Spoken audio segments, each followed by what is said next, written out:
Good morning. Good morning and welcome to Rockport's annual spring town meeting. I note for the record, a quorum being present, the meeting is called to order. On the dais to my right are Town Clerk Melanie Waddell and Assistant Town Clerk Courtney Buchanan. To my left, Town Council Brian Riley and Town Administrator Mitch Vieira. Sitting in convened session are, facing the Assembly to your left, the Select Board, to your right, the Finance Committee, and facing the dais in the front rows, the School Committee, the Government and Bylaw Committee, and the Commissioners of the Department of Public Works.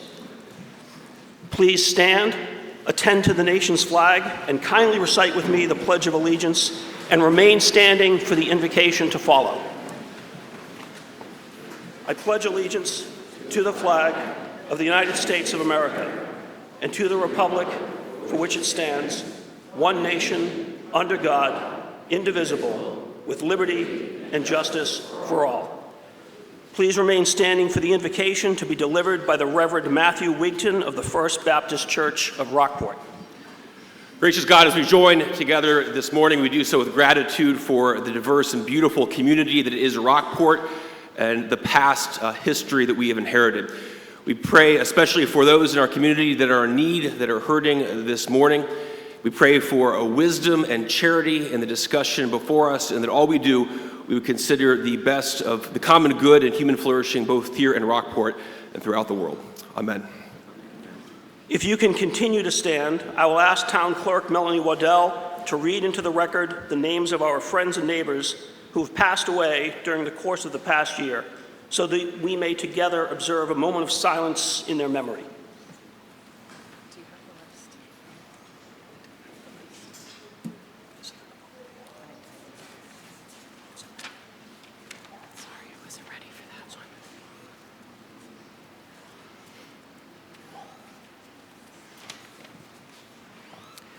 William E. Bronlick, Cheryl A. Frontiero, Marcia Jo Hahn, Ann Patrice Hickey, Fred C. Hillier, Eleanor M. Hoy, George E. King, Dean F. Leahy, Catherine M. Murphy, Gary F. Tabor, Lars Eric Weiberg, Larry Wanson.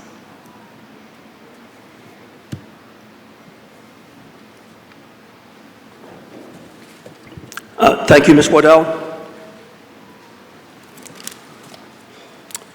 The first order of business is the reading of the warrant. The chair will entertain a motion to omit the reading of the warrant articles, the verbatim reading of the warrant articles. Second. Moved and seconded. All those in favor say aye. Aye. All those opposed say no. Motion carries. Some brief general announcements. There are coffee and refreshments at some point that will be offered by the Parent-Teachers Organization for a donation. There are restrooms out in the lobby to the left. They're still there from when I remember them in 1984. There's no smoking. There will be lunch offered, I believe, between the hours of 11 and 1 in the cafeteria by the school department. Kindly silence cell phones and pagers, if anyone still has a pager. And I would first like to recognize our representatives in the General Court of the Commonwealth, Senator Bruce Tarr and Representative Anne Margaret Ferrante.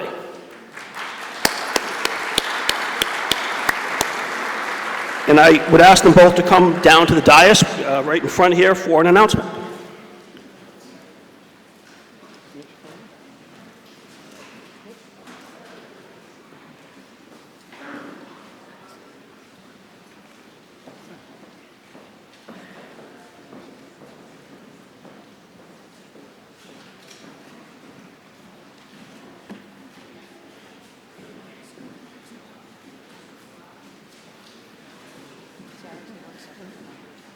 Good morning.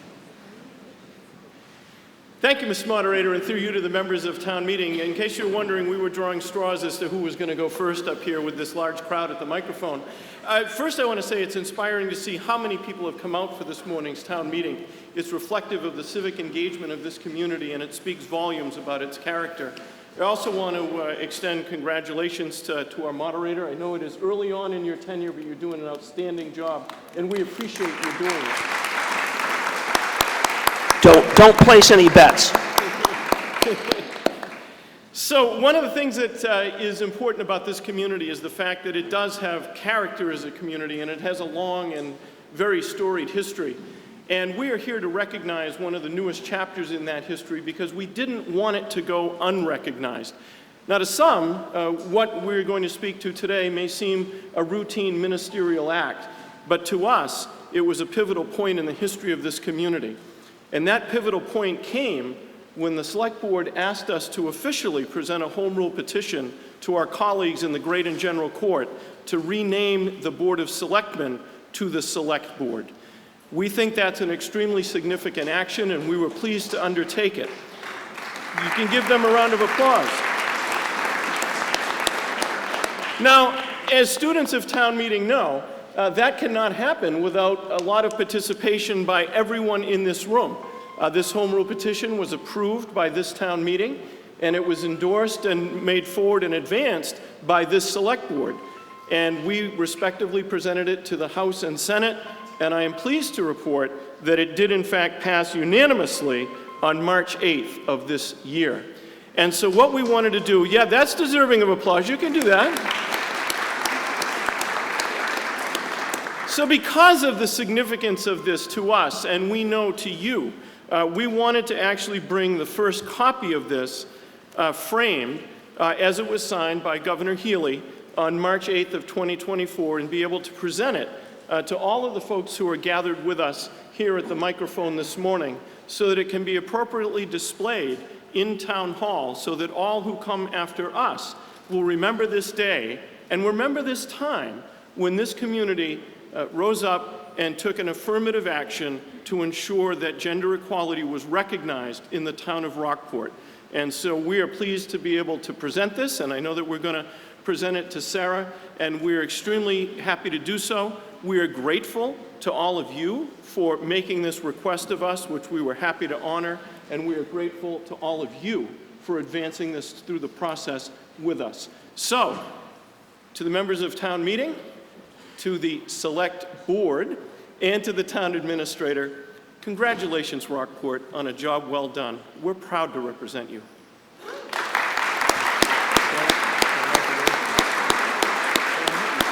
Hold on here, Margaret. Oh, well, good.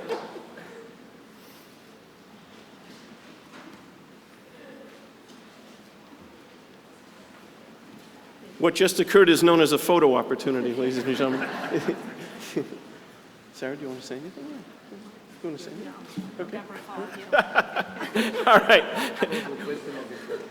I'm going to do one of the hardest things for me to do ever, and that is give up the microphone, but not without thanking all of you. It's an honor to represent you, and I know that Representative Ferranti feels the same way, and we're very pleased to be here with you this morning. Thank you very much. And I'll ask Representative Ferranti and Senator Tarr to stand by at the dais, and I will ask Selectman Paul Francis Murphy to please come forward for an announcement.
Good morning. Sometimes, if you're lucky enough in this life, you get the opportunity to work with someone for a considerable amount of time, and you develop a bond that is strong, and you quickly begin to realize not only do you enjoy working with this individual, but you admire them immensely. For me, without a doubt, that person is Sarah Wilkinson.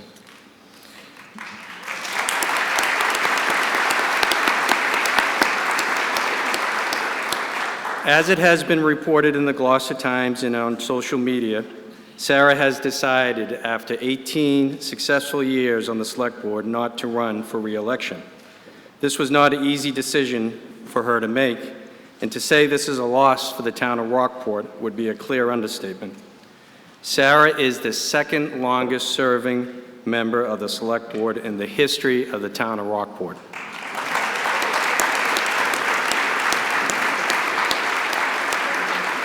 What's that? Sarah, you have served your hometown of Rockport with great distinction. You have a legacy that will be extremely difficult for anyone to emulate in the future. It doesn't seem possible that 15 years ago I received a phone call from Sarah encouraging me to take nomination papers out for my own run for the board. Honestly, I did not know Sarah before serving with her. As you can see, there's an age difference between us.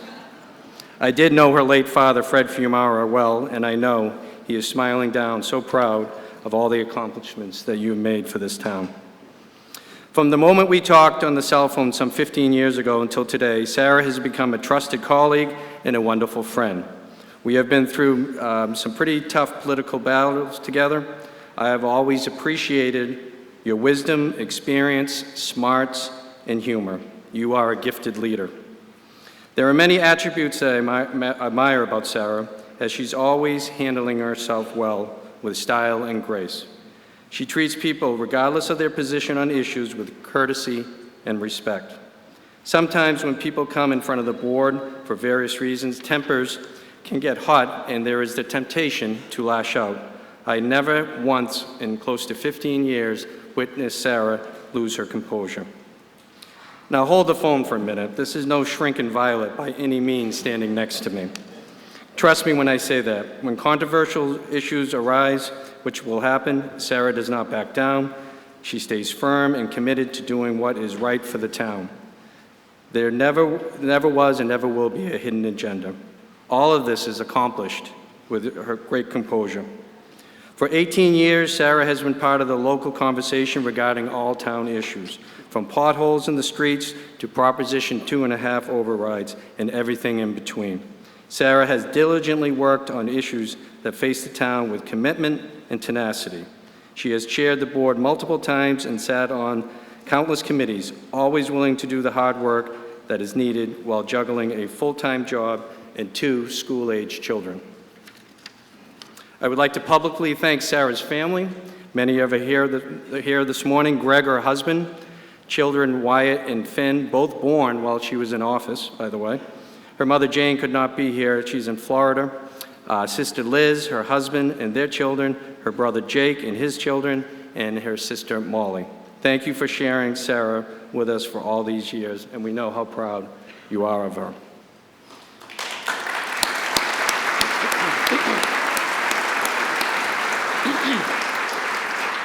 Sarah got her taste in community service by serving on the committee when Rockport ushered in alcohol being served in the restaurant. She parlayed that into a run for the Board of Selectmen, which she happened to stay for 18 years. Much of what Sarah has been able to build here in the past is a direct result of her leadership, her vision, and civility. You are without a question one of the best public servants ever to serve in this town. In Sarah's free time, she serves on multiple nonprofit boards and organizations. Her leadership skills are second to none, and people just want to work with her to get things done. So Sarah, on behalf of a grateful town, we want to extend our heartfelt thank you for 18 wonderful years of distinguished service as a member of the Select Board.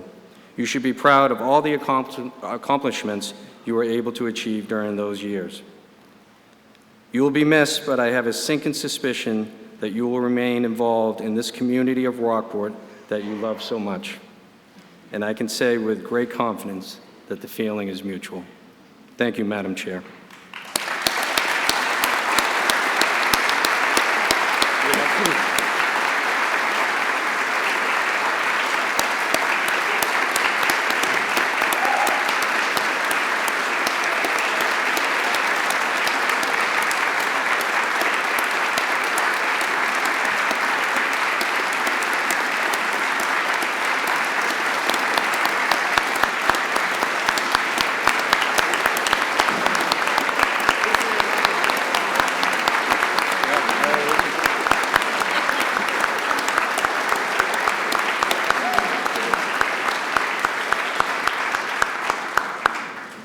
One last thing, and then we'll hand it off to Senator Tarr and Representative Ferrante.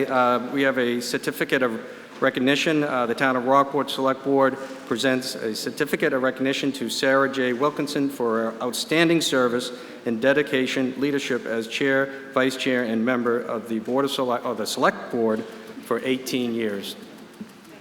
You're welcome. Senator or Representative? That's my job, Mr. Murphy, if you would.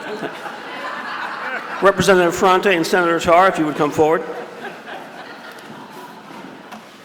Thank you and good morning. It's a pleasure to be here today in Rockport. Sarah, please step forward. There aren't enough accolades we could go at least 8 hours, I think, Senator, on the accolades for Sarah Wilkinson and all that she's done for the community, but we won't because we know you're probably going to do that on your own today. But We have a lot to do. and you have a lot to do, and we don't want to stand between you and all of the warrants that have to be done today. But let me just say this to everybody that's here today. Trust me when I tell you how proud the senator and I are of the work that Sarah has done throughout the years. And we sit in a unique position because we review the requests for Cape Ann and for all of the Commonwealth. And because of that, we have occasion to see how different select people or select board members approach us with different requests. And time again, Sarah came to us leading on behalf of the select board and leading on behalf of Rockport. And I can tell you that, as Paul alluded to, no matter how controversial the issue was, she never shirked away from her responsibility. She always stepped forward. She stepped forward with the confidence of knowing that she was representing this community. And when it was time to represent, she stepped forward and represented. And when it was time to defend, she stepped forward and defended. And I have to tell you, throughout the years, I've been so impressed with the leadership that the town of Rockport has through its numerous select board members. But I want to say today that Sarah's an all-star, and I'm sad to see her go because of the cooperation that we've had with her over the past 18 years. And it's a tremendous sacrifice. And for those of us who are in public office, and we know what the demands are on time with the issues that are brought to us by the towns, by the state, by our constituents, a tremendous sacrifice for you to have done this for 18 years. And again, you can't state it enough. To her family, thank you for sharing her with us, because I'm sure your sons on occasion said, "Mom, do you have to really?" And you said, "Yes, I have to really." And on you marched to attend to town business. And so on behalf of the Massachusetts House of Representatives, I want to thank you for the leadership that you displayed and for the character that you displayed. Everybody knows that we're in a period of time that can sometimes be divisive and sometimes be a little hostile.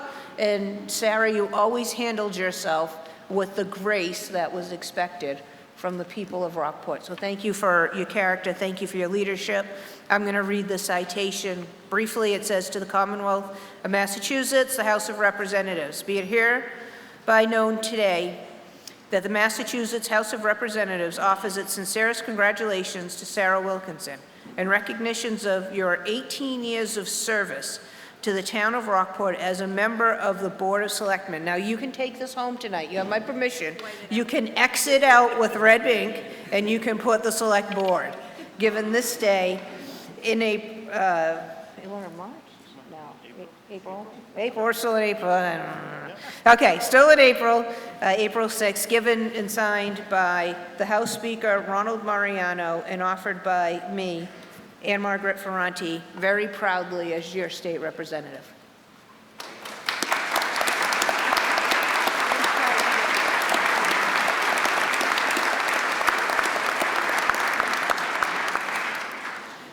Sarah, I'm pleased to be here with everyone to be able to honor your service and you today as well. And I think we just saw at the microphone, for those of you who didn't realize it, we saw a perfect example of Sarah's firmness and her grace in being firm when she looked at Ann Margaret and I and said, "Remember, we have a lot of work to do today." And then she smiled. Now, I somehow feel that that was directed more at me than Representative Ferranti. But I think it was a perfect example. And Sarah, I just want to let you know that when we knew that your family was going to be here with us today, it was a relief because we knew we were guaranteed to have a quorum. And so that was really, really momentous. But I want to join with everyone. Alan, are you okay? I want to join with everyone here in thanking you for your 18 years of incredible service to this community. You know, Rockport is the great town that it is because throughout its history, folks have risen up and met the challenges of the times, whatever they were. And you certainly have woven yourself into that history with 18 years of incredible service. And when you're on the select board, I think it's very interesting because there's nowhere for issues to go but you.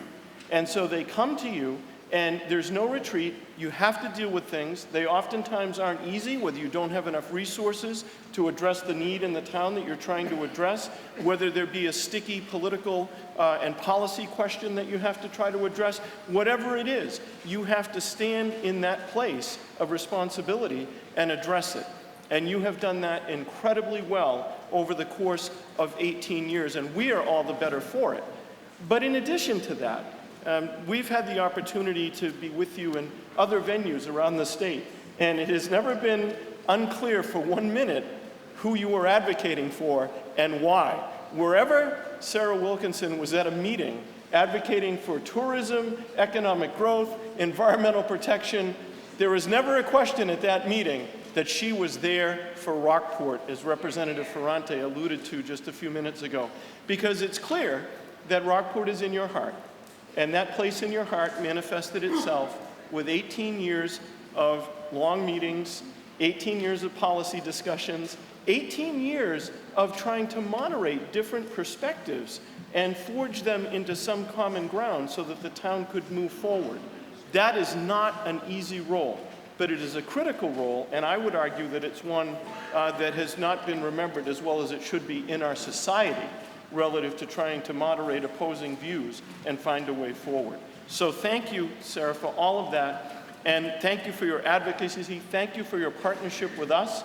Thank you for your advice, even when it was a little stern. We appreciate that. But I think you will be remembered in the history of this town, not only for what you did, but for how you did it.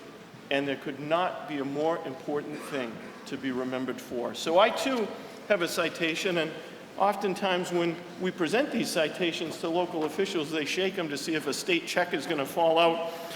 That isn't going to happen here this morning, unfortunately. But this is from the Commonwealth of Massachusetts, the State Senate. It's an official citation, and it reads, "Be it known that the Massachusetts Senate hereby extends its congratulations to Sarah Wilkinson, Board of Selectmen," and this is historic because these are the last citations that Representative Ferranti and I will ever present that say that on it.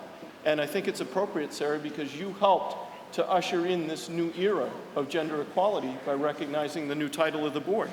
In recognition of your 18 years of dedicated and committed service to the town of Rockport, and be it further known that the Massachusetts Senate extends its best wishes for continued success. And as part of that message, we hope now that you get to spend more time with the folks over here who are eagerly awaiting you to spend that time with them. And this is signed by our Senate President, Karen Spilka. It's attested to by our clerk, Michael Hurley, and I am proud to offer it again on April 6th of 2024 to an extraordinary public servant who reminds us all of the value and the importance and the honor of public service. Sarah, congratulations.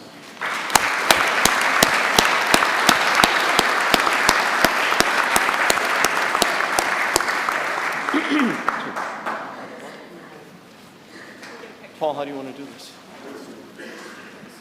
Let's have the select board behind us. Yeah. So we'll face the other way.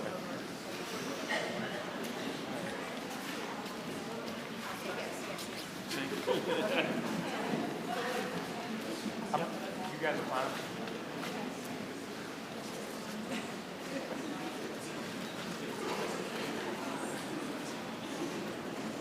Yeah, great.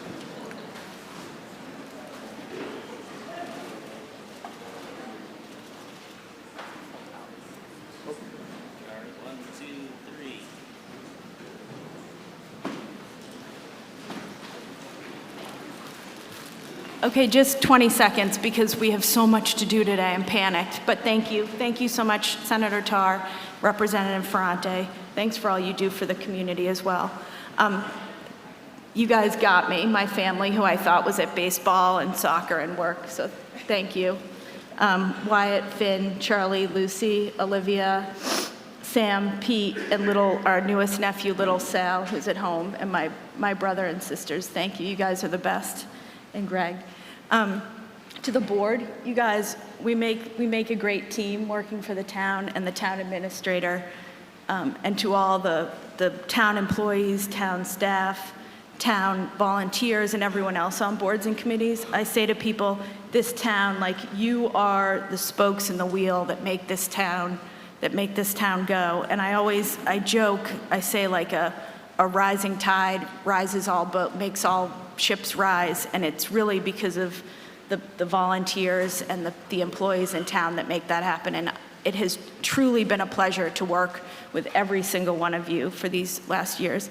And then lastly, to all of you, besides my being married to Greg and the boys and my family, in some crazy way, like serving you has been, next to them, the greatest honor of my life. And I think back, and Paul always mentions my dad, which gets me.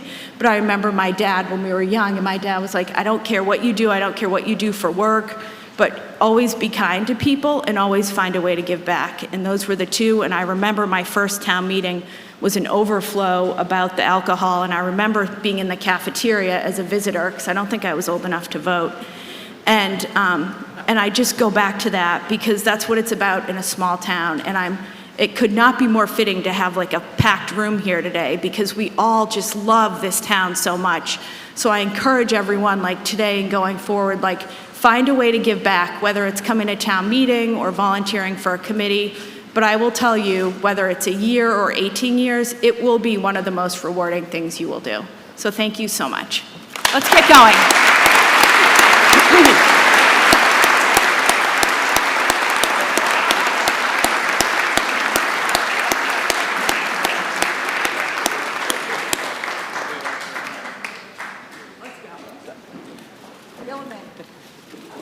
I will ask the town clerk to read the return of service on the warrant.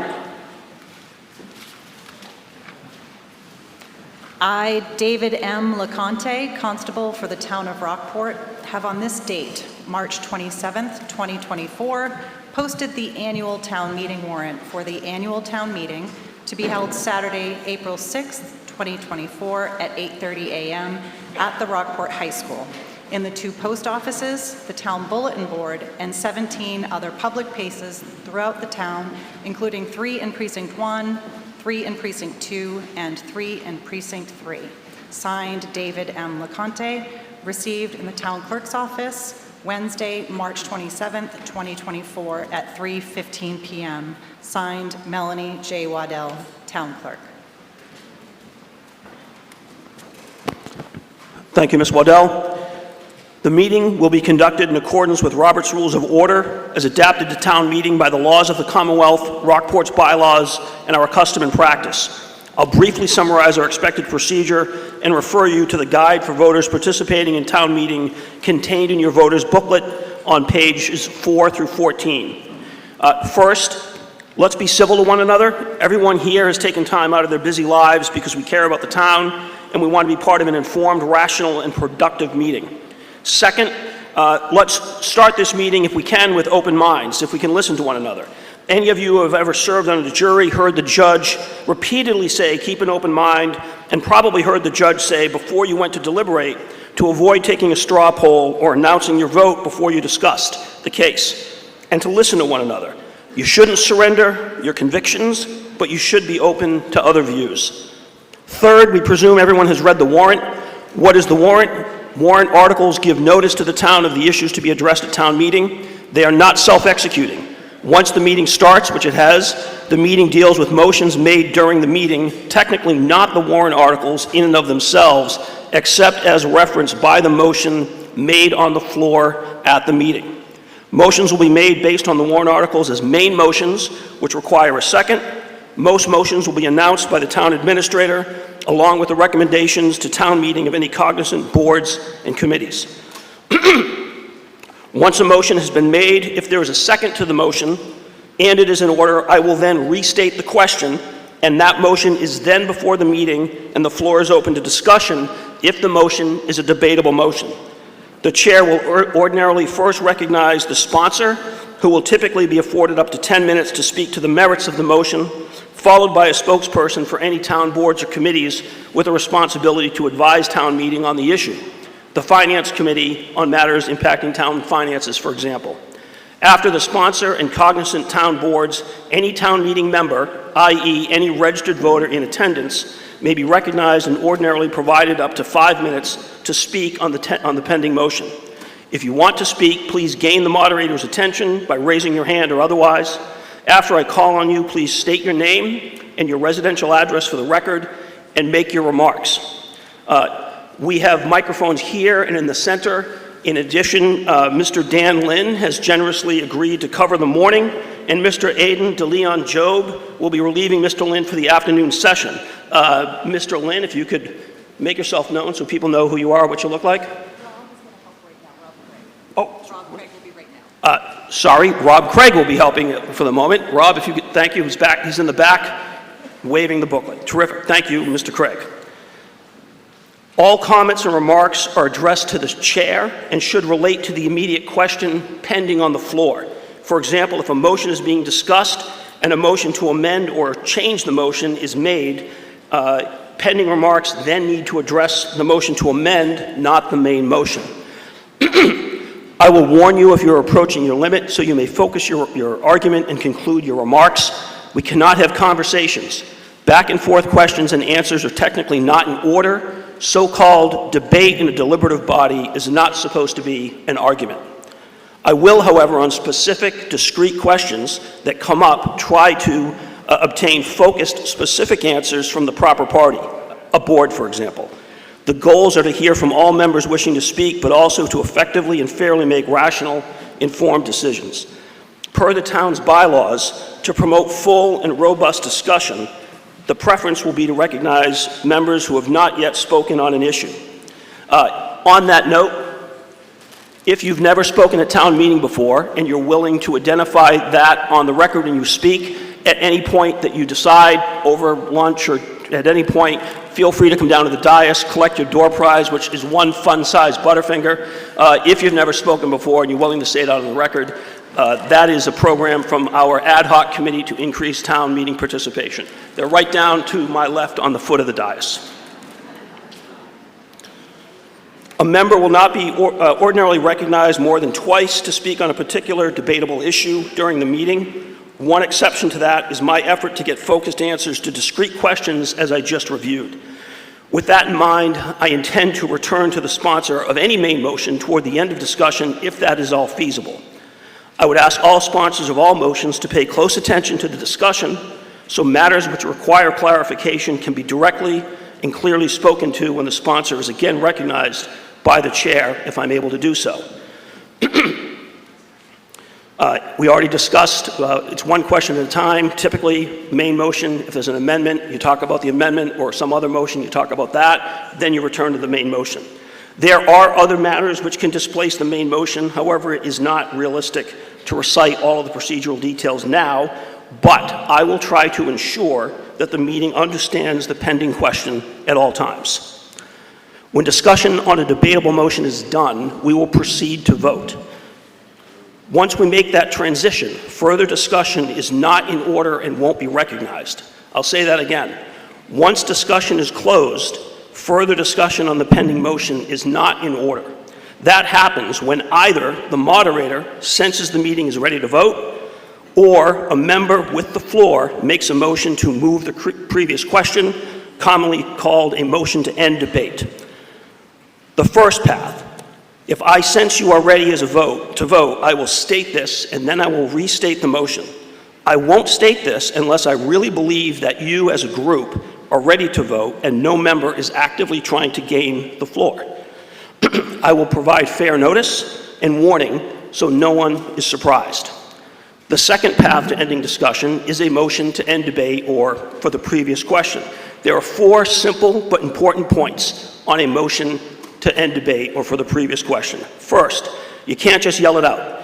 That's not in order and won't be acted on. You must have the floor to make that motion. Second, once made by a member with the floor and seconded, it is not a debatable motion. We will move immediately to voting.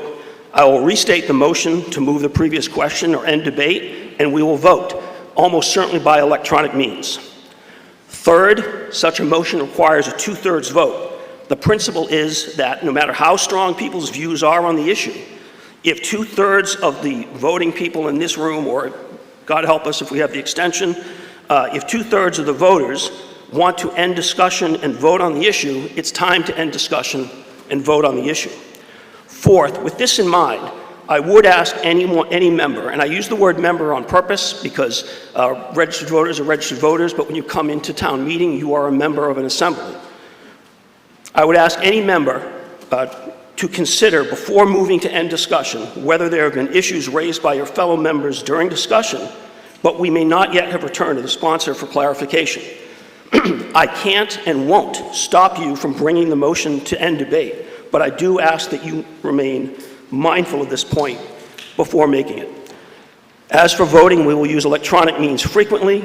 I expect certainly on any motion to end debate or any motion that I believe is likely to be a close call. In the interest of respecting your time and promoting an efficient meeting, I will from time to time use voice votes or hand votes for matters which I believe are not close votes, but which legally require a vote of the meeting. For example, as we did with waiving the reading of the warrant. These procedures are not to cause frustration or to hide the ball, but rather to promote clarity, fairness, and efficiency. And with that in mind, I would ask everybody who is, every voter in attendance to please wear your clicker so that you are easily identified. And I thank everyone who's in attendance who is not a voter, and we appreciate that we've put you over in the section to my left. That's because if you're not a registered voter, you can't vote. We're going to do some by electronic means, some by voice votes, some by hand votes, and it will help me if everybody who's a voter has this around their neck, because I can easily see who's got one and who doesn't. And if you don't have one and you're not a voter, please abide by the rules and go to the visitors section so we don't have an unnecessary kerfluffle and delay. Thank you.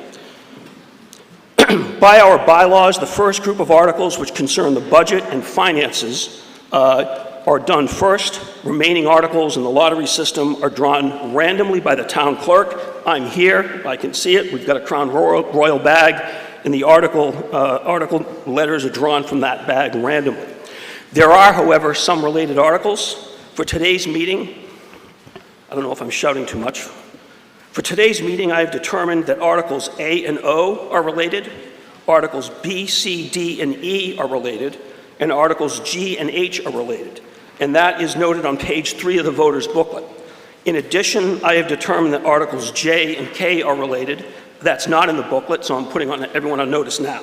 So when any of those letters are drawn, we will take those up in the sequence which I just reviewed. Okay, let's now do a quick QA check on the clickers.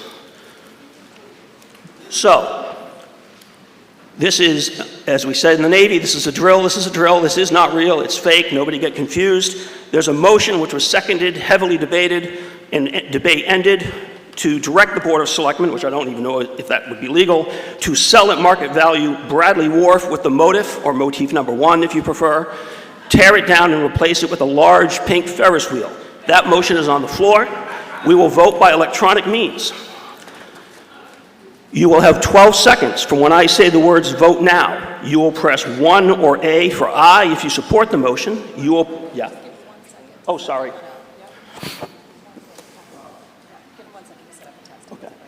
Okay, I'm sorry. That's okay.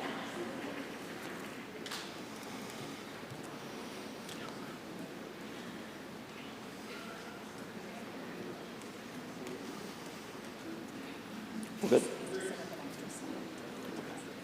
Okay.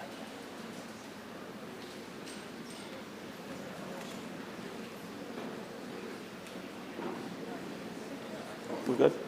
All right. Okay. You heard the motion.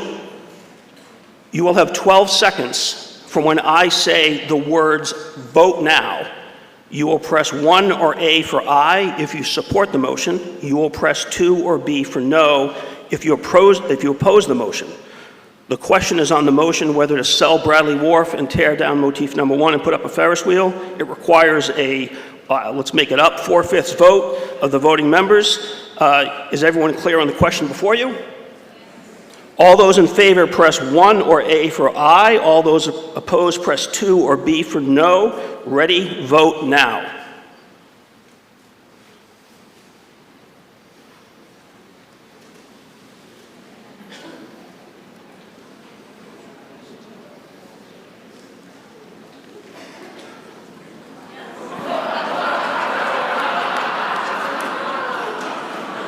What's the percentage? So I said 4/5, so that motion surprisingly fails, but I cannot believe the number of yes votes.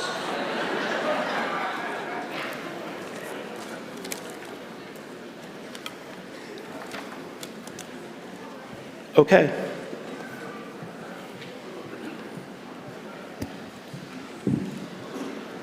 Mr. Moderator, Article Roman numeral 1.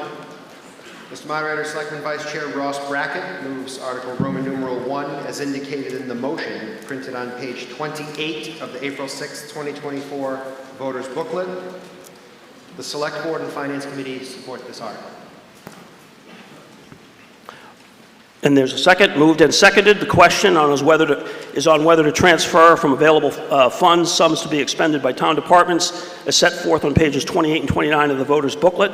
This requires a majority vote. Any discussion? I sense you're ready to vote. Oh, Mr. Arsenian, that's right. Apologies, Mr. Arsenian. Thank you. Toby Arsenian, 95 Granite Street. I move to delete the $100,000 transfer from free cash to Master Climate Resiliency account. The title Master Climate Resiliency account is inaccurate. Really, it's nonsense. When coastal structures, whether they're wharves or piers or docks, are destroyed in storms, destroyed or damaged, they don't pop up. That's the meaning of the word resilient. There's nothing resilient about them. They're reduced to tatters or kindling and expensive to repair. And we managed just fine without such an account up until last year when we got one slipped into the budget. If you have such an account on the books, it's convenient for the DPW commissioners. They have a pool of money to dip into. But it certainly is not necessary. For minor repairs from coastal damage, they can turn to other accounts that they have and do transfers within their accounts. And if they don't have money for that, they can turn to the Finance Committee and ask for money from the Finance Committee's reserve account. And such repairs would qualify because they are unexpected expenses. That is, if they don't have money of their own that they could transfer. And if you put the money into this pool, it is the DPW commissioners, 3 appointed officials, who are making all the decisions about what we will or will not repair. That, particularly in the present circumstances with climate change and the water rising, is unwise. At the moment, we have afoot, it will be done this summer, a study funded by the state, that's us, the taxpayers, called a Municipal Vulnerability Plan. $242,000 of the unfortunate taxpayers' money have gone into that, and we have to hope that it will be worth something. We have also to hope that it will be presented at a public meeting so that people can ask questions and offer comments and understand it. And if it's to be worth a penny of that $242,000, we need to pay attention and make our decisions on the basis of that plan.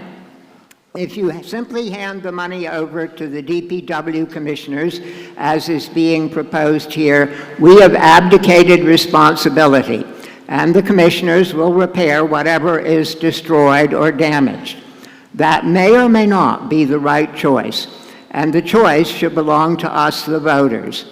You'll be told that you need the money in order to apply for plans to fix structures. There again, if there isn't money in DPW accounts, they can go to the Finance Committee reserve. This year we're voting $300,000, presumably, into that reserve, and last year not a penny came out of it. So there is money available, and if you authorize this transfer, it's the three commissioners who will be making all of these decisions rather than the town meeting. We have a town meeting every 6 months, so things aren't going to lie there in a state of ruin forever. We managed just fine without this in the past, and will manage fine in the future. I ask you to join me in voting to delete the $100,000. Thank you, Mr. Arsenian, and apologies. Mr. Arsenian gave me well advance notice he wanted to speak on that. I almost blew right past him, so I apologize. Also, before we go on, I was counseled to make an announcement about the clickers. They do not work outside of this room, so don't go down to T-Wharf and listen in on the radio if that's available. You want to be in the room to vote, and I believe Select Person Donnelly wishes. The chair recognizes Selectman Donnelly. Select Board Member Donnelly.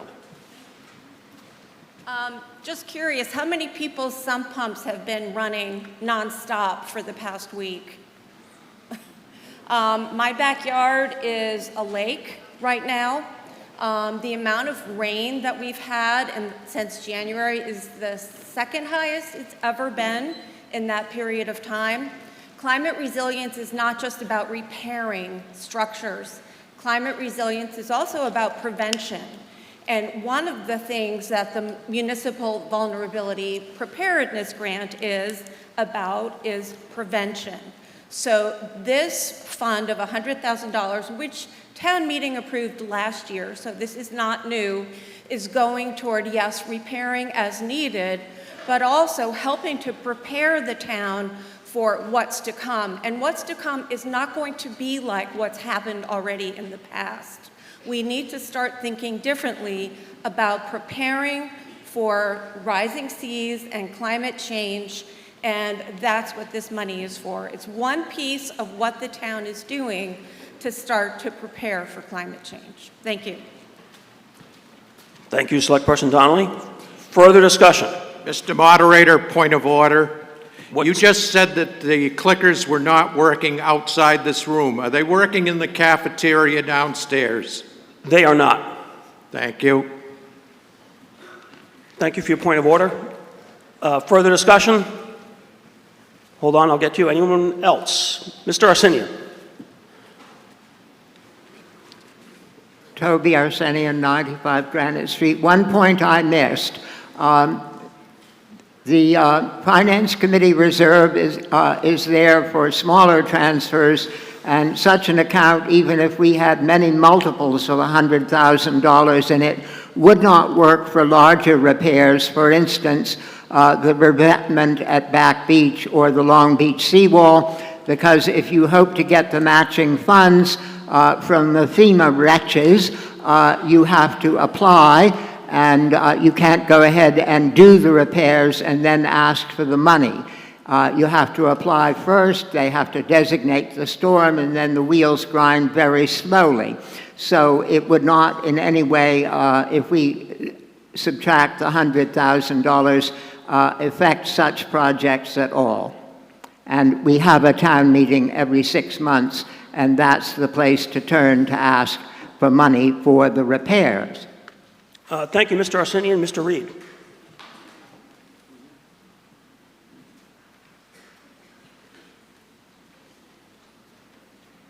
Bruce Reed, 32 Pigeon Hill Street, Chairman of the DPW Commissioners. One thing Toby said is absolutely not correct. We do not control that $100,000. And secondly, think of your homes. You know, we need money to repair things. Let's say that the motive number one fell down before the Ferris wheel got built, and we can't wait 6 months to repair some of these things. We need to get at it. This is just a wise decision to have money in reserve to fix things when things break. It's a smart move. Thank you. Thank you, Mr. Reed. Yes, sir.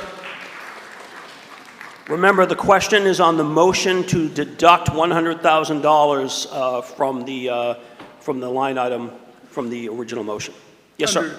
Understood. John Kolakowski, 5 Phillips Avenue. I just wanted to comment, a lot of these forecasts about rising sea levels and things along that line are predictions. And pretty much most of all the predictions that have been made thus far have not come to realization. I just want to point that out, and that's all I want to say about that matter. Thank you, sir. Mr. Kaplan? David Kaplan, 14 Drumlin Road. I would like to ask how much of the money that was allocated last year was spent and on what was it spent. I do understand that past performance is not a predictor of future performance or whatever, but I think it would very much help people decide whether they want to vote for this. Okay, thank you, Mr. Kaplan. We'll see if we can get that information for you. Further discussion? Anyone else? Yes, sir. Reverend Ives.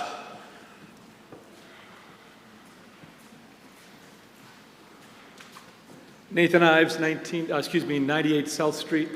I wholeheartedly oppose this motion. I don't believe we're abdicating responsibility. We're delegating it to some competent people who take on volunteer efforts to administer these things, and we need to support them. And it's obvious what's going on with climate. We need to get this money allocated as it is requested. Thank you. Thank you, Mr. Ives. Any further discussion?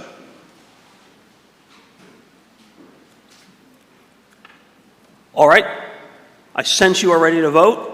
The question is on the motion to amend the main motion by deducting $100,000 from the line item from the main motion. Is everyone clear on the question before you? Sir.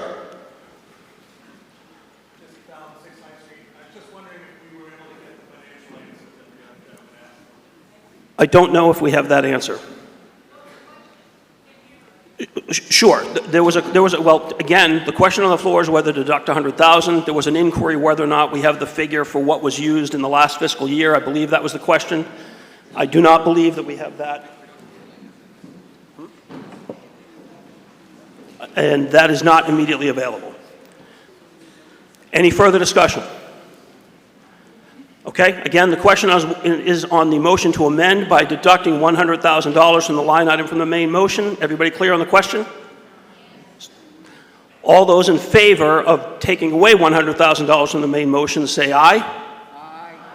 All those opposed say no. No. That motion fails. We return to discussion on the main motion. Is there any further discussion on the main motion? Yes, sir.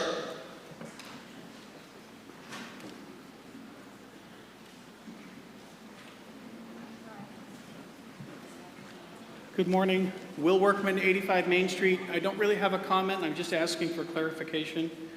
On page 29, the last three items have got me confused. The very last item is $7,000 for furniture replacement. That looks self-explanatory. But then the item above it is for gym floor replacement.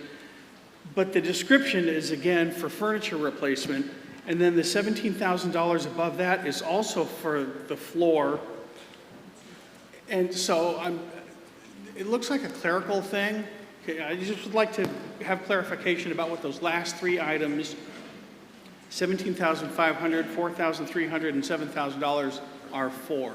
And thank you. I believe you're Mr. Waller. Would you state your name and address for the record? I'm sorry, Mr. Workman, Will Workman. I'm sorry, Mr. 85 Workman. Main Street. Okay, thank you so much. Mr. Moderator, through you, the columns working from left to right. Left is the first one is the amount. The second one is from where we are drawing the funds from. The one after that is to, where we are depositing them to, and then the reason. So those last three, where it says in that second column down, elementary gym floor replacement, classroom furniture replacement, those are moving into the accounts in the to column, third from the left. So those are going to, the 17.5 will be moving to the remaining funding for the school rug removal and tile replacement. The 40,300 and the 7,000 would be moving to middle and high school cafeteria table replacement to replace unsafe and unrepairable cafeteria tables. Thank you, Mr. Vieira. Any further discussion on the main motion? All right. The question is on whether to transfer from available funds sums to be expended by town departments. It's set forth on pages 28 and 29 of the voters' booklet. This requires a majority vote. All those in favor say aye. Aye. All those opposed say no. That motion carries. And I would again ask, if you are a Rockport voter, to please put your clicker where I can see it, and so that we can all see it. And if you are not a Rockport voter, kindly abide by the rules and go to the visitors section if you would, please. And don't scream out aye or no, but I'm counting on everybody to, follow the rules. So if you're a Rockport voter, please have this where we can see it. Thank you so much. And we'll go to the next article.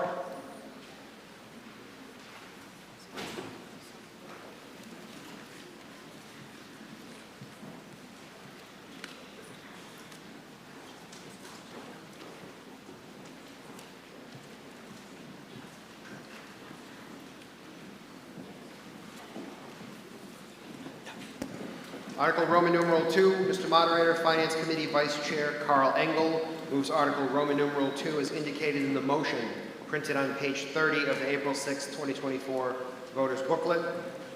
The Select Board and the Finance Committee support this article. Moved and seconded. The question is on whether to transfer $50,000 from the Special Education Stabilization Fund to the school department to defray special education costs. This requires a majority vote. Any discussion? Seeing none, I sense you are ready to vote. Again, it requires a majority vote. All those in favor say aye. Aye. Opposed say no. That motion carries.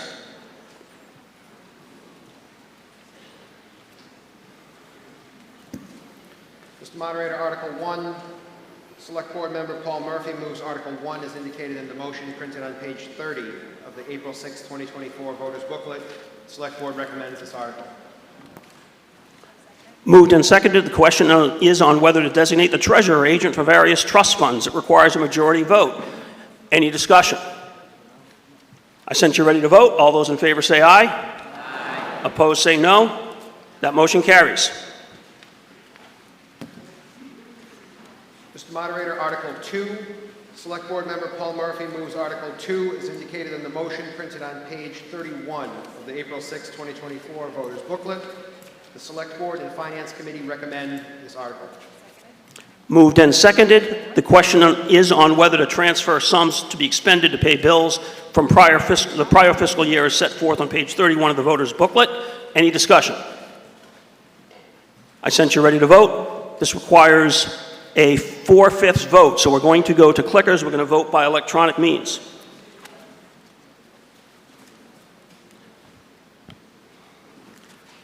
You will have 12 seconds from when I say the words vote now. You will press 1 or A for aye if you support the motion. You will press 2 or B for no if you oppose the motion.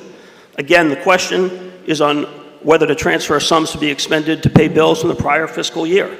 It requires a 4/5 vote. Everyone clear on the question? All those in favor, press 1 or A for aye. All those opposed, press 2 or B for no. Ready, vote now.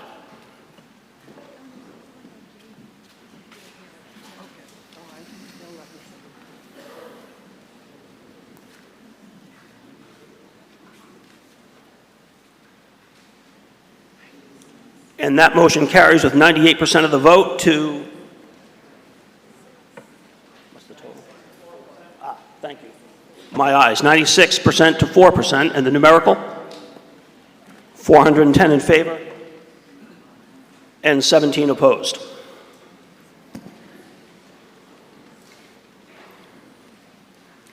Mr. Moderator, Article 3, no motion. No motion on Article 3. Thank you, Mr. Vieira. Mr. Moderator, Article 4, first motion. Mr. Moderator, Select Board Chair Sarah Wilkinson moves Article 4, first motion, as indicated in the motion printed on page 32 of the April 6, 2024 voters booklet. Moved and seconded. The question is whether to amend compensation schedules as set forth on page 32 of the voters booklet under first motion. Any discussion? Seeing none, this requires a majority vote. All those in favor say aye. Aye. All those opposed say no. That motion carries and it is unanimous. Mr. Moderator, second motion. Select Board Chair Sarah Wilkinson moves Article 4, second motion, as indicated in the motion printed on page 32 of the April 6, 2024 voters booklet. Moved and seconded. The question is whether to amend compensation Schedule C for elected officials as set forth on page 32 of the voters booklet. This requires a majority vote. Any discussion? Seeing none, I sense you're ready to vote. All those in favor say aye. Aye. All those opposed say no. That motion carries. Mr. Moderator, Article 5. Finance Committee Chair Dwight Valentine moves Article 5 as indicated in the motion printed on page 43 and 44 of the April 6, 2024 voters booklet. The Select Board and the Finance Committee recommend this article. Moved and seconded. The question is whether to appropriate the sum of $38,162,420 as set forth in the table of estimates on pages 45 to 52 of the voters booklet. And this requires a majority vote, and we will turn to the Finance Committee. Mr. Valentine.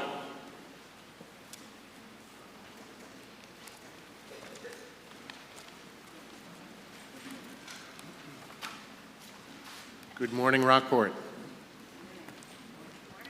A few remarks on the proposed operating budget and related matters. Rockport traditionally seeks a fiscal path to a conservative and pragmatic budget outcome.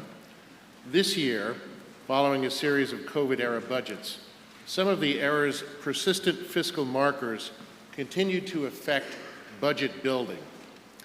Examples include a persistent degree of inflation in various sectors, increases in the cost of fuel and power, and the imposition of mandated fees and cost sharing by superior governing bodies. In an era when the general fiscal horizon rarely has been clear or predictable, maintaining informed prudence and responsive discipline is necessary. We believe the proposed budget is disciplined, prudent, and responsive to the town's current and projected needs. The school budget, we think, exemplifies this approach. The cost, efficiency, and accomplishment of public education in Rockport is always a central concern to the taxpayers. Overall, the school's FY25 proposed total operating budget of $16,970,185 represents a 1.58% increase in total growth over FY24. It has been thoughtfully developed, given both externally imposed and systemic cost pressures, and is fiscally conservative.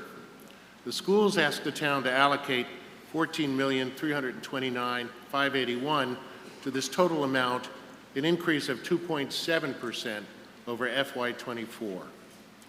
The majority of operating budget increases result from four factors not within the school's direct control.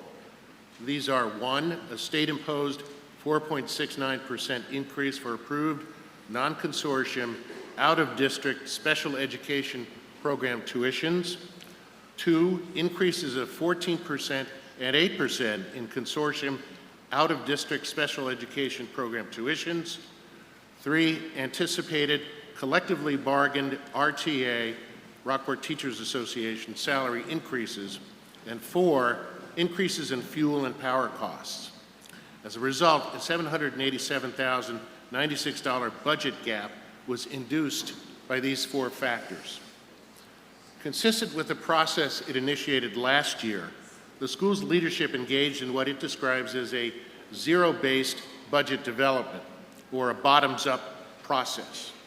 Simply put, this means that staffing and resource allocation for the coming fiscal year were based on projected future enrollment, programs, and services, quote, in accordance with district goals and current priorities, and not on historical or current models. In order to objectively understand factors and trends that might bear, for example, on enrollment as a planning element, the Rockport Public Schools obtained an enrollment projection report, which is compiled annually by the New England School Development Council. The report depicts the school's downward enrollment trend over past years and a decade into the future. Several factors bear on enrollment, including declining birth rates, the cost of local housing, and, according to the schools, the competitive nature within the K through 12 landscape, by which statement the schools refer to academic opportunities accessible in other venues, for example, private schools. Moreover, according to the schools, the increased cost of mandated unfunded and other specialized services reportedly is not offset by the overall decline in student numbers. Superintendent Branco reports that he and his peers in neighboring districts, some of which also report student populations of less than 800 persons, have begun meeting regularly to discuss opportunities to leverage such potential regional efficiencies as, for example, special education consortium programs. Budget savings might accrue where multiple districts pool resources and thereby reduce sped tuition and transportation costs. In any event, multi-district engagement across the spectrum of needs should be evaluated and pursued where feasible. In order to right-size district operation relative to current and future budgets, the proposed school budget details programmatic and staffing priorities and concurrent strategies to close an FY25 budget gap. Programmatic priorities include the addition of engineering courses, redesign of literacy and mathematics support, and the addition of a director of teaching and learning position. Funding for these and other measures will come from staffing strategies, which include the reduction and reassignment of various teaching positions obviated by declining enrollment.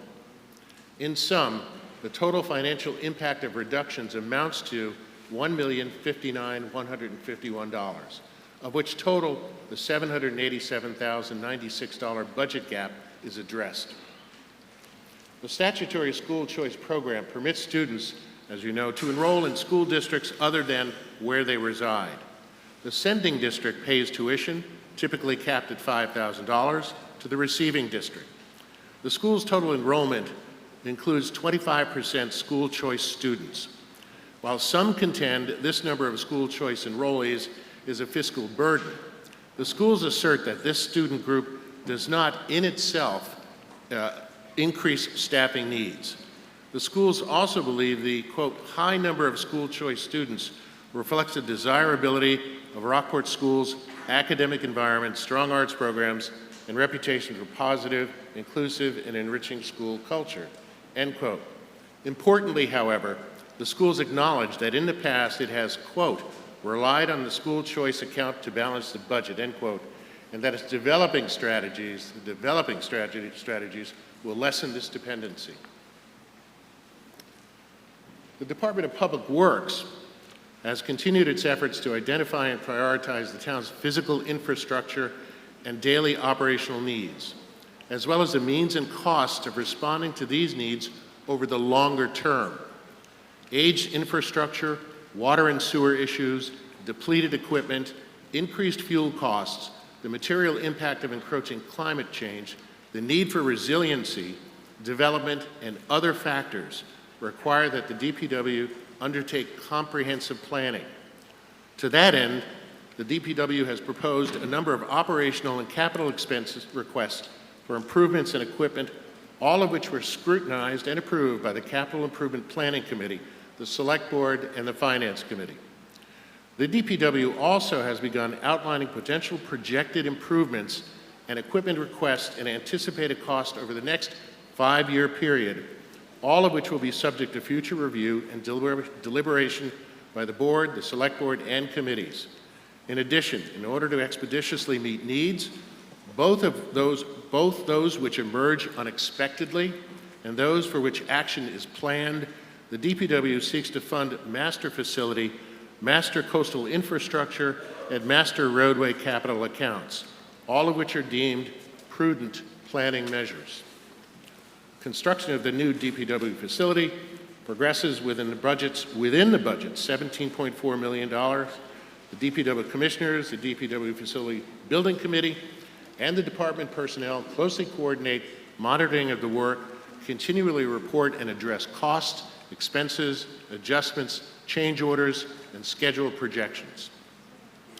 Consistent with the need to understand the town's capacity for growth, the DPW has commissioned an independent municipal and utility consultant to conduct a rate study, the purpose of which, in part, is to assess the increase in water and sewer rates that may result from a required increase in service. Also, questions have arisen during recent years about inconsistent, measurable water consumption levels across the town, sufficient to suggest that substantial repair and new installation is required. As of mid-March, the DPW awaits the study's outcome. Once this information is received, analyzed, and promulgated, further public deliberation on next steps, operational expenses, and capital funding will ensue.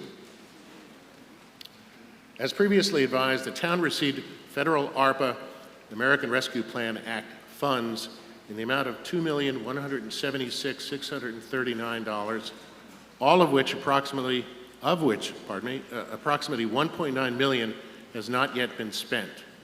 The difference in sums was used to purchase COVID test kits for residents and to underwrite the housing production plan expenses. Following public inquiry and polling about how remaining funds should be spent, town administration advanced a plan, which the select board reviewed and approved, to ensure compliance with federal regulations. The plan's recommended choices for fund allocations have been reviewed by the town's independent auditor and by town council. Great interest has been expressed in proposed repairs to a portion of the Long Beach seawall, as set forth in a warrant article seeking an appropriation of $1.3 million toward a FEMA project, quote, to include the improvement and replacement of 500 cubic yards of concrete seawall, end quote, and the concrete stairs at the seawall's west end. The town owns the seawall and is responsible for any required repairs. This portion of the seawall was damaged in 2018 during a storm. As we all know, the town applied for a FEMA grant, which was awarded and subject to an amount of contribution to the total project cost by the town. FEMA's contribution, per the grant, FEMA is obligated to pay for 75% of the total repair cost, which was initially estimated in 2019 at over $3.6 million. FEMA's contribution, therefore, would be over $2.7 million. The town match in this project, including a prior approved amount of $37,500, would be approximately, with respect to those figures, $920,000 and an additional amount. However, based upon cost escalation experienced in the recent Back Beach project, the town prudently seeks to add 25% inflation and a 10% contingency to the funding request for a total of approximately $1.3 million. Several fiscal reasons compel considering approval of this funding request. The town owns the land at Long Beach and leases properties to residents who own 148 homes located there.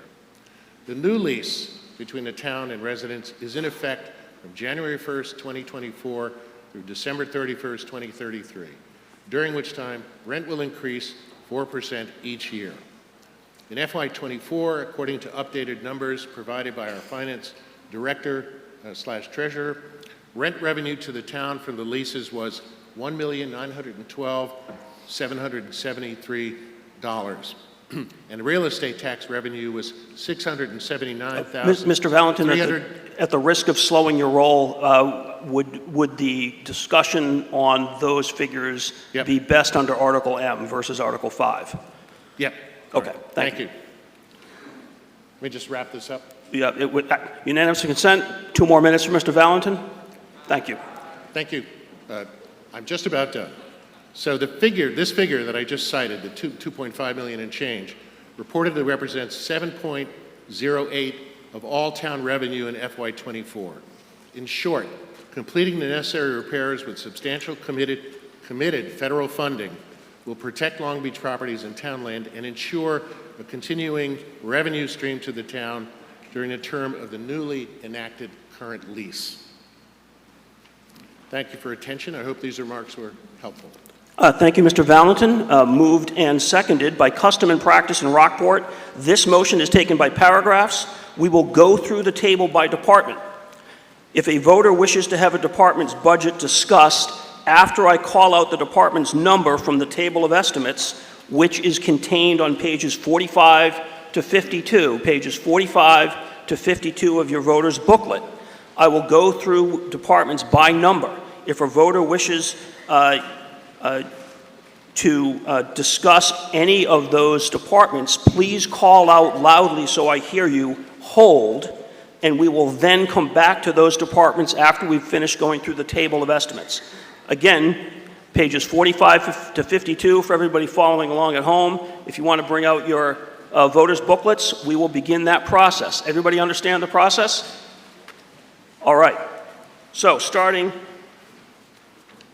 I'm sorry, I said 42. 45 to 52 if I misspoke. 45 to 52. So starting at the top of page 45, and I'm going to use the department number, 114 moderator. Okay, cool. First round's on me. 122 selectmen. 124 select committees. 131 finance committee. 135 town accountant. 141 assessors. 147 treasurer, town collector. 151 legal. 153 human resources. 154 information systems and technology. 158 tax possessed land. 161 town clerk. 164 elections. 171 Conservation Commission.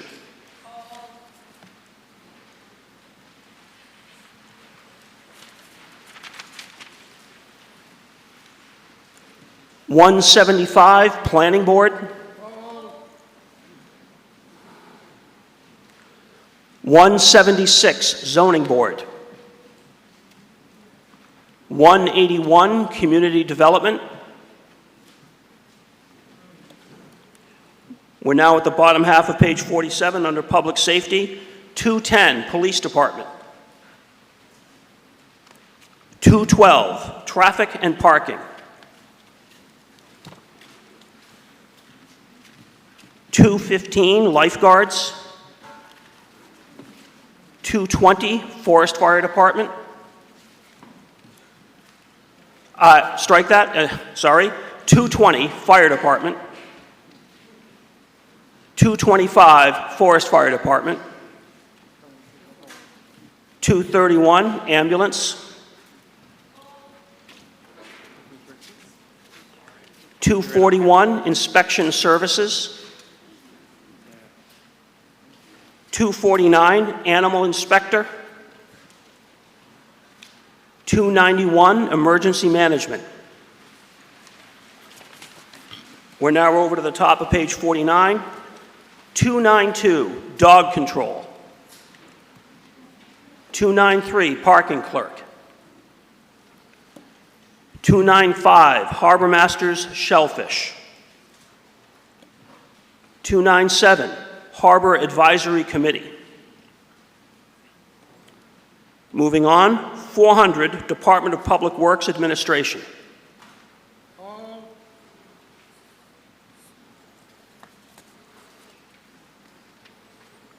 And now over to page 52. 510, Board of Health. 541, Council on Aging. 543, Veterans Services.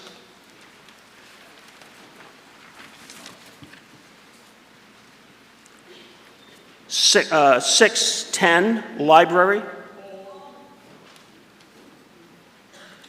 630, Recreation. 635, Granite Pier. 638-9, Thatcher and Straitsmouth Island. I guess that's 638, 639. 692, Memorial Day Committee. 700, Debt and Interest.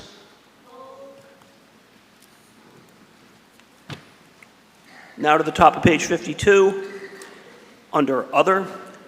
911, Essex Regional Retirement System. 912, Non-Contributory Pension.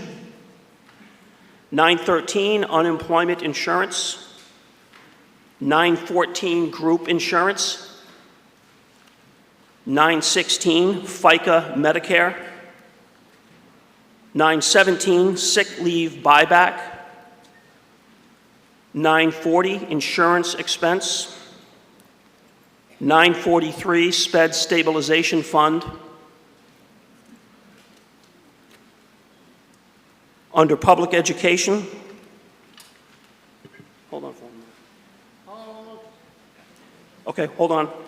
Under Public Education, 300, Base Funding Annual Town Meeting Appropriation. Did I hear hold? Thank you. 305, Essex Tech High School Annual Town Meeting Appropriation. I think that's it. I will now say what I heard as being held. If anybody wanted something held and I don't have it, please let me know.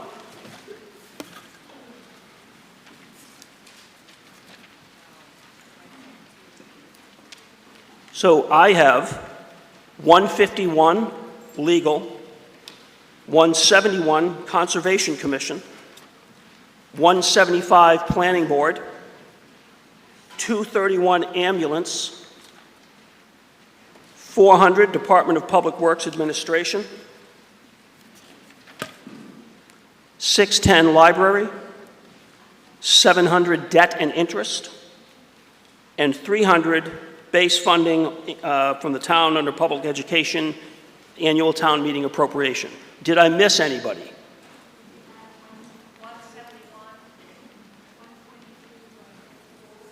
I'm sorry, if you could get a mic.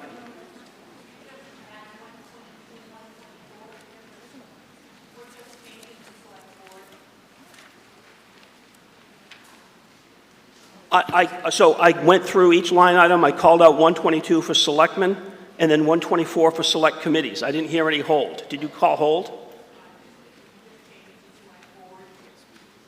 Oh, I see. Right. In accordance with the Home Rule Petition Select Board. I will make that pen and ink change on my copy. Thank you. But no hold was held, right? Okay. You heard the numbers I called out. 171. I think I got that one. I got that one. Okay. All right. So we will now proceed to go through the list in the order in which they are contained in the voter's booklet. First up, 151 legal. The chair recognizes the gentleman from 95 Granite Street. Thank you. Toby Arsenian, 95 Granite Street. First, it's notable that from the 1923 actual of 138,542, we've risen to 282,921. That large an increase is worth an explanation, a few words. And I would like to point out that in the Board of Selectmen's policy, they are saying, and this is Town Council Policy 10.9, the second item, Town Council will attend one regularly scheduled board meeting per quarter to discuss pending litigation. We don't know what they do in executive session, and we can't know. They may be there at every session where there is an executive session posted for the Board of Selectmen, but they do not appear quarterly at Board of Selectmen's meetings. So we, the public, are not posted in a timely manner on what progress, if it is progress, they're making with cases. I think that they should appear at the regular meetings quarterly. And certainly, it's not town council's fault. They do as they're told. It's the selectmen who do the telling. And then also regarding town council, Board of Selectmen Policy 10-08, adopted in 2002, it says, 1, the town administrator and town council shall twice a year in December and June review and prepare a list of executive session minutes to be released to public record. Here again, it's up to the Board of Selectmen, not town council. But this has not been happening. There was no such review in December. Indeed, the Board of Selectmen did very little in December. They were suffering, no doubt, from visions of sugar plums and took most of the month off. But I don't know whether there was any review last June. My memory isn't that good. I tend to think that there was not. Again, this is the Board of Selectmen's choice in doing and not the fault of town council, but it's not right. And could we have the explanation on the greatly increased cost? Yes, Mr. Arsenian, I just missed it. Which line item did you address when you first rose? This is the 138,542, which is now turned into 282,921. Okay, thank you. Mr. Moderator, through you, the budget for legal is level funded and has been for several years. That first column is what was actually happened to be actually spent in that year. The overall budget, the ask has been unchanged for several years. And that happened to be 138. Legal needs of the town vary from year to year, depending on the amount, the complexity of litigation and other legal needs that are before the town at the time. But the budget is level funded. Thank you.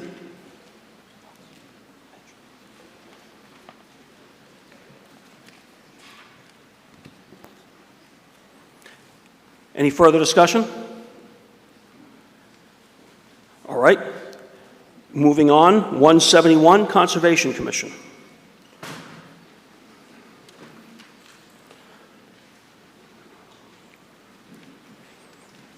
Thank you. You're doing a great job, Mr. Moderator. Jamie Medea, Holbrook Court. I rise not to oppose the Conservation Commission budget, rather to caution it will need to be increased, especially if legal is level funded. Conservation Commission is our first regulatory line on a coastal town, and I don't think very many committees here in Rockport, including the selectmen or any of us, realize that the state has proposed new regulations. Public comment period closes April 30th, and they would ban any new construction in certain Conservation Commission jurisdictional zones and dramatically restrict others. Only the same footprint, need to elevate, etc. This includes a very significant portion of the town. So I rise to suggest if those regulations pass, which may happen during this fiscal year, our Conservation Commission needs more access to legal counsel to determine which properties are under which provisions and to defend themselves or make good sound decisions about the impact for the town generally. That is why I rise. I also ask that the Board of Selectmen and other groups take a very careful look at this because it can affect Rockport very dramatically. Thank you very much. Thank you, Ms. Medea. Mr. Vieira? Mr. Moderator, before one of the selectmen speaks, I expect they might, it was directed to them. I will just say regarding legal fees, All of the legal fees, including for commission, are covered under legal fees in the legal line, and we believe that to be the appropriate necessary amount to cover anything that comes up. If it's not, we would look to address any of that through any transfer or reserve fund requests. Understood. Thank you. Laura Evans, 77 High Street, member of the Conservation Commission. I would like to hear that this clerical part-time position is indeed going to be posted, because we've been almost a year and a half without an admin assistant. So we're hoping that it will get posted very soon. Thank you. Hold on for 1 minute. Thank you, Ms. Evans. The position's been posted. We've had some offers that have gone out. Folks have backed out of the position. It's a combined position with the Board of Health. It'll continue to be recruited for as with all other open positions. Thank you. Yes, sir. Nathaniel Mulcahy, 17 Road.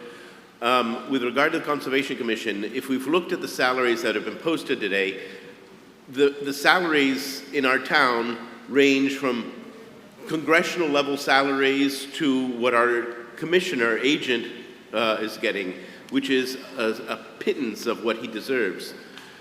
We had, in the town of Rockport, had an incredibly hard time getting a town a conservation agent. We went months without one. It is the case throughout Massachusetts that conservation agents are absolutely desperately sought after. If we are to continue to keep Mr. Lopez on, it is important that we consider raising his salary, at least to the level of all the other salaries that we just saw listed on the budget today. Mr. Lopez, as Attorney Medea just pointed out, has an enormous pile of work on his hands. We need somebody who is going to stick around here, and they're not going to do it if we are paying significantly less than other towns are for agents, especially when there is a shortage of agents right now. Thank you. Thank you, sir. Select Member Wilkinson. Thanks. We're all going to have a little trouble with the adjustment to like select woman, select person, me included. So everyone's just going to have to roll with it. Sarah Wilkinson for the Select Board. The positions are constantly being reviewed. That position was reviewed and market researched, and at this point we are confident that we're comfortable with the salary. I would like to remind people that the appropriate time, if you're concerned about a salary, is to go speak to the Board of Selectmen or the town administrator, and that way we can do the appropriate market research to look at a salary, so we aren't standing here at town meeting. I also think it may be a good time to remind people who this may be their first town meeting that at this point in the budget, we should not be necessarily, it's not totally appropriate to be discussing like select board policies or other committee policies, but if someone has a motion to amend the budget, and then we can discuss that. I'm looking at the booklet and we have a lot to get through today, and I know that we all are committed to getting through it, so I want to keep us moving. And the Board of Selectmen meetings are open to the public, and policy questions, salary issues, people can come to us anytime with them. Thanks. Thank you, Ms. Wilkinson. Further discussion on 171? And also just one brief announcement. Ms. Waddell has kept me appraised on the number of people, and I've totally blown it off. We started out with 402. About 20 minutes ago, we're at 499. So it's quite a turnout. Thank you for your attendance. Oh, now we're at 522.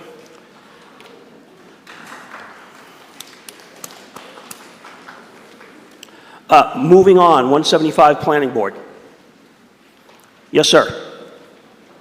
Toby Arsenian, 95 Granite Street. You'll see the planner. Last year, $50,000 was budgeted and no planner. And this year, $60,000 is budgeted, and there will probably be no planner. The town of Manchester got a full-time planner for $90,000. So this is wishful thinking. Speaking with Mitch Vieira, he believes that they will be successful in getting a part-time planner. He probably knows more than I do about such employment, But I'm skeptical. I would think that anyone who had the qualifications and the appropriate degrees would want a full-time job. Anyone would. And then there are the expenses for a planning consultant. $4,000 is little enough. But most of the planning that the planning board has been doing has been done on a volunteer basis by people paid by the state. I shouldn't use the word volunteer, that's not correct. Consultants that the planning board has been given by the state, most recently an outfit called Bowler Associates. So the state is pushing its planning agenda and putting the bill for these consultants. And they don't cost us anything, and you might think, oh, good-o, but you get what you pay for, and these people are pushing the state's agendas, central planning, what they call best practices, which means we dreamt it up, and all of you yokels out in the sticks should bow down and be impressed and be grateful. It's all most unfortunate, and we'd be better off without their services. Indeed, we need a planner.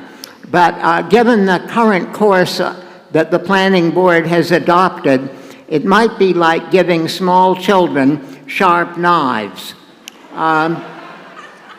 I'm tempted to say we'd be better off without the planner, but that's the voice of despair. Certainly, we need a new planner, and we also need a new planning board. Thank you, Mr. Arsenian. Anyone else on 175 Planning Board? Yes, sir, Mr. Shaw. Oh, any place. Whatever geography works.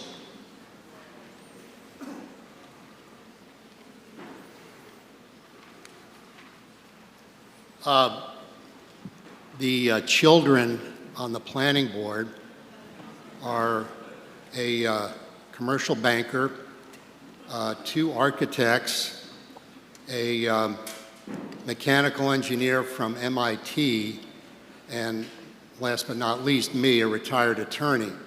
So we have learned to handle knives.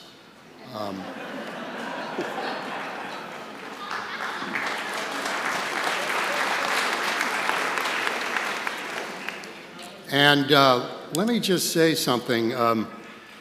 The reason this budget item is here and it goes from 50 to 60 is, you're right, Toby, we haven't been able to find a part-time planner for the planning board. And so the budget has been increased so we can have some extra money to get a planner who could work part-time for the town.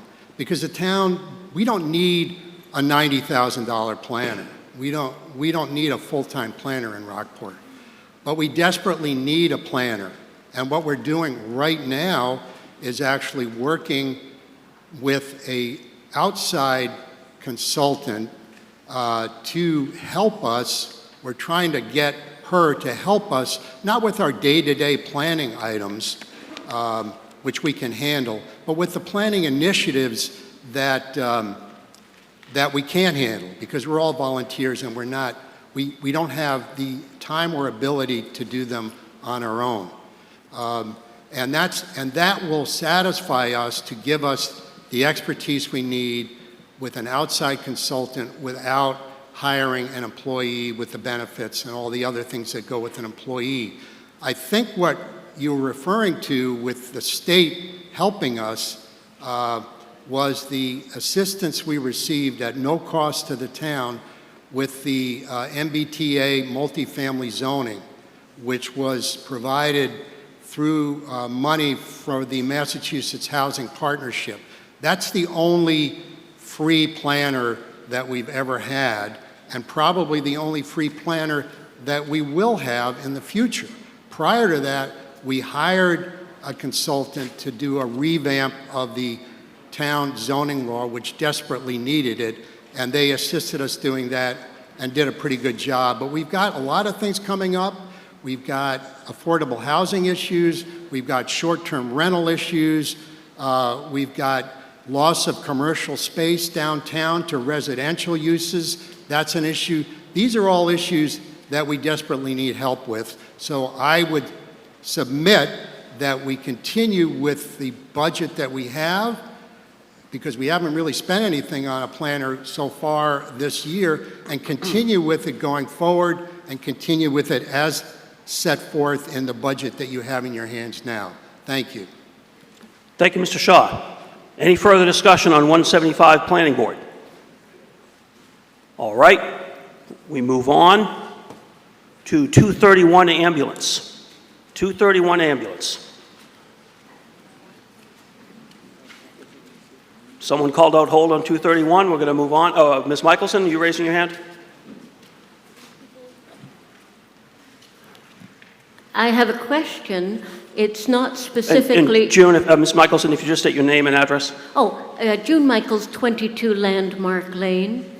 The question is not specifically about the ambulance, but about labor in general. You can see on the budget that there is no increase for stipended positions from the current year to next year.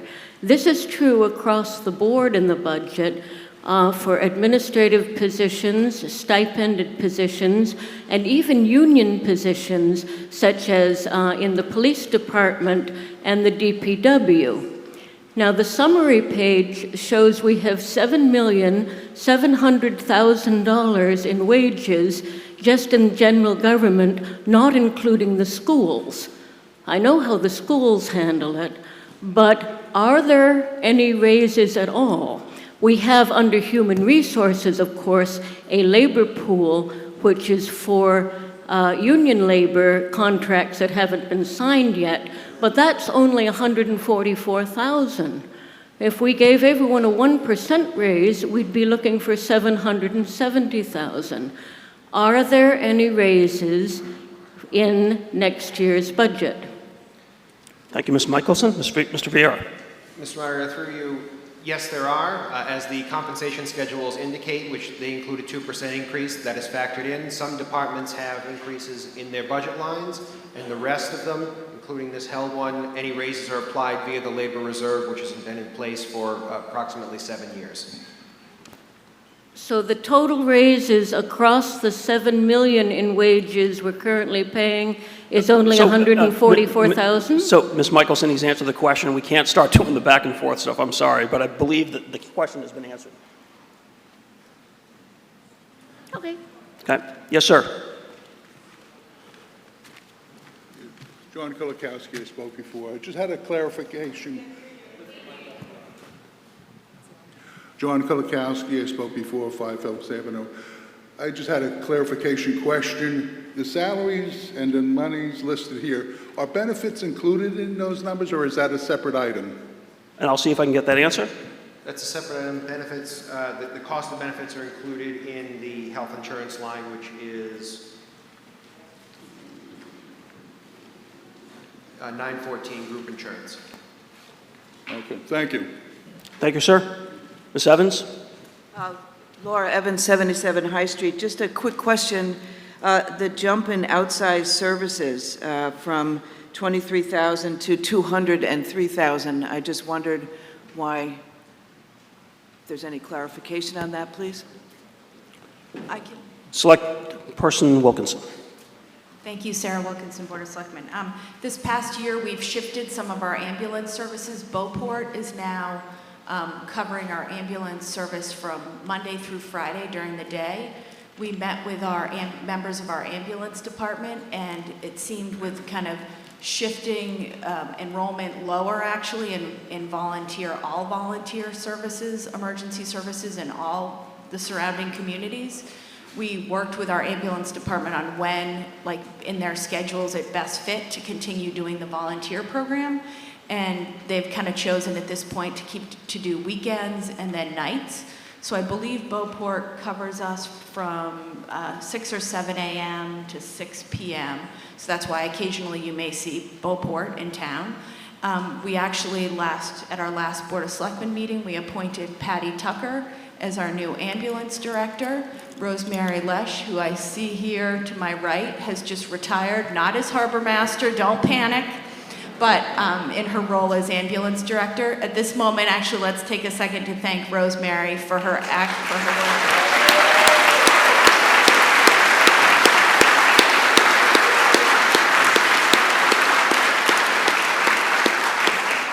And we are focused on increasing, where the ambulance department is working to increase the number of volunteers. You may see signs at the dump. They were at Career Day. They have 1 or 2 new members of the ambulance department, of our volunteer ambulance department already, so we're excited. And, but at this point, that's why there's the increase in outside services. Thank you, Ms. Wilkinson. Any further discussion on 231 ambulance? Seeing none, we move on.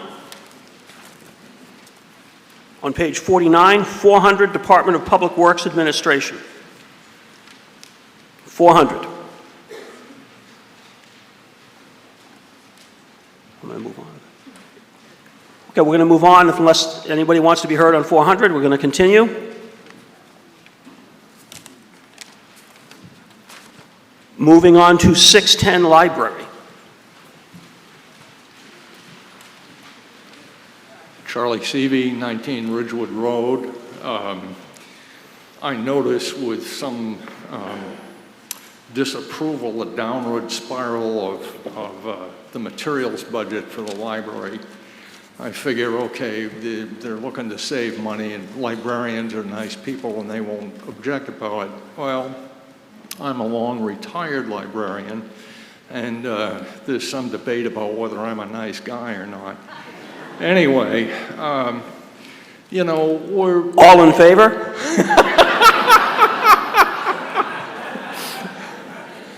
Just remember, I know where you all live. Anyway, thank you, sir.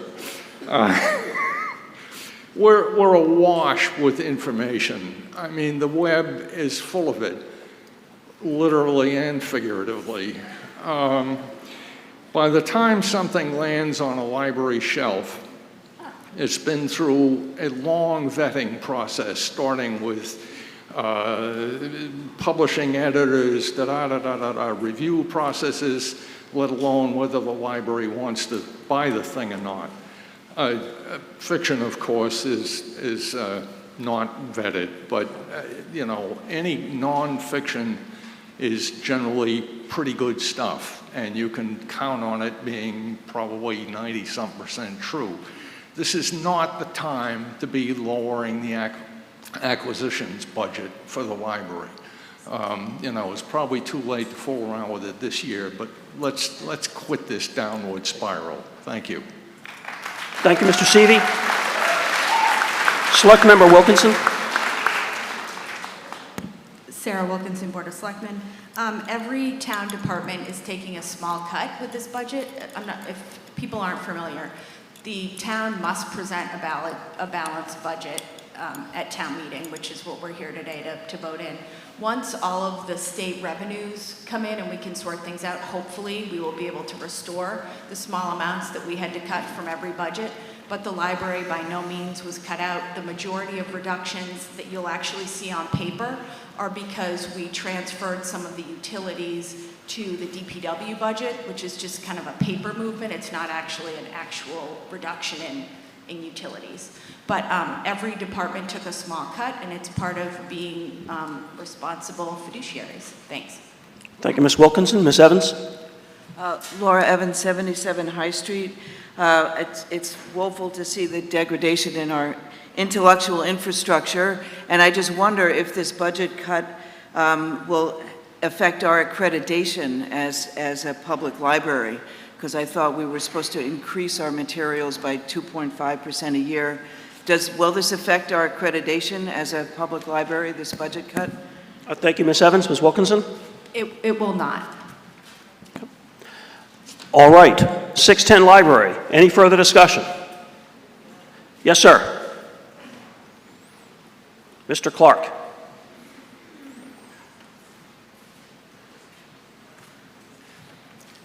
Good morning, everybody. I'm Tom Clark. I'm the Assistant Library Director. I am not a resident of Rockport. Mr. Clark, I'm sorry. I wasn't aware of that. If you're not a resident, you're not a registered voter. I cannot entertain your remarks. Oh, I'm sorry. Okay.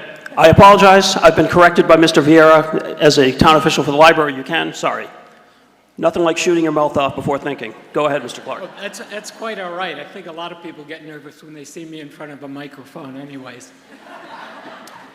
At any rate, just to let you guys know, that 19% is a Mass Board of Library Commissioners mandate. And what it happens is that we have to spend 19% of our budget on materials.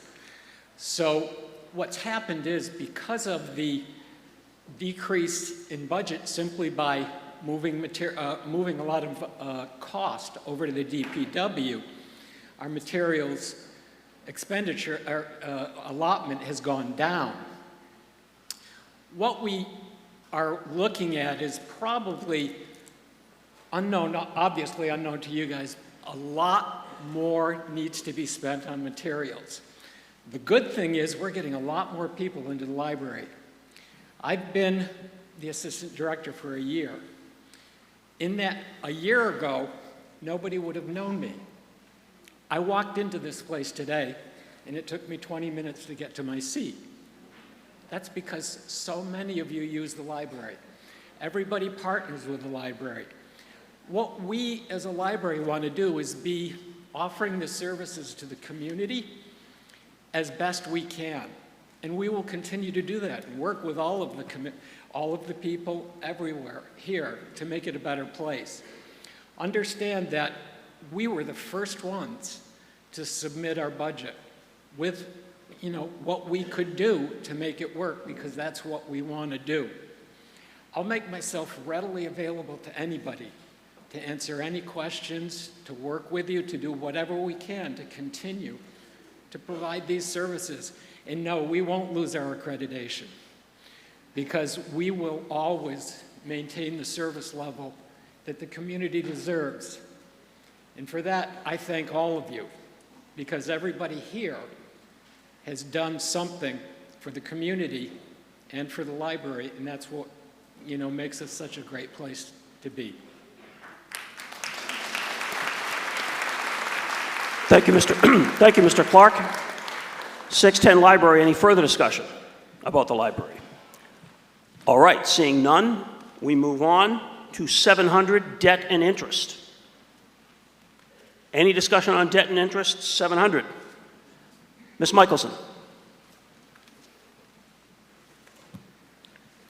This is non-negotiable item. It, of course, represents... And Ms. Michelson, I hate to be a pain on procedure. I'm sorry, 22 Landmark Lane. Thank you. It represents debt that was voted many years ago and is now ready for bonding and long-term debt repayment.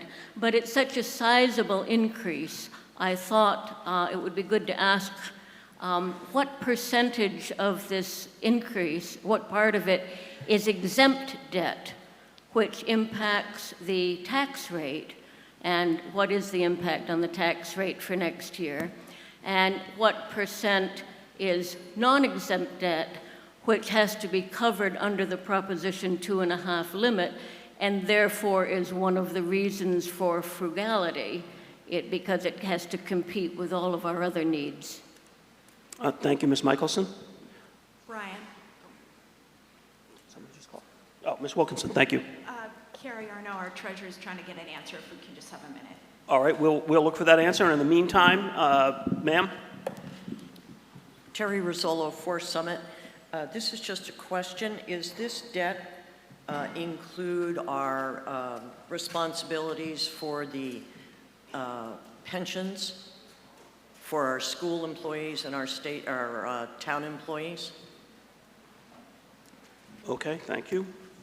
Mr. Moderator, for the last question, pension is covered in 911 Essex Regional Retirement System for the general government employees. All right, we are looking for that answer, Ms. Michelson, if we can get it. Any further discussion on 700, debt and interest? Yes, Ms. Arnaud. So, Carrie Arnaud, Finance Director. The question asking about how much of that was exempt debt, 1.848 million is exempt debt.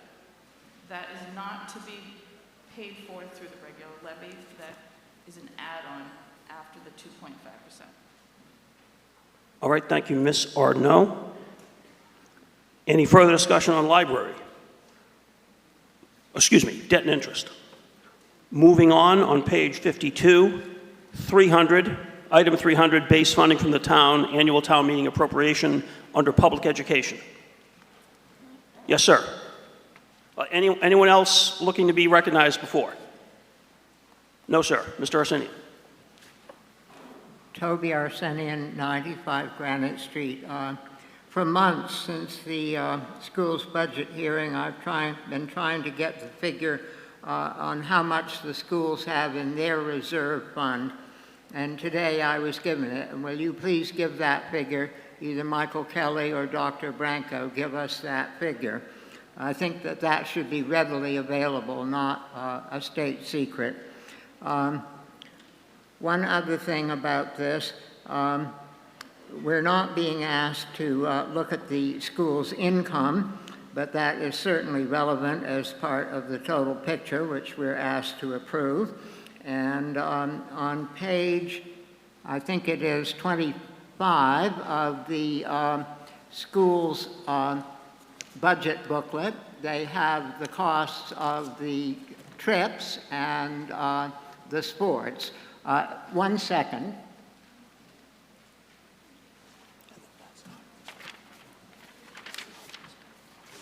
Here we have them. It's page 25 of the Rockport Public Schools fiscal 25. And if anybody's flipping through their voter's booklet, it is not in that booklet. It is not in there. It is in the school's budget booklet.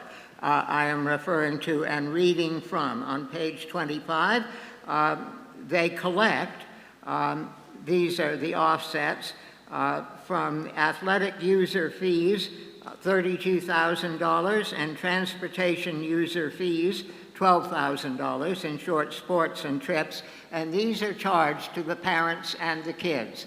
And if you ask, you are then told that if anyone cannot afford to pay, I don't know how you determine that, that they are not turned away. And that's certainly decent and well-meaning, but whoever would not be able or readily able to pay would have to ask, indeed beg. And that's demeaning, it's degrading, it's not right.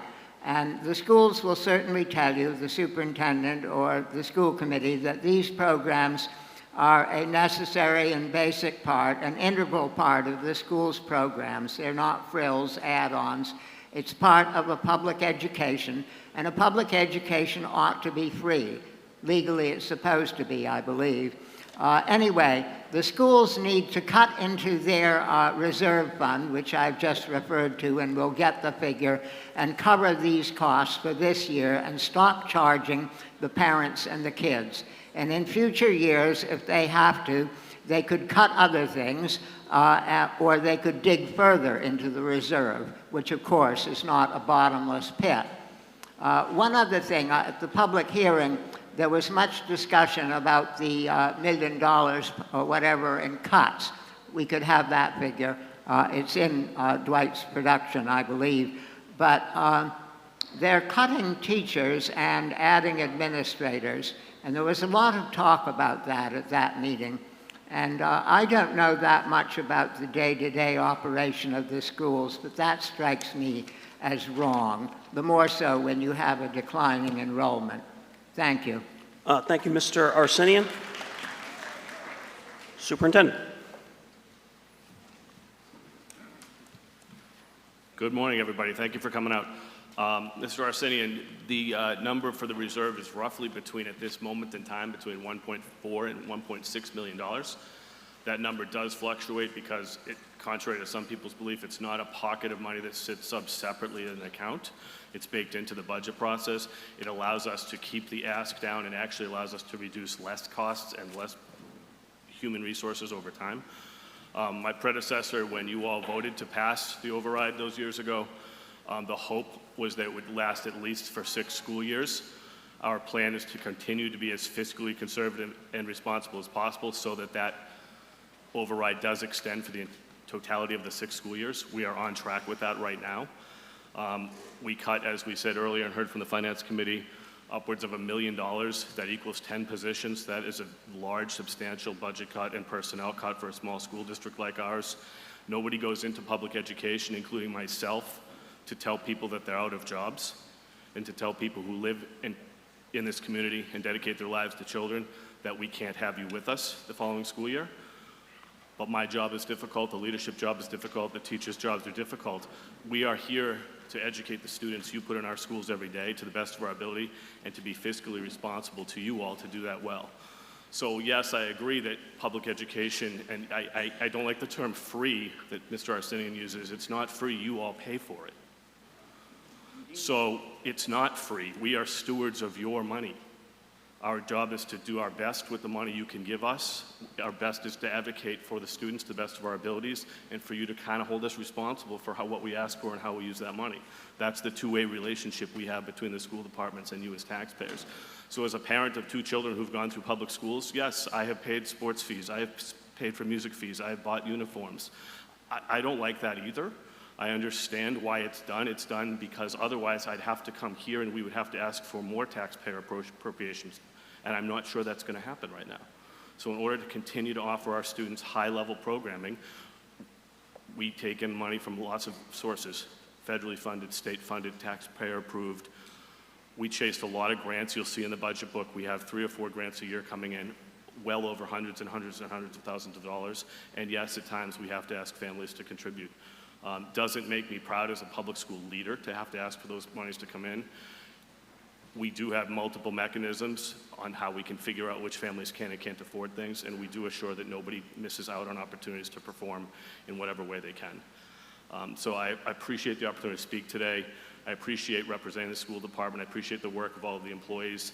The fact that so many employees live in this community is another testament to the community. People have come back to this community year after year to give back to us. We heard about that with an 18-year representative on our select board today. That's true about people in the schools too. When you talk about administrative programming, Mr. Arsenian, yes, we've reduced $1 million and 10 positions. We've reduced $100,000 in the actual payroll and salary lines for leadership, which represents 10% of the budget for leadership. The cuts in the teachers represents 5%. So when you look at percentages, it's a pretty high percentage. We've actually reduced 10% or $100,000 in salaries. We were able to leverage a new position by doing promotion from within, and anybody in organizational leadership can understand there's a lot of value to promoting people from within who are dedicated to your organization and to your children. So I hope I've been able to answer your question. I've enjoyed my 2 years here, love working in Rockport. The children are fantastic, and you all deserve a strong school district. Thank you.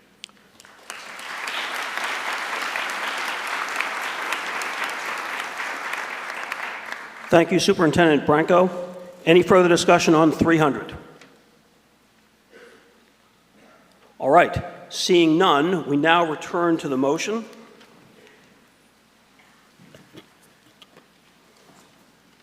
The question before you is whether to appropriate the sum of $38,162,420 as set forth in the table of estimates on pages 45 to 52 of the voter's booklet. This in raise from taxation, $36,554,788 and transfer funds and allow and apply funds and allow authority for goods and services contracts as set forth on pages 43 and 44 of the voter's booklet. This requires a majority vote. I think it's time to get blood moving, so we're going to do a show of hands. All those in favor, raise your hands. All those opposed, same sign. That motion carries. We have a budget.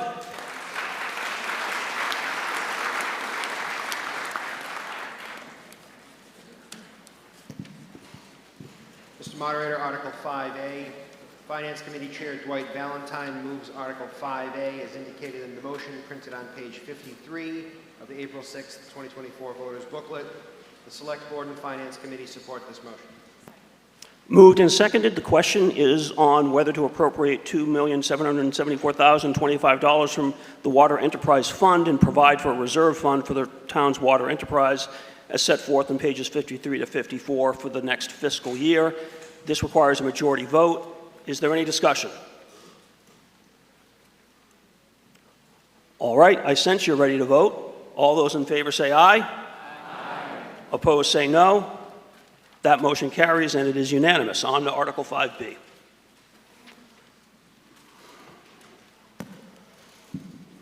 Mr. Moderator, Article 5B, Finance Committee Chair Dwight Valentine moves Article 5B as indicated in the motion printed on page 54 of the April 6, 2024 voters booklet. The Select Board and the Finance Committee support this article. Moved and seconded. The question is on whether to appropriate $2,633,943 from the Sewer Enterprise Fund and provide for a reserve fund for the town's sewer enterprise for the next fiscal year as set forth on pages 54 to 55. This requires a majority vote. Is there any discussion? I sense you're ready to vote. All those in favor? Oh, I apologize. Yes, sir. Mr. Arsenian. Toby Arsenian, 95 Granite Street. I'm loud, but not loud enough. The accounting on this, people are competent and well-meaning, and yet what we've got here, the accounting on the Sewer Enterprise Fund is not correct, and hasn't been for many years. And this was fairly recently brought to the attention of the DPW commissioners, the Finance Committee, and the Board of Selectmen. And I'm here looking at the front page of the 2000 annual report, 2020. 2000 annual report. And on pages B46, B47, B48, and B49, we have two articles, one of which, the first, authorized and paid for the construction of the Long Beach sewer, ages past, and the second article orders the creation of a Long Beach sewer district. And that was never done. And so the bills for the Long Beach sewer, which is in no way physically connected with the Rockport sewer system, are coming into the town of Rockport and being paid out of the Sewer Enterprise Fund. The sewer is physically separate. It needs to be financially separate and legally separate. So the bills have all been confused together, have been, and will have to be sorted out at some point. And as for the creation of the sewer district, the Board of Selectmen, per the bylaws, let me give you the citation on the bylaws, Chapter 3, Section Additional Powers and Duties, Roman numeral 19. The Board of Selectmen are charged with carrying out votes of the town meeting, and we're only 24 and a half years late. It's time we get on with it and have the sewer district. And this is not just a boring matter of accounting. We take it out of one pocket or we take it out of another. It's going to have practical consequences of a large and ugly sort. The city of Gloucester is now in the process of building or rebuilding their sewer system to meet federal standards at a cost of somewhat over $200 million. And all of the expenses of this will go to all of the people who are connected to the Gloucester sewer, including the town of Rockport for Long Beach. So the Board of Selectmen need to sort this out, and the misfortune that's about to befall the Gloucester sewer belongs to the Long Beach residents who have the use of it, and not to all the rest of us who are connected to the Rockport sewers and pay into the Sewer Enterprise Fund. And the sooner this is fixed, the better. Thank you, Mr. Arsenian. Chairperson Wilkinson. Sure. Thanks, Brian. The numbers in the booklet are correct. They're audited both internally and externally every year. In addition, for some reason, 25 years ago, which shockingly was before my time on the board,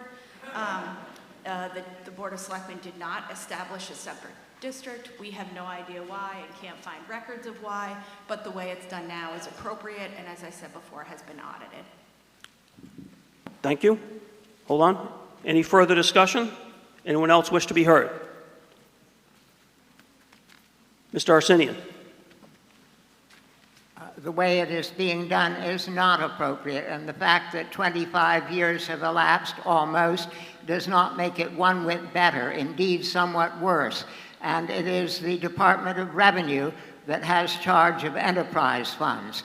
And we're talking about the operation of an enterprise fund. And if the Board of Selectmen will not see fit to put things right, perhaps the Department of Revenue will be interested in the matter. Thank you, Mr. Arsenian. Any further discussion? I see you, Mr. Kaplan. I'm just making sure someone who hasn't spoken yet doesn't want to be recognized. Mr. Kaplan. David Kaplan, 14 Drumlin Road. I'd like to ask the Select Board, is there any downside to establishing this separate sewer district? That's the question. Chairperson Wilkinson. I have no idea. That's something that we would have to ask, I guess, start with Town Council, which I'm sure we would be happy to do at some point, obviously not today. But we do know from all of our audits that the way it's being done now is proper and legal. But I'm happy to throw that question in front of Town Council at some point. Any further discussion on the motion under 5B? All right, seeing none, I sense you're ready to vote. All those in favor say aye. Aye. All those opposed say no. No. That motion carries.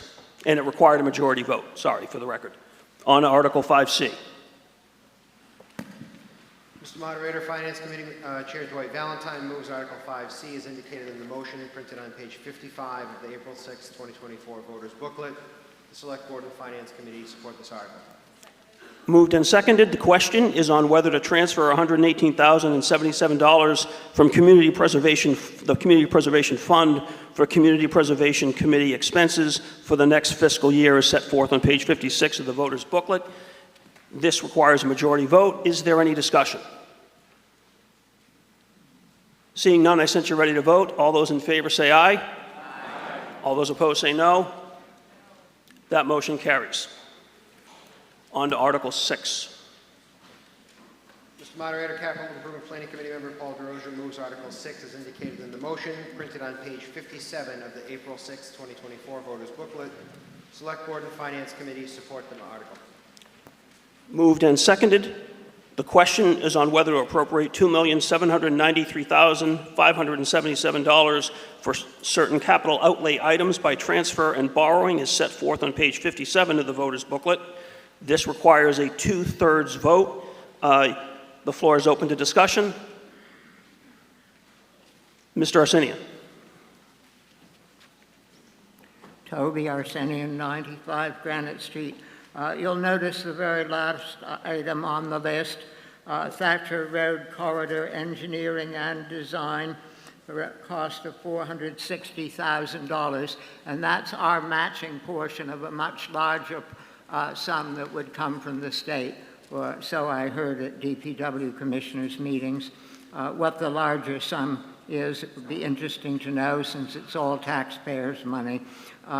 At any rate, a couple of years ago, there was a great hoopla and to-do about accessible streets.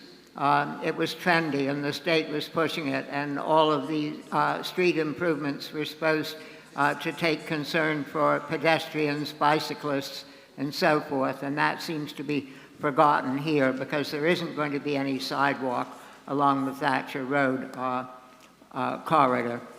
To be sure, if they built a sidewalk, it would be a shocking eyesore, but it's not safe to walk there now. Hard to know what to wish for, but we're not going to get a sidewalk. And as for the DPW NPDES, National Pollution Distribution Elimination Systems, an all-time prized bit of acronym gibberish, and in plain English, that's stormwater. And I asked the DPW, and I hope they'll tell us how much has been spent over the past 5 years. That should be available, and also how much they plan to spend. They have to put in requests for the Capital Improvement Planning Committee, so that too should be readily available. And what exactly do we hope to get this year for the $78,650? And about all of this, I would remark that certainly we should care about the stormwater pollution and what goes into the ocean, our front yard, we all care about.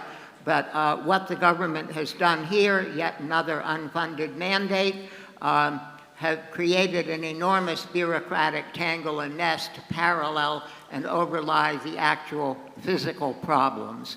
Will we have the figures from the DPW? Thank you, Mr. Arsenian. Mr. Seavey. Charlie CV, 19 Ridgewood Road. I need to correct Toby a little bit. There is, in fact, a sidewalk on Thatcher Road. It goes all the way down to Seaview Street, which is the entrance to the Cape Hedge parking lot. Just thinking about it, any sidewalk extending beyond that gets tough because you either run into very low areas or you run into big piles of granite. But there is a sidewalk for at least part of Thatcher Road. Thank you, Mr. Seavey. Any further discussion? Mr. Reed? No. Go.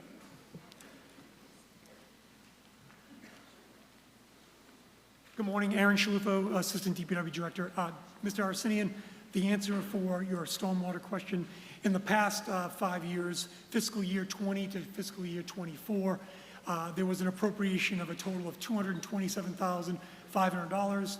Of that $227,500, there is a remaining balance of approximately $88,073. For your next question, for the next 5 years, we approximate it would be approximately $260,332 that would be proposed for stormwater needs. Those needs are obviously state and federally mandated, from testing and sampling to the consultants that assist us with those needs. Overall, to meet our permit. Thank you. Yes, sir. Nathaniel Mulcahy, 17 Road. On line 210, the police cruiser replacement, we have the quote recommended for nearly $80,000. To the best of my understanding, Rockport is the third safest community in Massachusetts. Amen to that. We do not have a high crime rate. Our cruisers are usually single occupant cruisers. They are enormous SUVs. Many beachside communities with small roads and big crowds in the summertime have now started to shift to small, ecologically advantageous vehicles. They still carry 2 people. If they're single occupancy, it doesn't matter if it's 1 seat or 12 seats. A small car will do the same exact job, cost a third of what this cruiser is going to cost, and would finally do what we have all voted as a town to help get us towards a net zero. This is what we had voted on. As far as I can see, we've not been doing anything to move us in that direction. We could save money by going for smaller police vehicles and be a greener fleet. Thank you. Thank you, sir.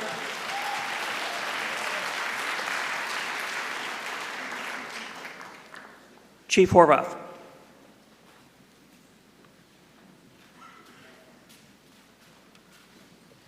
Through the moderator, good morning, everyone. Thank you for your comments. The vehicles that we run in the town of Rockport are consistent with the industry standard.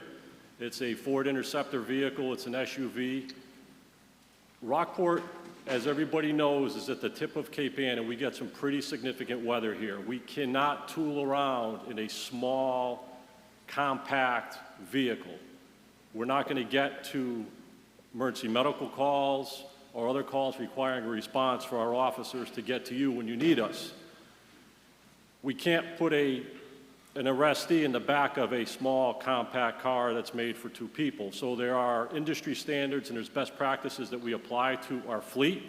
And the reason why you see a replacement cruiser every year on our capital improvement planning request is we replace these cruisers every 4 to 5 years. That prevents us from having large repair bills that would result in further requests from the town from the funds available. So in response to your comments, that's what I have to offer you, and I thank you for your support.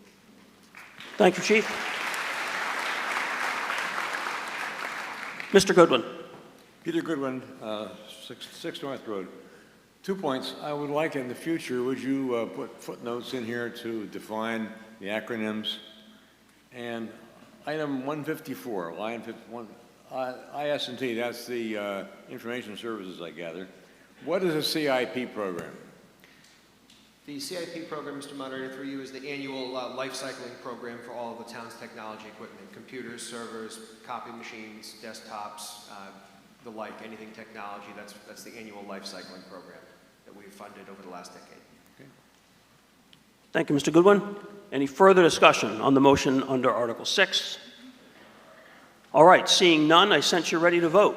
We will vote by electronic means. The question is on whether to appropriate $2,793,577 for capital outlay items as set forth on page 57 of the voter's booklet. You'll have 12 seconds from when I say the words vote now. You will press 1 or A for aye if you support the motion. You will press 2 or B for no if you oppose the motion. This requires a 2/3 majority. Is everyone clear on the question before you? All those in favor, press 1 or A for aye. All those opposed, press 2 or B for no. Ready, vote now.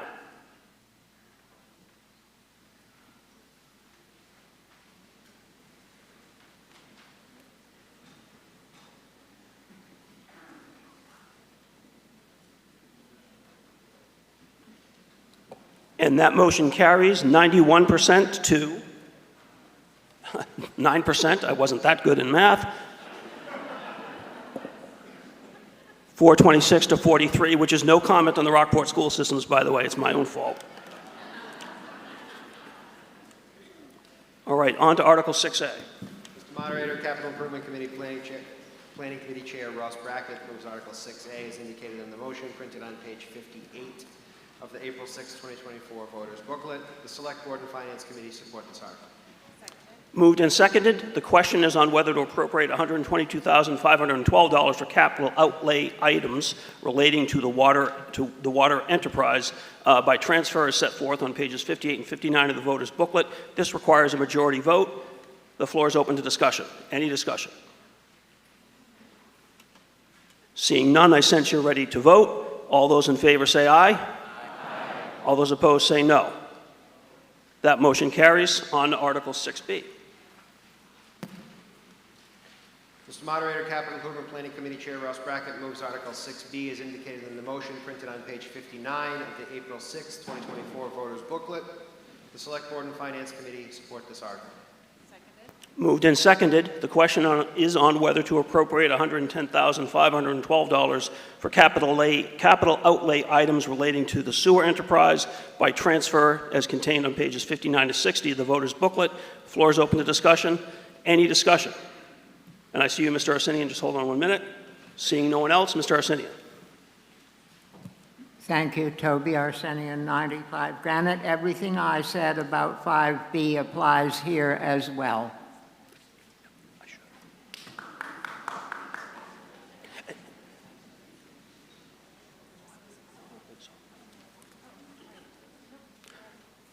All right. Any further discussion? Seeing none, I sense you're ready to vote.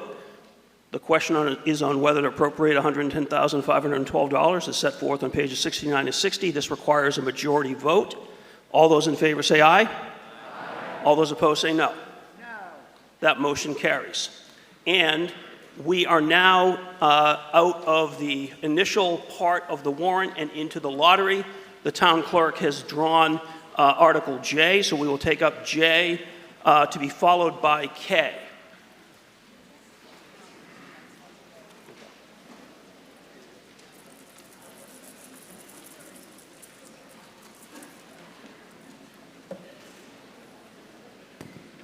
Mr. Moderator, lead petitioner Toby Arsenian moves Article J as indicated in the motion printed on page 65 of the April 6, 2024 voters booklet. The Select Board recommends this article. Government and Bylaw Committee reports favorably, and they will provide further detail. Moved and seconded. The question is on whether to amend the Town of Rockport Code of Bylaws as set forth under Article J relating to the duties of the Town and Government Bylaw Committee. Mr. Arsenian. Thank you. Toby Arsenian, 95 Granite Street. I'll read the whole paragraph, including what's now there to make sense of it. Section 4, duties. The Town Government and Bylaw Committee shall review all warrant articles which would, if adopted, affect or require changes in these bylaws, and we're adding at this point, or the charter. And adding this sentence, the committee shall hold a public hearing on any proposed changes to the bylaws or charter to hear public comment prior to the town meeting the charges shall be presented at. We get a public hearing for a presentation of the school's budget.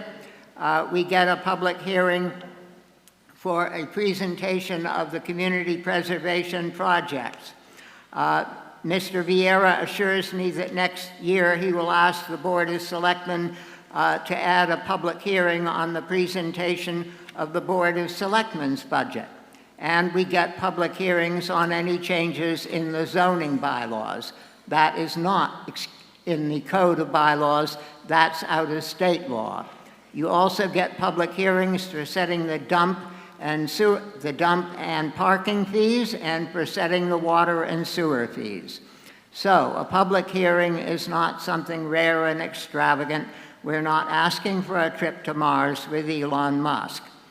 The reason for a public hearing, to present whatever articles have been drafted to go to the town meeting, whether they would come from the selectmen or other boards or from citizen petitioners. And at the public hearing, whoever was presenting the articles would presumably read them if they were not too long, if not, at least explain them. And then the Government and Bylaw Committee would ask questions, make comments, and most important, citizens get to ask questions and make comments. Why not simply a public meeting and not a public hearing? The answer is that at a public meeting, the chair of the committee does not have to entertain any public comment. It is entirely a matter of the discretion and goodwill of the chair.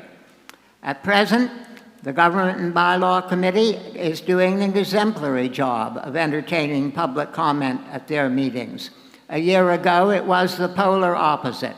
And you don't want to depend upon the goodwill or whimsy of the chair of any committee, chairman. These could change over the course of time. There's one minor hitch to this, and that is that for a public hearing, it needs to be advertised in the paper of record. That is the Gloucester Daily Times, and they hold us to ransom. For a tiny column in the paper, it costs several $100s. That's a minor cost to pay. This is a proper part, I believe, of a functioning democracy, and I see it as Mom, the flag, and apple pie. I hope you will vote for it. Thank you, Mr. Arsenian. Ms. Kaiser from the Government and Bylaw Committee. Lori Kaiser, Chair of the Government and Bylaw Committee. Town Government and Bylaw Committee recommends favorable action on this article for the following reasons. This would codify the committee's current policy of having public comment when it reviews citizens' petitions or proposes changes to the bylaws, requiring only the addition of newspaper notice, and this notice would not be burdensome and may help with public awareness. The additional words and the charter, while not considered necessary, does not harm and is not worth disapproving the article on this basis. Thank you, Ms. Kaiser. Further discussion? Seeing none, I sense you are ready to vote.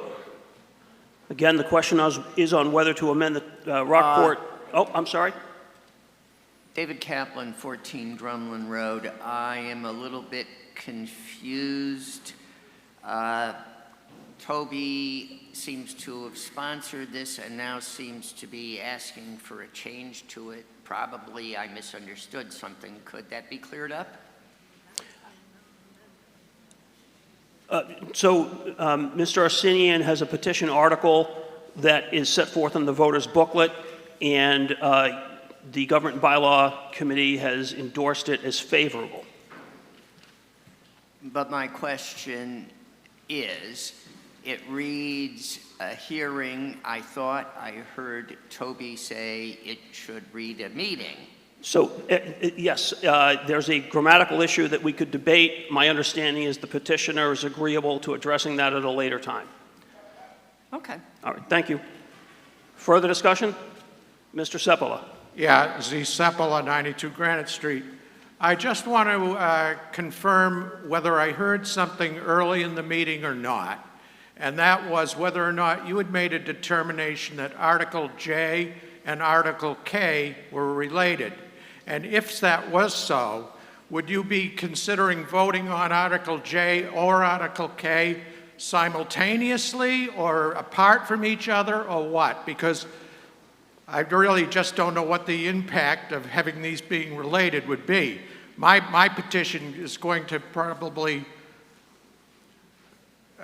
conflict in some ways with Toby, so I just want to know that. No, it's a good question. It does in a technical sense. We're going to vote on J and then we're going to go right to K. I agree with you, but you each brought arguably... Okay, I just want to know. Okay, yeah, no, we're going to go right to K. Yeah, After this vote, we're going to go right to K. Thank you, Mr. Sepala. I see you, Mr. Arsenian. Any further discussion on the motion on J? And I see Mr. Arsenian. Anyone else? No, Mr. Arsenian. Yes, Toby Arsenian again. Why don't we correct it right now? And it was not my error to start with. It was confusion when town council transcribed it, what's called a scrivener's error, and change after town meeting the words the changes shall be presented at to at which the changes shall be presented. Then it's grammatical. It's harmless. David Kaplan is right. So, Mr. Arsenian, you're making a motion to amend. Amend. Is there a second? Moved and seconded. The question is now on the motion to amend the motion under Article J so that after the words, quote, town meeting, close quote, delete the words, quote, the changes shall be presented at, end quote, and replace those words with, quote, at which the changes shall be presented, period, end quote, in essence, avoiding ending the sentence with a preposition. Any discussion? Yes, sir, Mr. Tobin.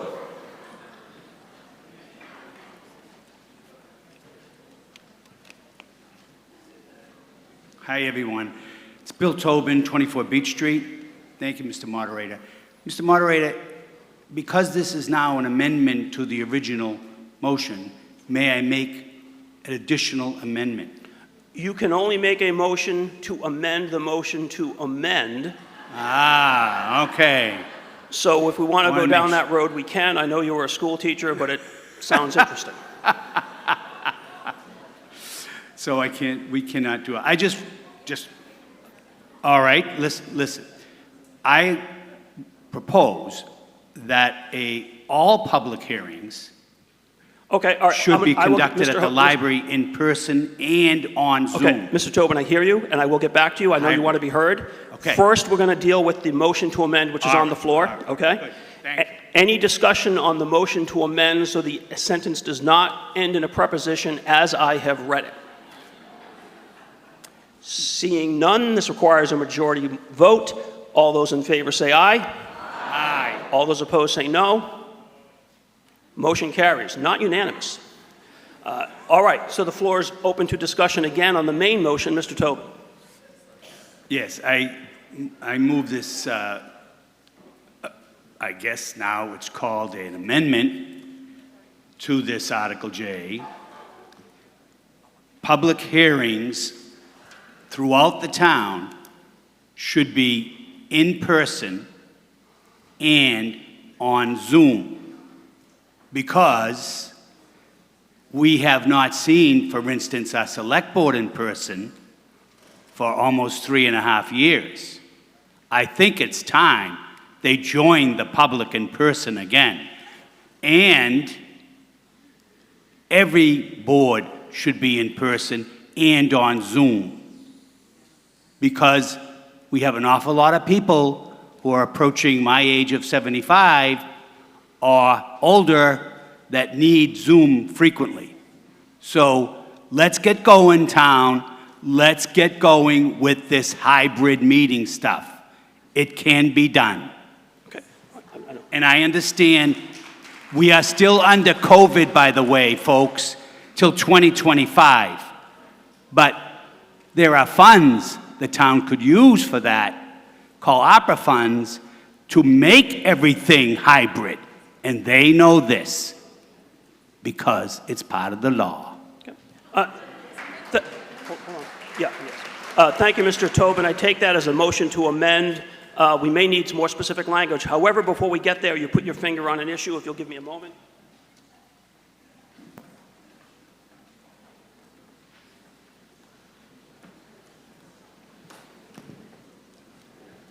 Through you, Mr. Moderator, as the speaker just said, the open meeting law still has some special conditions in place for another year. In my opinion, it's the individual committees and the select board setting the policy that gives the flexibility to be in person, completely remote, or hybrid. And so, in my opinion, a bylaw would not be approved by the Attorney General, which would mandate that. As I say, in about a year, these changes allowing for hybrid, et cetera, are either going to be permanent or changed into something else, and we may be able to look at this issue at that point. So, I'm going to take the opinion of town council that would not be legal as passed. So unfortunately, Mr. Tobin, I'm going to have to rule that motion to amend out of order. At this time, perhaps it's something that could be taken up more globally at a later time. All right. Any further discussion on the motion as amended by Mr. Arsenian's grammatical motion? Seeing no discussion, I sense you're ready to vote. This is a majority vote. All those in favor say aye. Aye. All those opposed say no. That motion carries. We go on to Article J. K, I'm sorry. Mr. Moderator, Article K, lead petitioner Zena Seppala moves Article K as indicated in the motion printed on page 68 of the April 6, 2024 voters booklet. The Select Board does not recommend. The Government and Bylaw Committee reports unfavorably, and they will provide further detail. And just for the voters, the next article drawn was N. So when we're completed with K, we will move on to a motion under Article N. Moved and seconded. The question is whether to amend the Town of Rockport Code of Bylaws as set forth under Article K relating to the Town Government and Bylaw Committee. Mr. Seppala.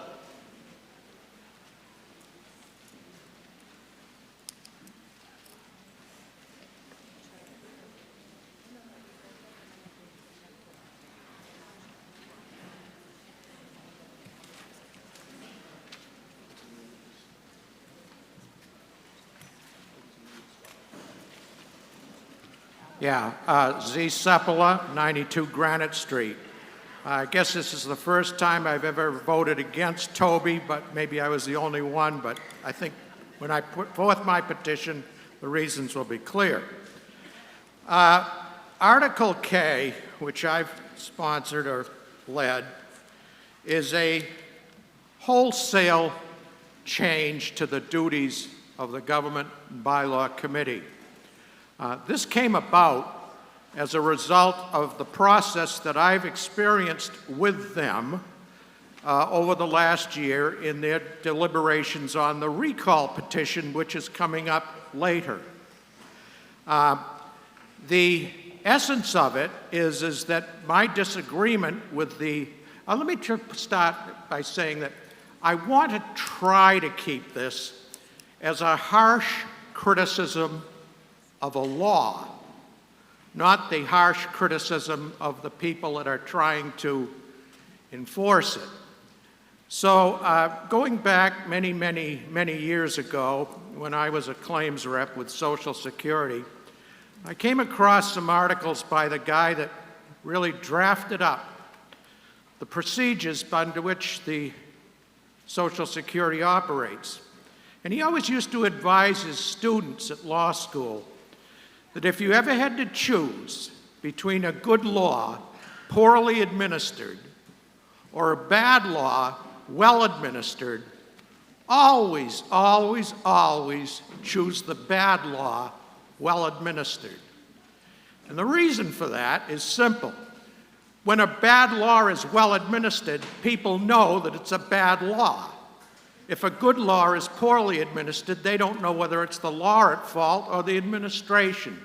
So I'm going to try to keep this topic centered on the fact that I believe it was a terrible law that created the mechanism by which the Government and Bylaw Committee would not only review existing bylaws, but also proposed bylaws. So in their voter booklet, the Government and Bylaw Committee says, starting out on page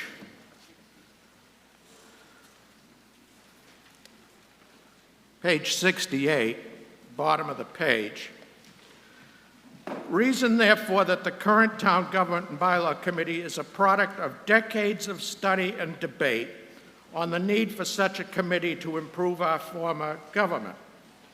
I've made many public records requests and have never been able to find any record of any debate. It may have happened, but it's not available. So wherever that records of debate are, I'd like to see them. And it goes on to page 69, the next page, at bullet point 2. For at least 84 years, Rockport Town Government has identified the need to review and substantively update town bylaws on a regular basis. I can say, unhesitatingly, that I hope they're able to do that for another 84 years, because bylaws do become obsolete, and they do require updating, and they should be looked at. But the difference between that and looking at a bylaw that might be proposed or might happen is the difference between night and day. How can anyone look into the future? How can anyone say what's a good idea or not? The only way anything ever is looked upon objectively is to say, this happened and we should take a look and see, is it good or bad? Not whether or not something might be good or bad. Anyway, at the next 1, 2, 3, 4, 5, 6 bullet points, I said I was going to try to keep this as a criticism. Just for your planning, Mr. Sepala, I've got you at 6 minutes out of your 10. Thank you. You have 10.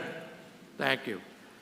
The next 6 bullet points, as best as I can describe it when I read it, it's a whole lot of what and a whole little of why.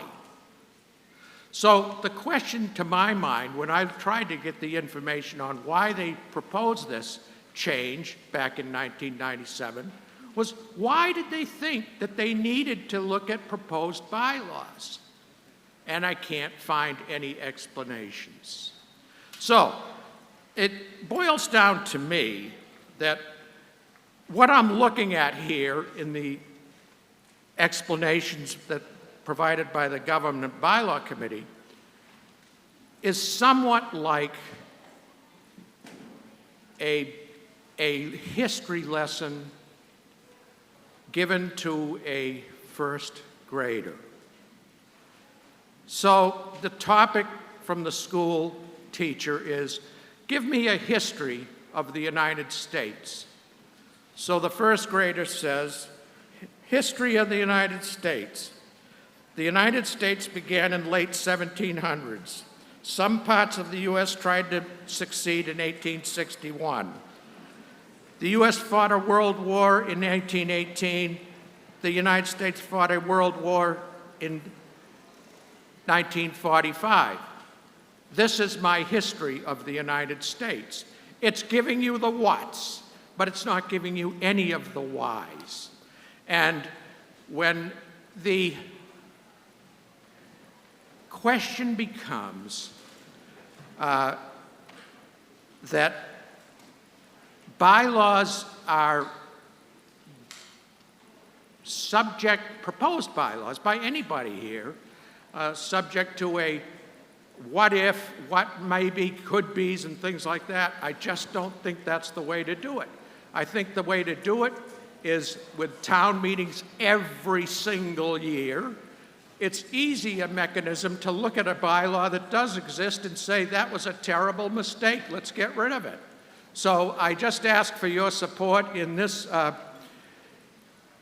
article in evaluating whether or not you believe that decisions should be made on the basis of what is. And that's at 9 minutes just for your planning, Mr. Seppala. What will be or what was. Thank you. Thank you so much, Mr. Seppala. Ms. Kaiser from the Government and Bylaw Committee. Oh, I'm sorry. Mr. Kistad.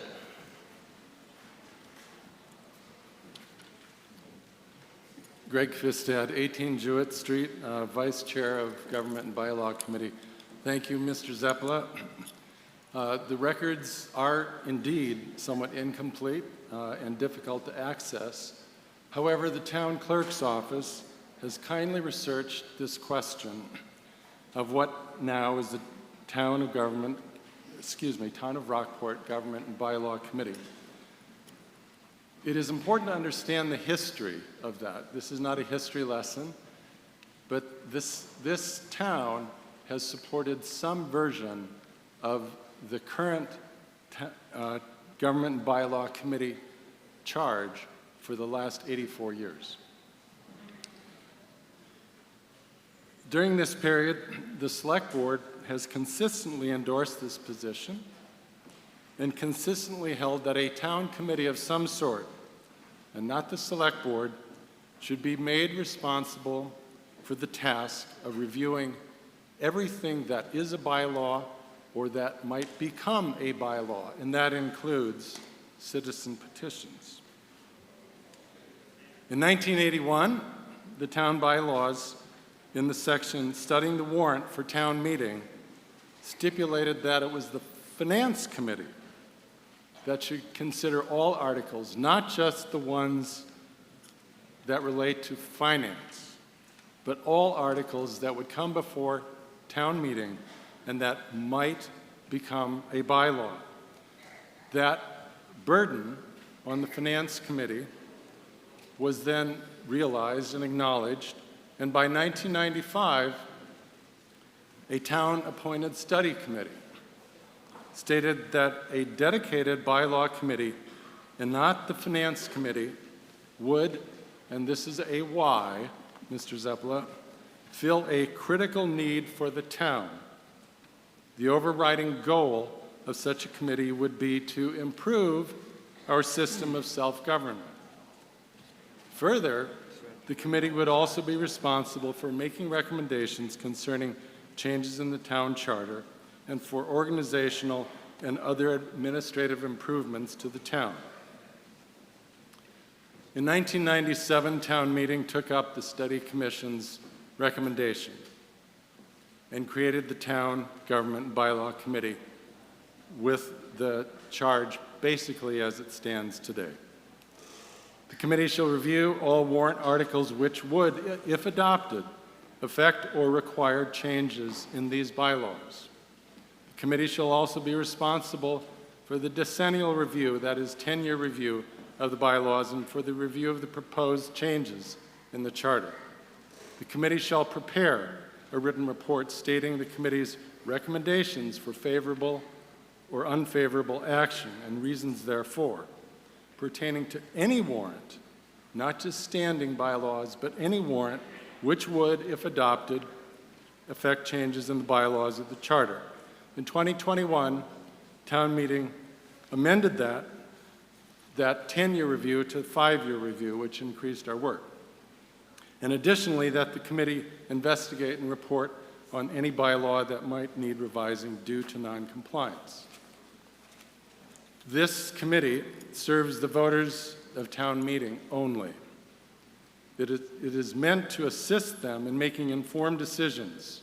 It's not a gatekeeper that prevents any warrant from moving forward.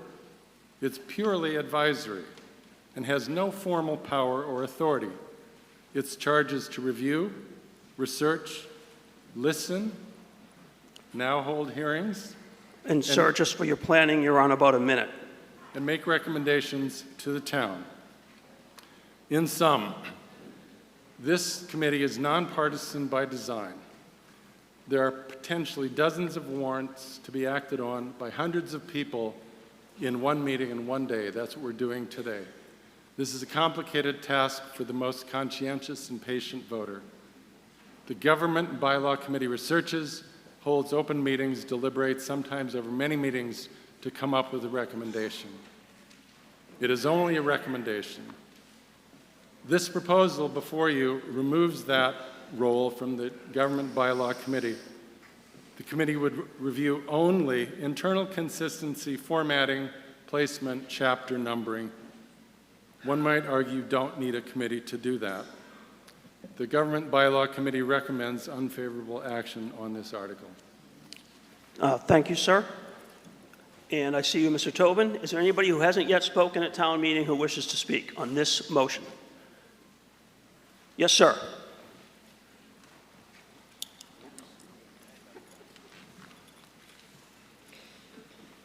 Very briefly, I'm J. William Breslin of 119 Main Street, and this discussion is truly tedious. And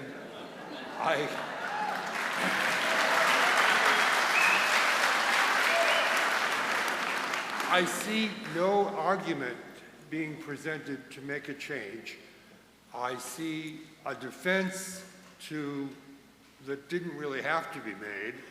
I'm confused by what the article's position or the goal of the article was.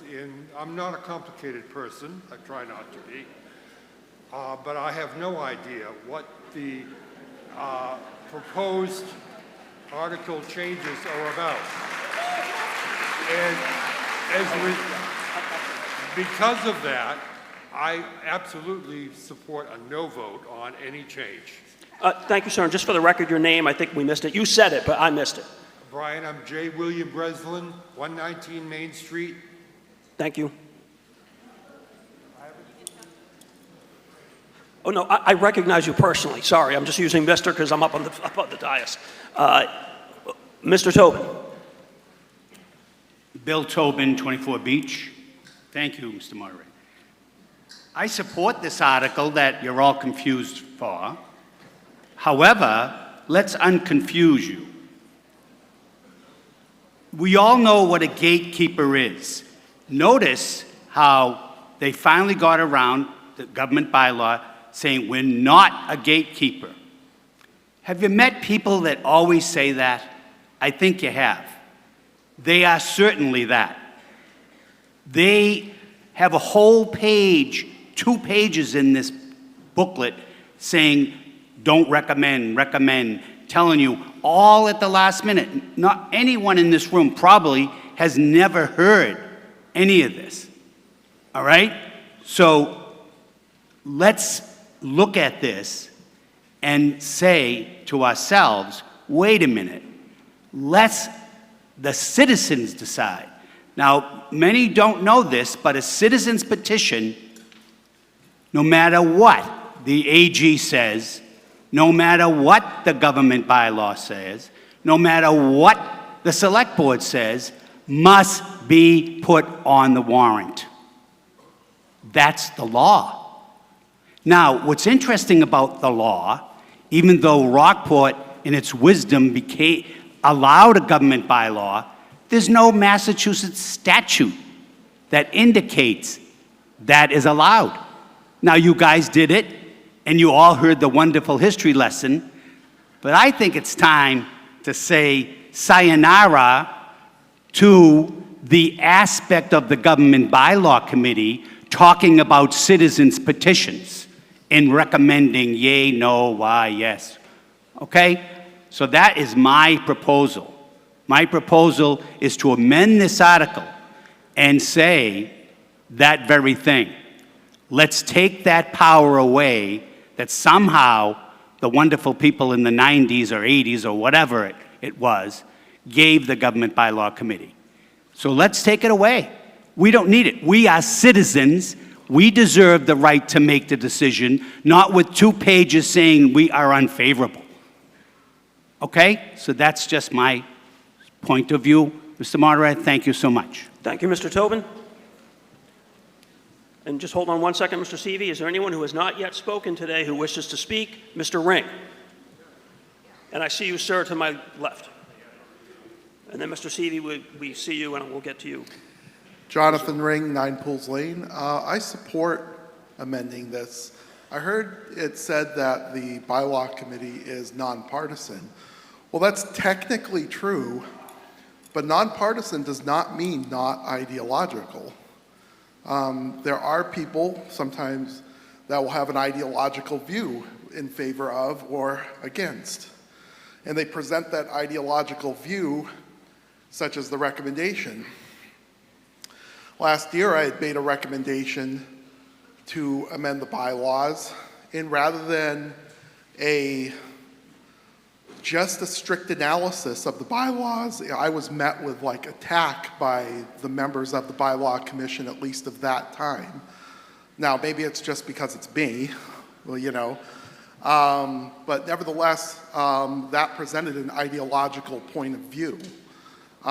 So I propose removing the ideology out of the review process of the bylaws and just making sure that it's a strict process as to whether it could actually conform with the amending the actual bylaws. And that's why I support this. Thank you. Thank you, Mr. Ring. Mr. Kaplan? David Kaplan, 14 Drumlin Road.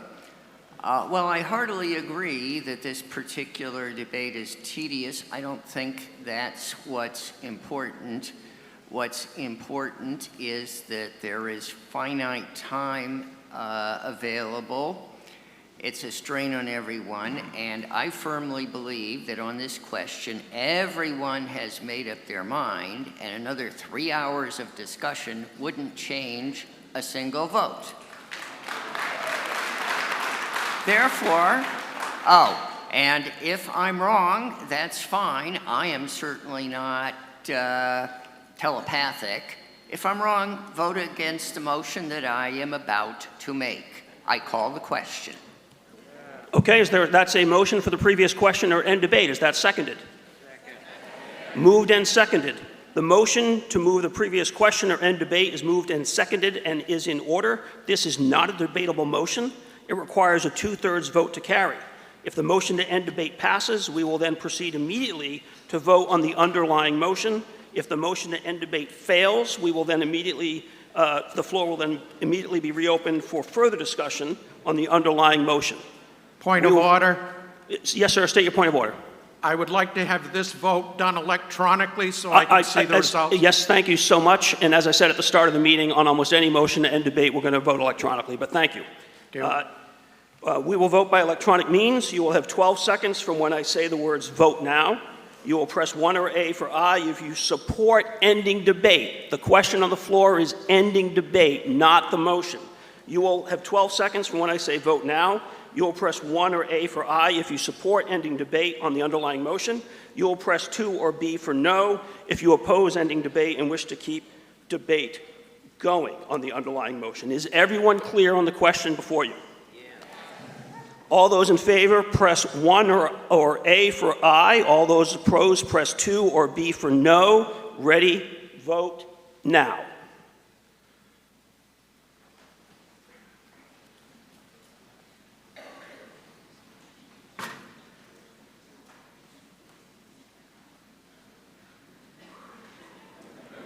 That motion carries 93% to 7% in the numerical count.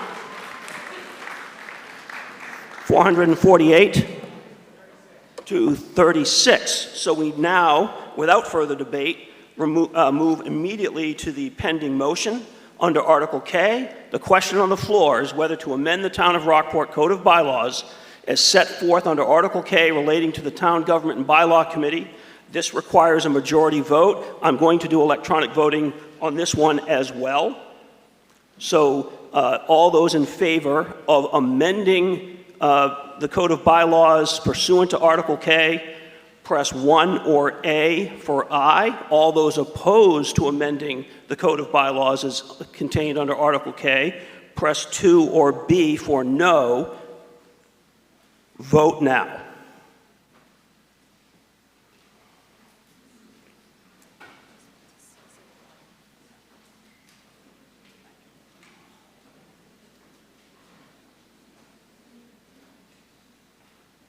And that motion fails 71% to 29%, and the numerical count is 302 to 124. And so we are now on N.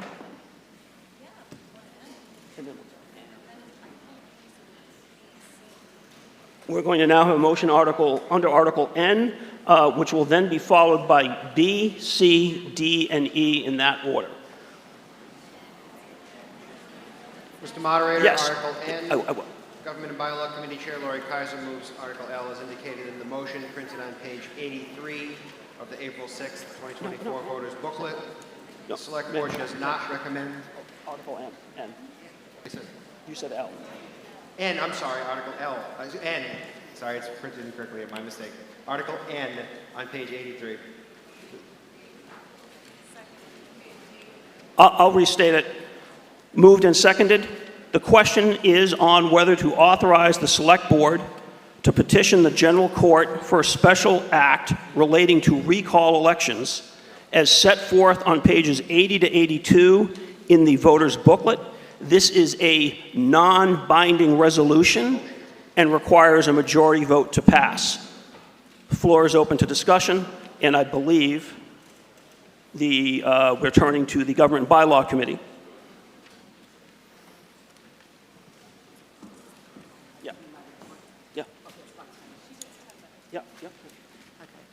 Lori Kaiser, Chair of the Town Government and Bylaw Committee.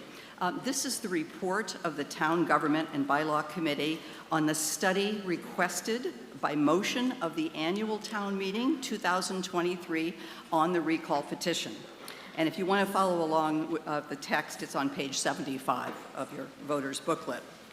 A brief history. The last year, the annual town meeting sent the Town Government and Bylaw Committee a pending citizens petition to study. The petition proposed an amendment to Rockport's charter to add the right to recall and remove an elected official from office prior to the end of his or her term. In accordance with the town meeting motion, we have studied the petition more thoroughly and are reporting our findings to you.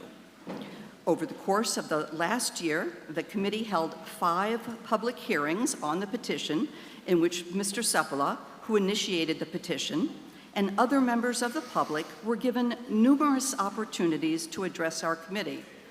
We prepared an initial report of our recommendations on the petition in July of 2023, in which we listed several concerns. Namely, could it be used too easily for partisan purposes?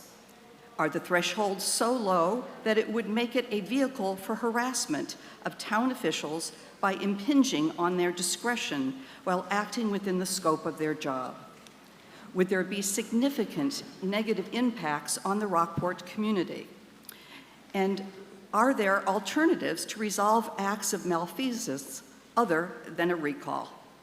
Mr. Seppala received an advance copy of our recommendations before that meeting and criticized the report as being too theoretical and with no real evidence. The committee agreed that concrete examples would be helpful. Subsequently, the committee reviewed over 50 Massachusetts recall cases dating from 2010 to 2023, including most municipal charters associated with them. We also looked at newspaper articles and social media concerning recalls in several towns to more fully understand the impact of recalls on communities. In addition, we investigated alternative dispute resolutions in order to more fully inform town meeting of other options to resolve malfeasance of elected officials. After lengthy review and research, the committee determined that its original concerns were in fact supported by evidence. It therefore concluded it could not support the citizens' petitions for the following reasons. And the first reason is that there is no gatekeeper to confirm an affidavit commencing a recall or the subsequent petition moving forward is for the proper reasons. Section 2 of the petition sets a standard that an elected official may be removed from office for reasons such as malfeasance and lack of fitness, but may not be removed from office for exercising discretion in voting or acting on matters before such office holder. However, there is no person or officer of the town charged with determining whether allegations set forth in the initial affidavit or the subsequent petition as filed with the town clerk meet this criteria. Therefore, the town could be required to expend personnel and economic resources to move forward on a petition in violation of the criteria. Such a recall election could cost the town of Rockport upward of $10,000. The second reason, the standards to support a recall are vague, subjective, and broad. The reasons for removal stated in the petition are too vague and broad, making them meaningless as a standard. The voters will therefore make a subjective judgment as to the meaning of the terms, and this would allow an official to be removed from office for any reason. We found this to be the case in most of the recall charters we examined. Similar to this citizen's petition, they too had vague standards for recalling an official based generally upon some sort of malfeasance. Despite this, the primary reasons officials were recalled was because a group of people did not like the decision that the elected official made, not that the official acted improperly. As we learned, vague standards also allow recalls to be used for partisan purposes, and by that we mean the intention of promoting a particular cause by a relatively small group of citizens.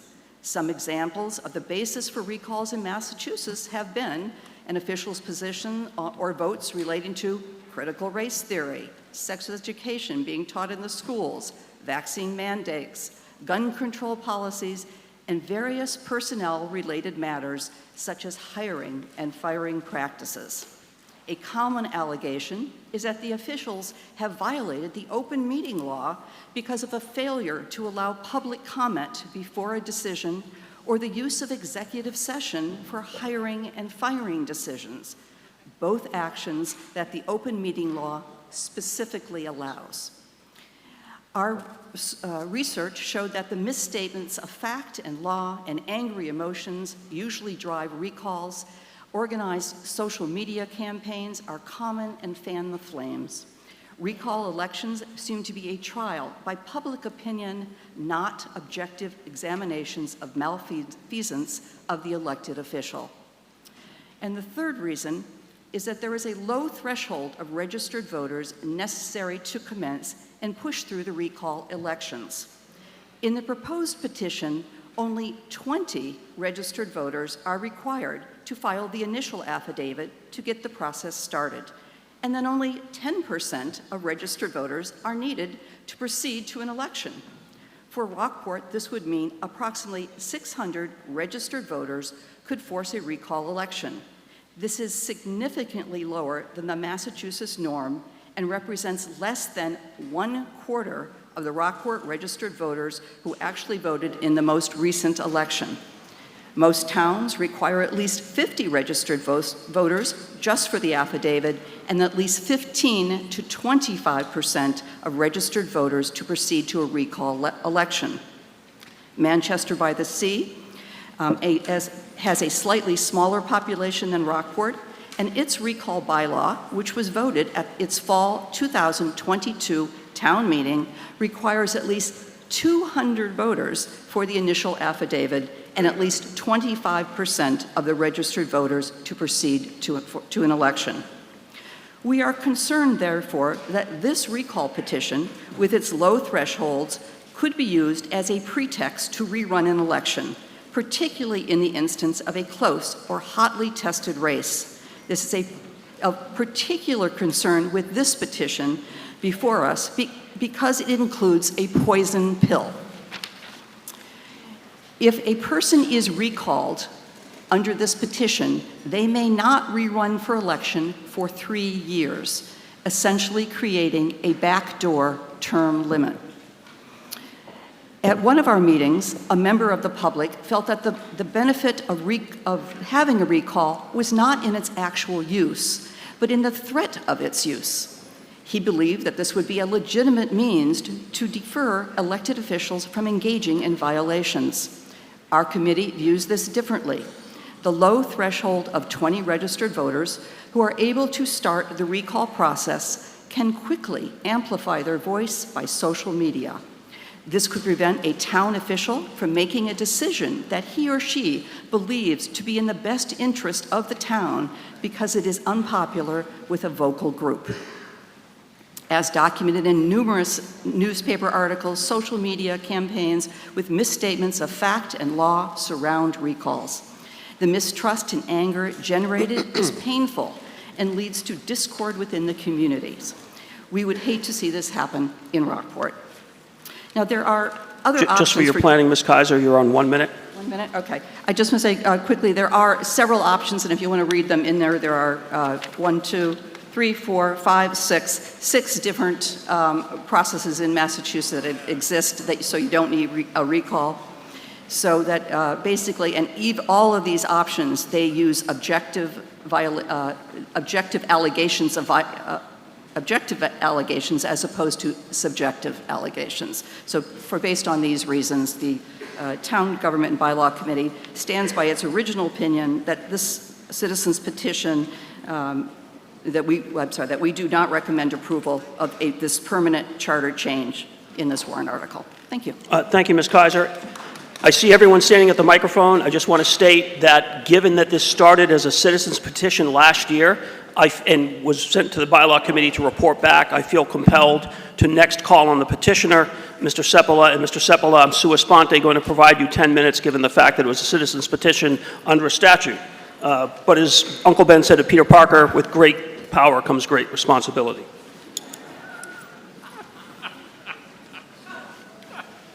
Thank you, Mr. Moderator. I think that 10 minutes is generous, and I appreciate that. I'll try to do it in a little bit less. What I want to talk about is in the course of looking and researching recalls, I've come across some documents that are objective and do give citations and do give footnotes and do give examples, unlike the sketchy report of the Government and Bylaw Committee. So what I'd like to tell you folks, any of you that have got a computer, or not a computer, but a phone with internet access, you can go to something called The Use and Abuse of Recall, a proposal for legislative recall reform. This was done for the Nebraska Law Review by Elizabeth E. Mack, University of Nebraska College of Law. She was a Northwestern JD and a Harvard Law School grad. I want to read the conclusion of her 20-page report. Recalls of local government officials are more and more common.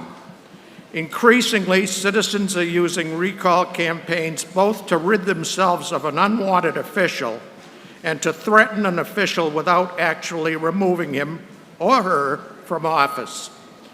While recalls are a healthy sign of a dynamic representative democracy, such power in the hands of the electorate is not without its disadvantages. Impassioned voters can use recall as an arbitrary means of harassment, stifling the proper workings of government. In order to maintain recall as a useful tool of democracy, Without threatening the proper and necessary workings of government, recall must be reformed. A recall must be based on a sufficient showing of cause with a right to appeal to the state court. Recall statutes should impose sanctions on those who knowingly file recall petitions based on false allegations. Moreover, signature requirements should be based on the number of registered voters in a given area, not on the number of people voting in a previous election. While recall is important for democracy, it can be abused. These proposals, in the first instance, will prevent unnecessary recall campaigns. Second, the reforms will provide targeted officials with the substantive allegations against them. It is important that voters maintain their populist sentiments, but not at the expense of destroying representative government. The right of recall is a privilege that protects the voters from living with costly electoral mistakes. Recall reform is necessary to protect elected officials from the arbitrary exercise of that privilege. Elizabeth E. Mack, 88.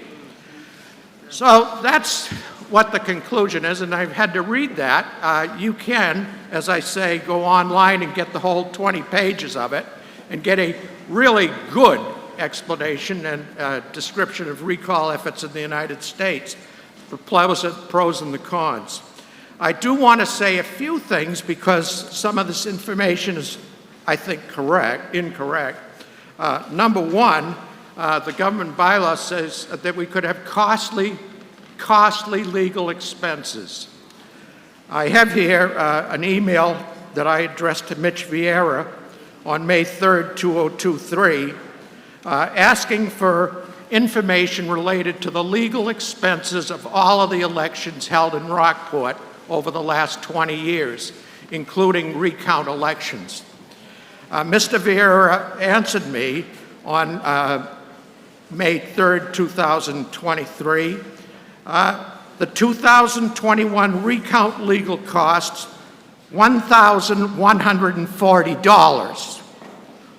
All other years total referenced in your request relating to elections, parenthesis estimate, less than $1,000. I think that's pretty significant.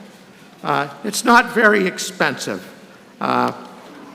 when you consider what the stakes are.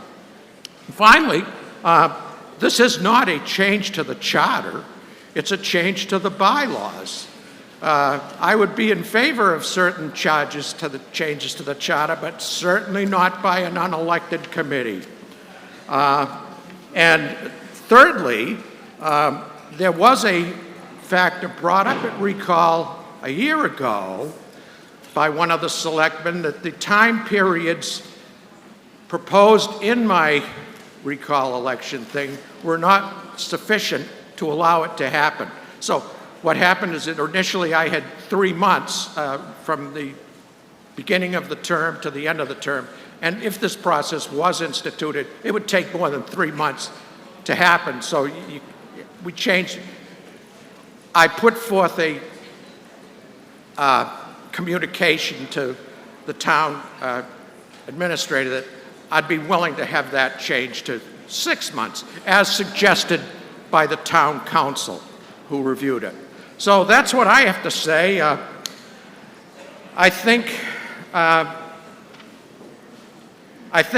most communities have more faith in their citizens to do the right thing than Rockport apparently does. Thank you. Thank you, Mr. Sepula. Yes, ma'am. Lisa Goldsmith, 13 Bay Ridge Lane. Prior to moving to this beautiful community, I lived in one of those communities that was probably included in the study that had a recall of an elected official, and I'm here to testify that everything in Ms. Kaiser's report is exactly how it played out.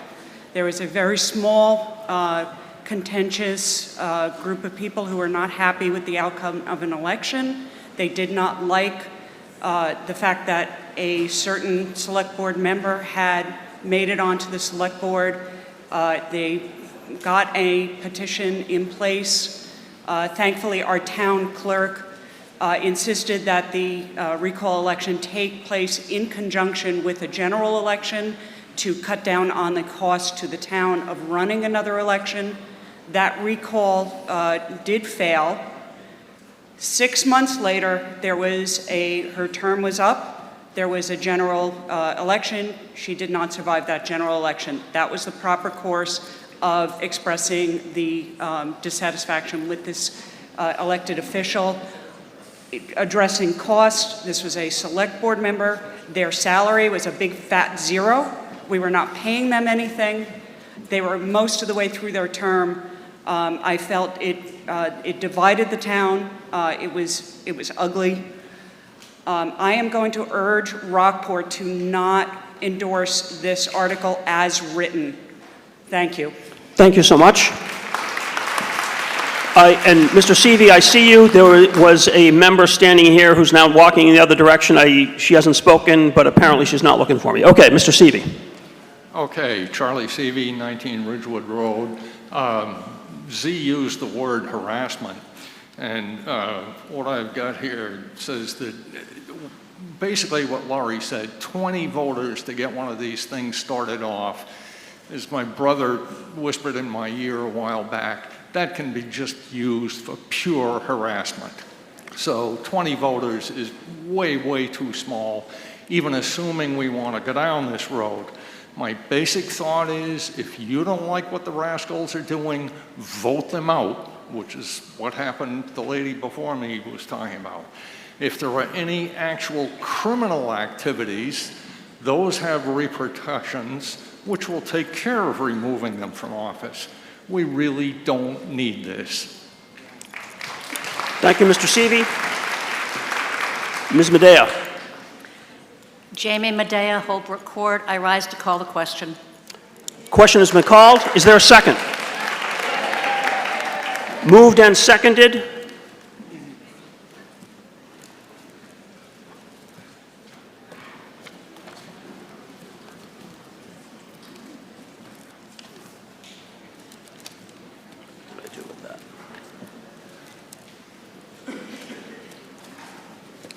Sorry. Moved and seconded. The motion to move the previous question or end debate is in order. Again, it's not debatable, requires a 2/3 vote to carry, and we will vote by electronic means. So, the motion on the floor is whether to end debate, stop discussion on the motion under the non-binding Article N motion for a recall home rule petition. Does everyone understand the motion before you? You'll have 12 seconds from when I say vote now. As before, you'll press 1 or A for aye if you support ending debate on that motion. You will press 2 or B for no if you oppose ending debate and want to continue discussion on the recall motion. This requires a majority vote. All those in favor, sorry. Oh, I'm sorry. Yes, thank you. That's why I've got it written out, 2/3. This requires a 2/3 vote. So again, you'll press 1 or A for aye or 2 or B for no. It requires a 2/3 vote. Vote now.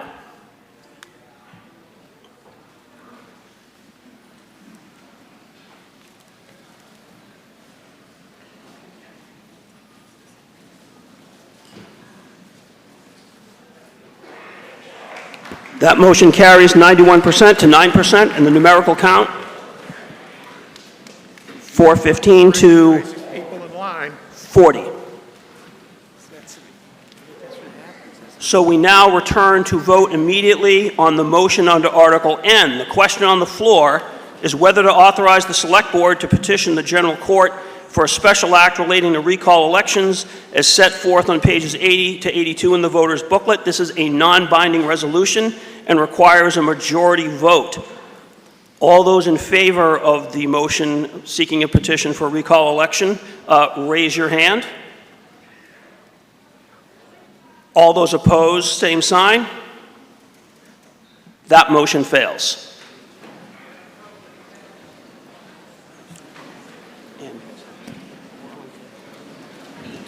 We are now on to motions under Articles B, C, D, and E in that order. And I failed to say lunch is being served again between 11 and 1. That's ongoing now.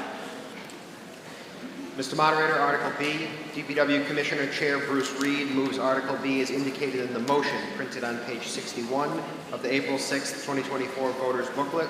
The Select Board and Finance Committee recommend approval. Moved and seconded. The question is on whether to expend $183,100.99 or such other sum available under Massachusetts General Laws, Chapter 90. This requires a majority vote. Is there any discussion? Seeing none, I sense you're ready to vote. All those in favor say aye. Aye. All those opposed say no. That motion carries. Mr. Moderator, Article C, Select Board Vice Chair Ross Brackett moves Article C as indicated in the motion printed on page 62 of the April 6, 2024 voters booklet. The Select Board and Finance Committee recommend this article. Moved and seconded. The question is on whether to transfer from free cash sums for Action Incorporated, Hawk, Senior Care, and Open Door is set forth on page 62 of the voters booklet. This requires a majority vote. The floor is open to discussion. Is there any discussion? Mr. Arsenian. Toby Arsenian, 95 Granite Street. We're giving Action $4,000. We hear a lot about affordable housing recently, but we take no care for those at the very bottom of the ladder, those who have no housing at all. And Action provides that housing, and we ought to be doubling the $4,000. I wouldn't suggest it here and now. I think it's out of order to add things. But next year we should. We don't want a homeless shelter here in town. We've outsourced the problem to Gloucester. We should pay our share of it. Thank you, Mr. Arsenian. Any other further discussion? Sensing yes? Did I hear yes?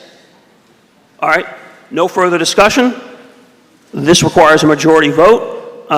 You've heard the motion under Article C, whether to transfer from free cash sums for those entities as set forth on page 62 of the voters booklet. All those in favor say aye. Aye. All those opposed say no. That motion carries. On to Article D.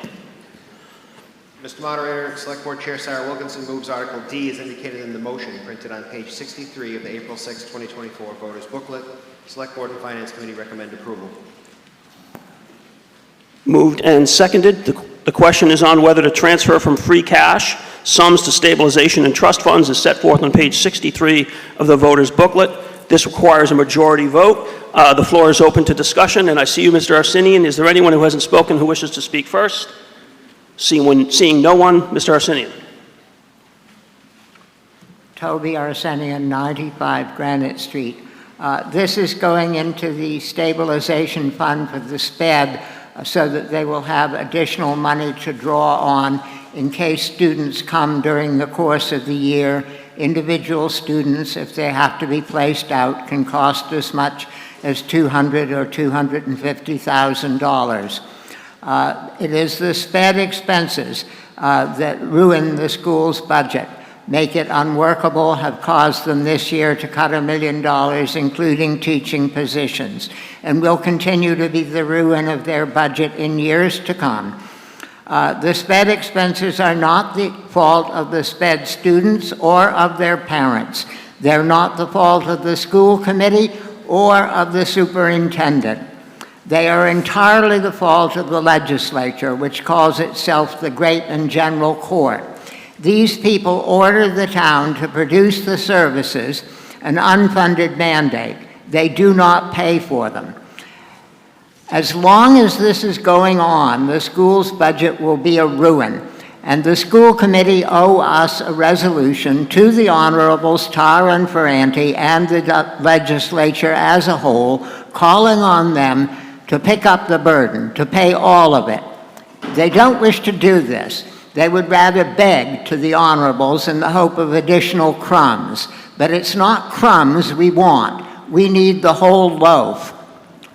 The school committee owes us this. They do a fine job. or I hope they do a fine job with the money we give them. They need to be equally vigilant for our financial interests. Thank you, Mr. Arsenian. Any further discussion? Seeing none, I sense you're ready to vote. The question on the floor is whether to transfer from free cash sums to the stabilization and trust funds as set forth on page 63 of the voter's booklet. It calls for a majority vote. All those in favor say aye. Aye. All those opposed say no. That motion carries. On to Article E. Mr. Moderator, Board of Assessors Chair Tim Good moves Article E as indicated in the motion printed on page 63 of the April 6, 2024 voters booklet. The Select Board and Finance Committee recommend this article. Moved and seconded. The question is on whether to transfer from free cash $75,000 for assessor reevaluation expenses. Is there any discussion? Seeing none, I sense you're ready to vote. This requires a majority vote. All those in favor say aye. Aye. Opposed say no. That motion carries. And we are on Article F, and then that Article F will be followed by Articles A and O.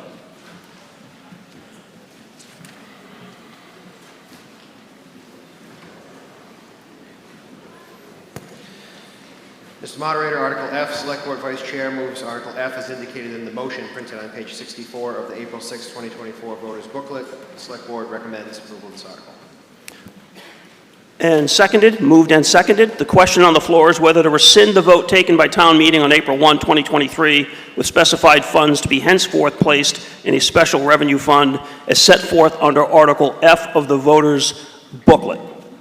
This requires a majority vote. Floor is open to discussion. Is there any discussion? Seeing none, I sense you're ready to vote. All those in favor say aye. Aye. All those opposed say no. That motion carries. And we are now on to Article A, which will be followed by Article O. Mr. Moderator, Select Board Member Paul Murphy moves Article A as indicated in the motion printed on page 61 of the April 6, 2024 voters booklet. Select Board recommends the article. Moved and seconded. The question is whether to accept town reports in the annual report. This calls for a majority vote. Is there any discussion? Please, God, no. All those in favor say aye. Aye. All those opposed say no. That motion carries. On to Article O. Mr. Moderator, Laura Evans. O will be followed by M. Sorry, Mr. Vieira. Mr. Moderator, Laura Evans moves Article O as indicated in the motion printed on page 83 of the April 6, 2024 voters booklet. Select Board recommends approval. Moved and seconded. The question is whether to accept the report of the Ad Hoc Water Committee and extend the term of the committee. The floor is open to discussion. Ms. Evans.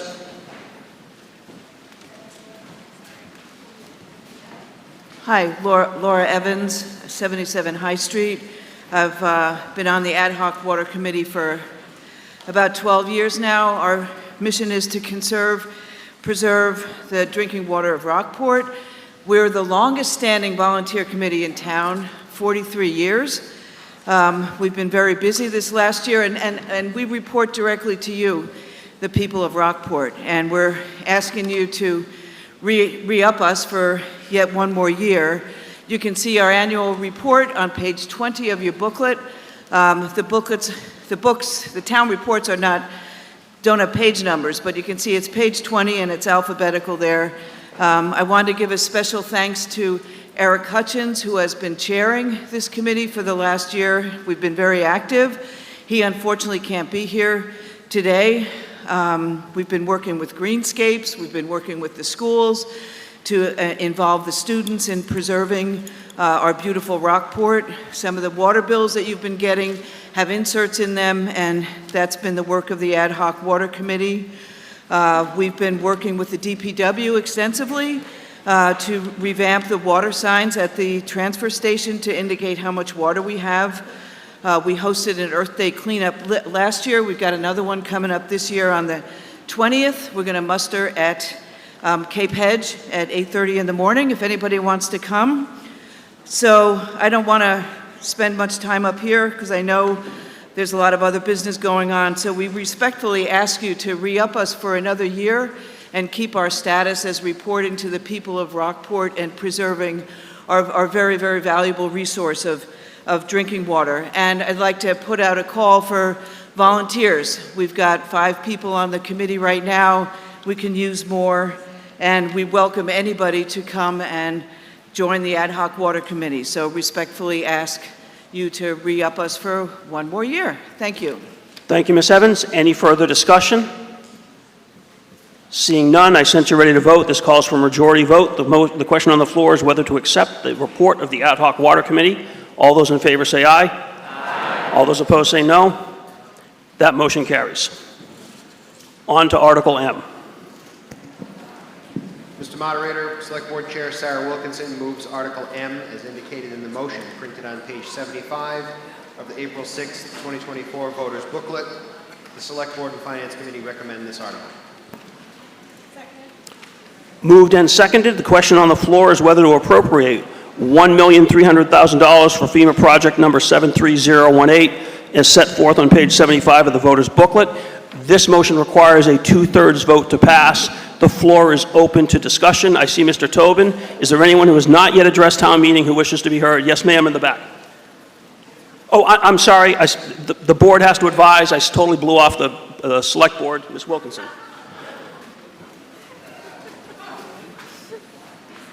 Excuse me. Sarah Wilkinson for the Board of Selectmen. A few weeks ago, in response to a great deal of misinformation being shared on social media and to the public, I worked with the DPW and Assessor's Office to release a document with facts about the Long Beach FEMA grant, which we're discussing now. I'm happy to provide this document for anyone who didn't get a chance to see it. You know where to find me. The Select Board unanimously supports this article. The town of Rockport owns and is legally responsible for the Long Beach seawall. The seawall is located on a public beach that is visited and enjoyed by thousands of people each year. In addition, behind the seawall, the town leases 150 parcels of land. 148 have homes on them, 2 have garages. The town has just begun new 10-year leases on these parcels. A portion of the seawall was damaged in an April of 2018 storm. The town applied for a FEMA public assistance grant to repair the section of the wall that was damaged. We applied for and received other FEMA grants related to the same storm, and those projects are completed. Those grants did not require borrowing for their match, so they did not have to come before town meeting like this one. The article asks for the town to contribute $1.3 million, or 25% of the projected project cost, with FEMA contributing the other 75%. The town is committed and responsible for repairing this damaged section of the wall. We acknowledged the damage in applying for the FEMA grant, and we are responsible as we own it. We can either pay 25% now or figure out a way to pay 100%. We are responsible for this the same way we would be responsible if we had damage on Bearskin Neck, Front Beach, or Cape Hedge Beach. In the last few years, we have completed FEMA projects at White Wharf, Pigeon Cove Harbor, Back Beach, Front Beach, and lastly, T Wharf. It is now time to add Long Beach to this list. Thank you. Thank you, Ms. Wilkinson.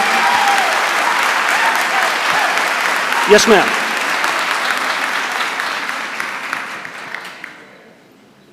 Thank you. I'm actually up here because I have a real craving for a Butterfinger. My name's Jane Fox. I'm at 77 Long Beach. I'd just like to give you a quick how I feel about this situation. Long Beach is a public beach owned by the town. The town provides 6 public access routes so that residents and visitors can enjoy the sun, surf, and sand. The seawall protects Long Beach homes on the peninsula and nearby homes on Glenmere, Rockport, and Thatcher Road, and Beachland Avenue. It shelters the Saratoga Creek and saltwater marshes and safeguards marine and wildlife habitat. Long Beach homeowners own the cottages. The town owns the land and seawall and is responsible for maintaining it. The homeowners pay both land lease fees and real estate taxes. For FY 2024, the total is almost $2.7 million, which increases 4% annually for the next 10 years. Without this seawall, homes will be destroyed and the town will have an environmental disaster to deal with, including downed telephone poles and electrical wires, ruptured sewer pipes and raw sewage, floating gas tanks, split gas pipes and bubbling gas, and all kinds of household debris. This will be a costly money pit with no hope for continuous revenue flow. It is so disheartening that some people continue to consider Long Beach homeowners as outsiders. It is not appreciated nor warranted. Rockport is our home. We are just as much a part of Rockport. We are just as much of Rockport as Rockport is part of us. We are not all wealthy, although you might think so. There are Long Beach families that have lost their homes due to affordability and rising costs. Over 40 year-round Rockport homeowners living in town today originated from Long Beach. They planted their roots here long ago, and these same families now have 3 and 4 generations living here. As a community, we have all come together to rebuild or strengthen town property. In the past, major storms severely damaged town property such as the Motif, Granite Pier, and Breakwater, but we persevered. More recently, FEMA grants allowed completion of projects such as Back Beach, Front Beach, Pigeon Cove Road, T-Wharf, and Whale Watch. This is what communities do for each other. There should be no cherry picking. We are all one community and need to work together to keep our town healthy and prosperous. In closing, Long Beach homeowners contribute to the town and support its economic growth. We would appreciate your support and vote yes on Article M. A yes vote will strengthen the Long Beach seawall so that future generations can enjoy this pristine town property long after we are dead and gone. Thank you for the opportunity to speak. Thank you, ma'am.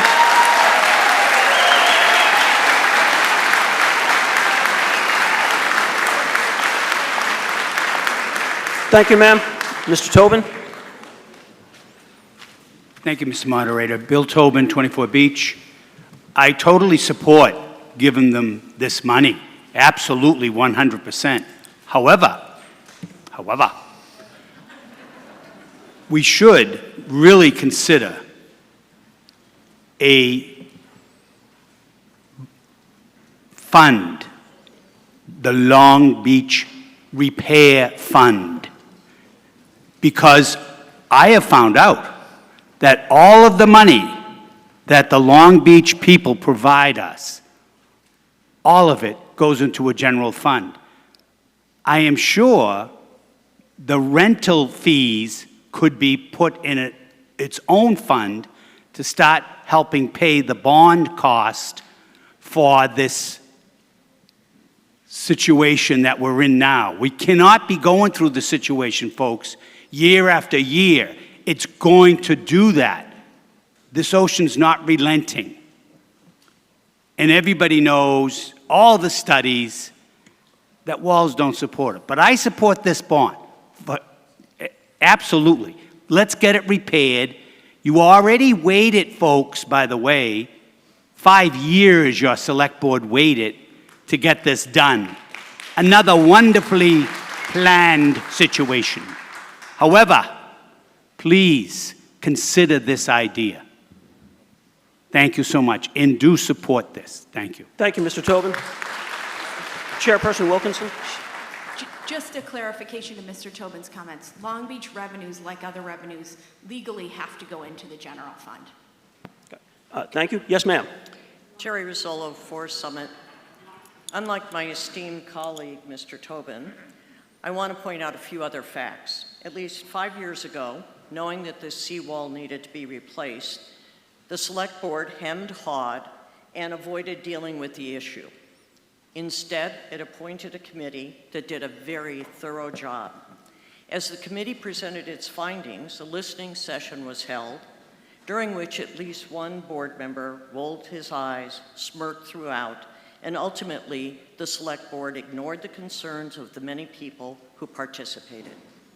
The town of Rockport has many knowledgeable, talented, and enthusiastic volunteers who worked on this Long Beach report. This Select Board and the ones before have betrayed the town. They ignored the recommendations of the committee. They delayed and ultimately met in executive session also known as secret meetings, to avoid public input and public scrutiny. The announcement regarding these leases was provided at the 11th hour in December, again avoiding scrutiny from the town's citizens. The process is an insult to the town's citizens, and there is no excuse for this secrecy. The 10-year renewal was, in my opinion, unconscionable. The Select Board knew about the cost of replacing the wall at an estimate of approximately $35 million, as I recall. There was significant opposition at that time from the residents. What is the figure now? 40 million or more? We've already heard about escalating costs. Rather than deny building permits over these years to these, quote, so-called cottages that are now turned into multi-million-dollar dwellings, and telling homeowners that the leases would be renewed on a year-by-year basis, and allow homeowners to take the risk as to whether or not they would want to have that replacement on their tab rather than the town's. The Select Board screwed us. Welcome to the Long Beach Country Club. Spending money on the repairs now is throwing money. Okay, wait, let's let her speak, please. But let's not engage in personalities either. That's not meeting protocol, but let's let her speak, please. Spending money on repairs now is throwing good money after bad. The backfill from the repair in the 1980s repairs appears to be washing out again undermining the walkway and further destabilizing the wall. The Long Beach homeowners have held the town hostage by threats, and now the advertising that they've provided to all of us acts in their benefit. The Board of Selectmen are tightening the zip hand locks on us. Welcome to the gulag. Vote no on this wall. All right. Thank you, ma'am. Mr. Seavey. Okay, then, to kill the suspense, I'm going to vote in favor of this. I walk on that wall almost every day.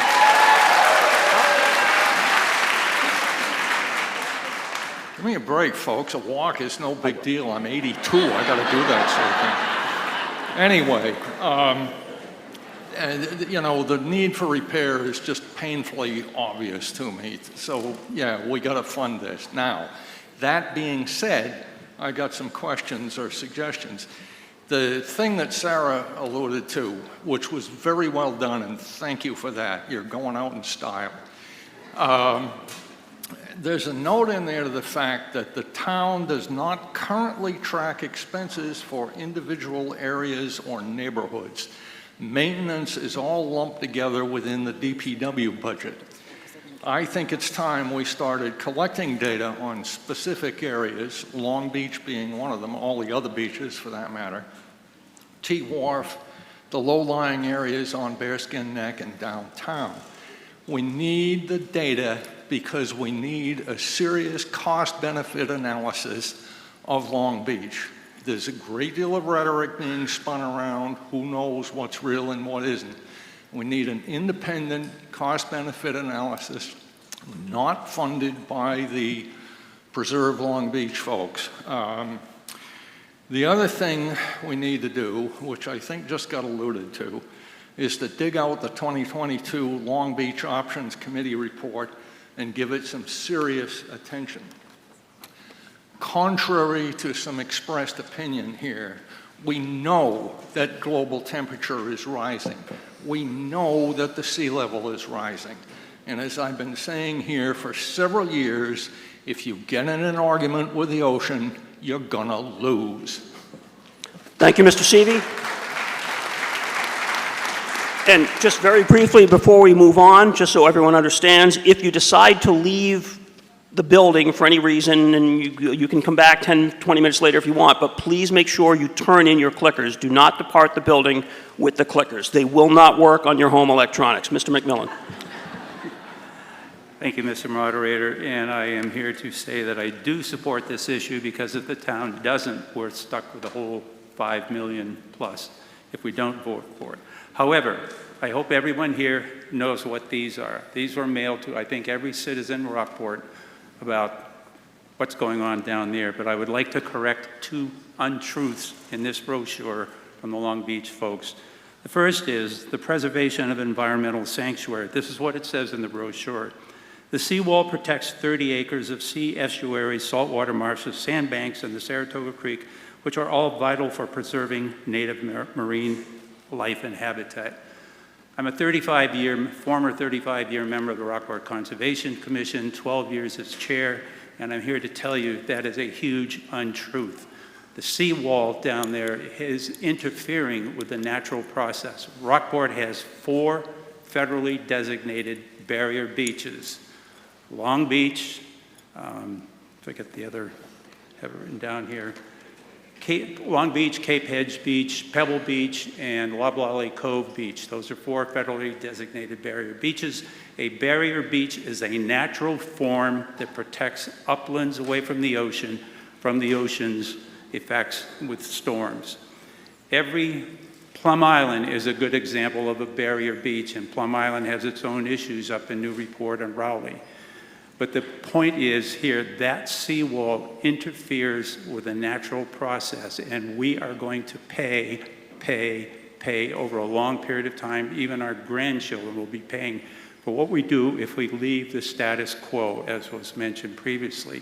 That seawall interferes with a natural process. I was chairman of the Conservation Commission during the no-name storm of '91. I went into Boston and met with Jim O'Connell, who is the Mass Coastal Zone Management's state geologist on ocean matters. And he pointed out that that seawall, when you put that non-moving obstruction there, the ocean coming in is gradually wearing the sand away from the wall, increasing the angle of the beach, which exacerbates and accelerates the wave action on the wall. So we are doomed here to do nothing. The other thing that I want to point out is it says here, the $2.8 million FEMA grant is funded by the federal government and not the taxpayers. I can't believe that sentence is in here. Where does the big pie in the sky that issues money come from? We are the taxpayers. Thank you. Thank you, Mr. McMillan. Yes, ma'am. Yes, Laura Hallowell, excuse me, haven't been talking much yet. 37 High Street. I have really a legal question. I understand that the town owns the wall, and the town, in other circumstances, would be able to decide whether they wanted to repair it or not. First question is, with the wall as it is now, this is perhaps for our legal counsel, and let's say there's a big storm and the waves come over the wall in parts where it's in perfectly good shape and it damages the houses. Is the town responsible for that damage?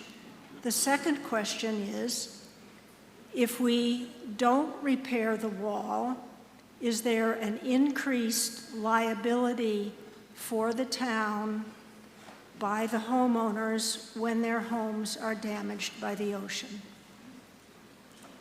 Okay, thank you, ma'am, and we'll see if we can get answers to those questions. Yes, ma'am.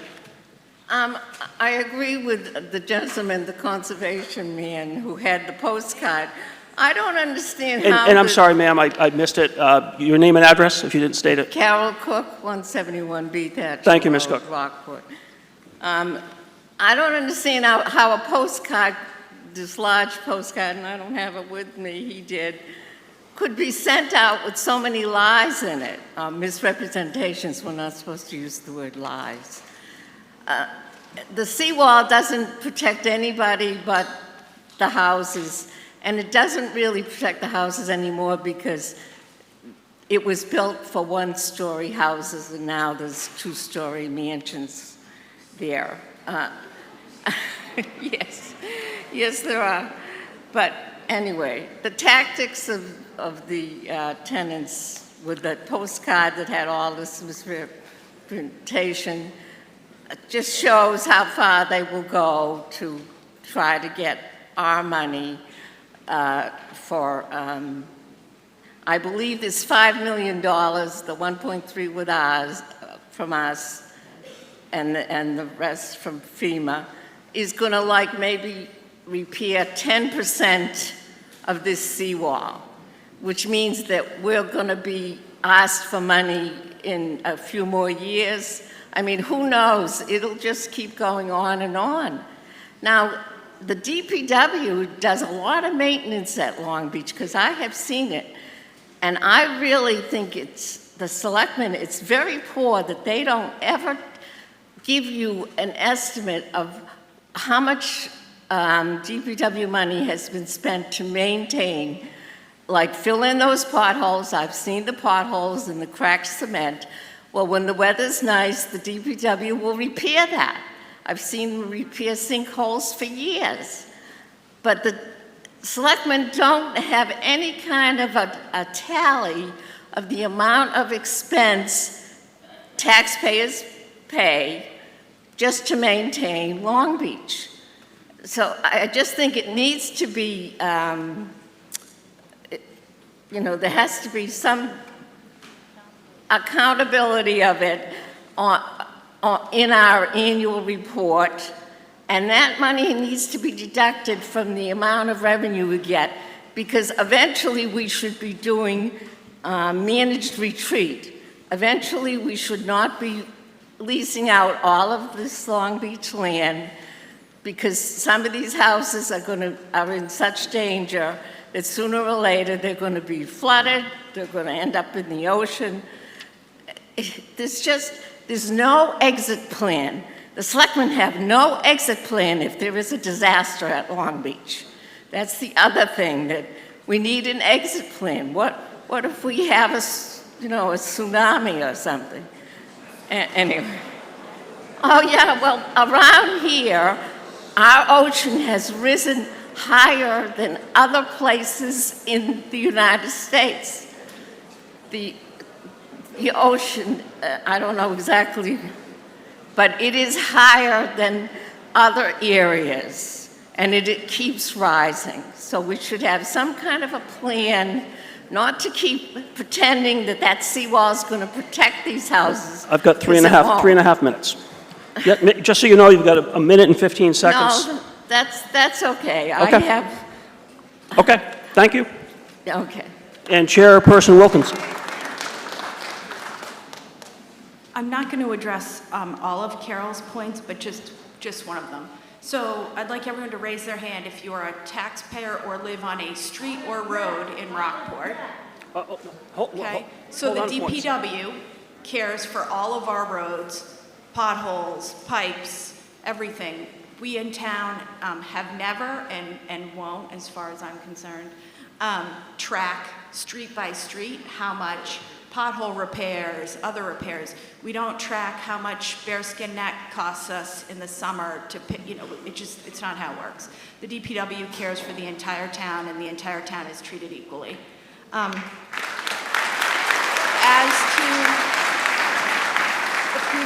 Can I quickly answer the last question? Yes, if you would, quickly answer the last question. I think I heard the word objection, which I think meant a point of order, so I'm kind of supposed to take that. Did you make a point of order, Mr. Arsenian? Yes. Because you said objection, so what's your point of order?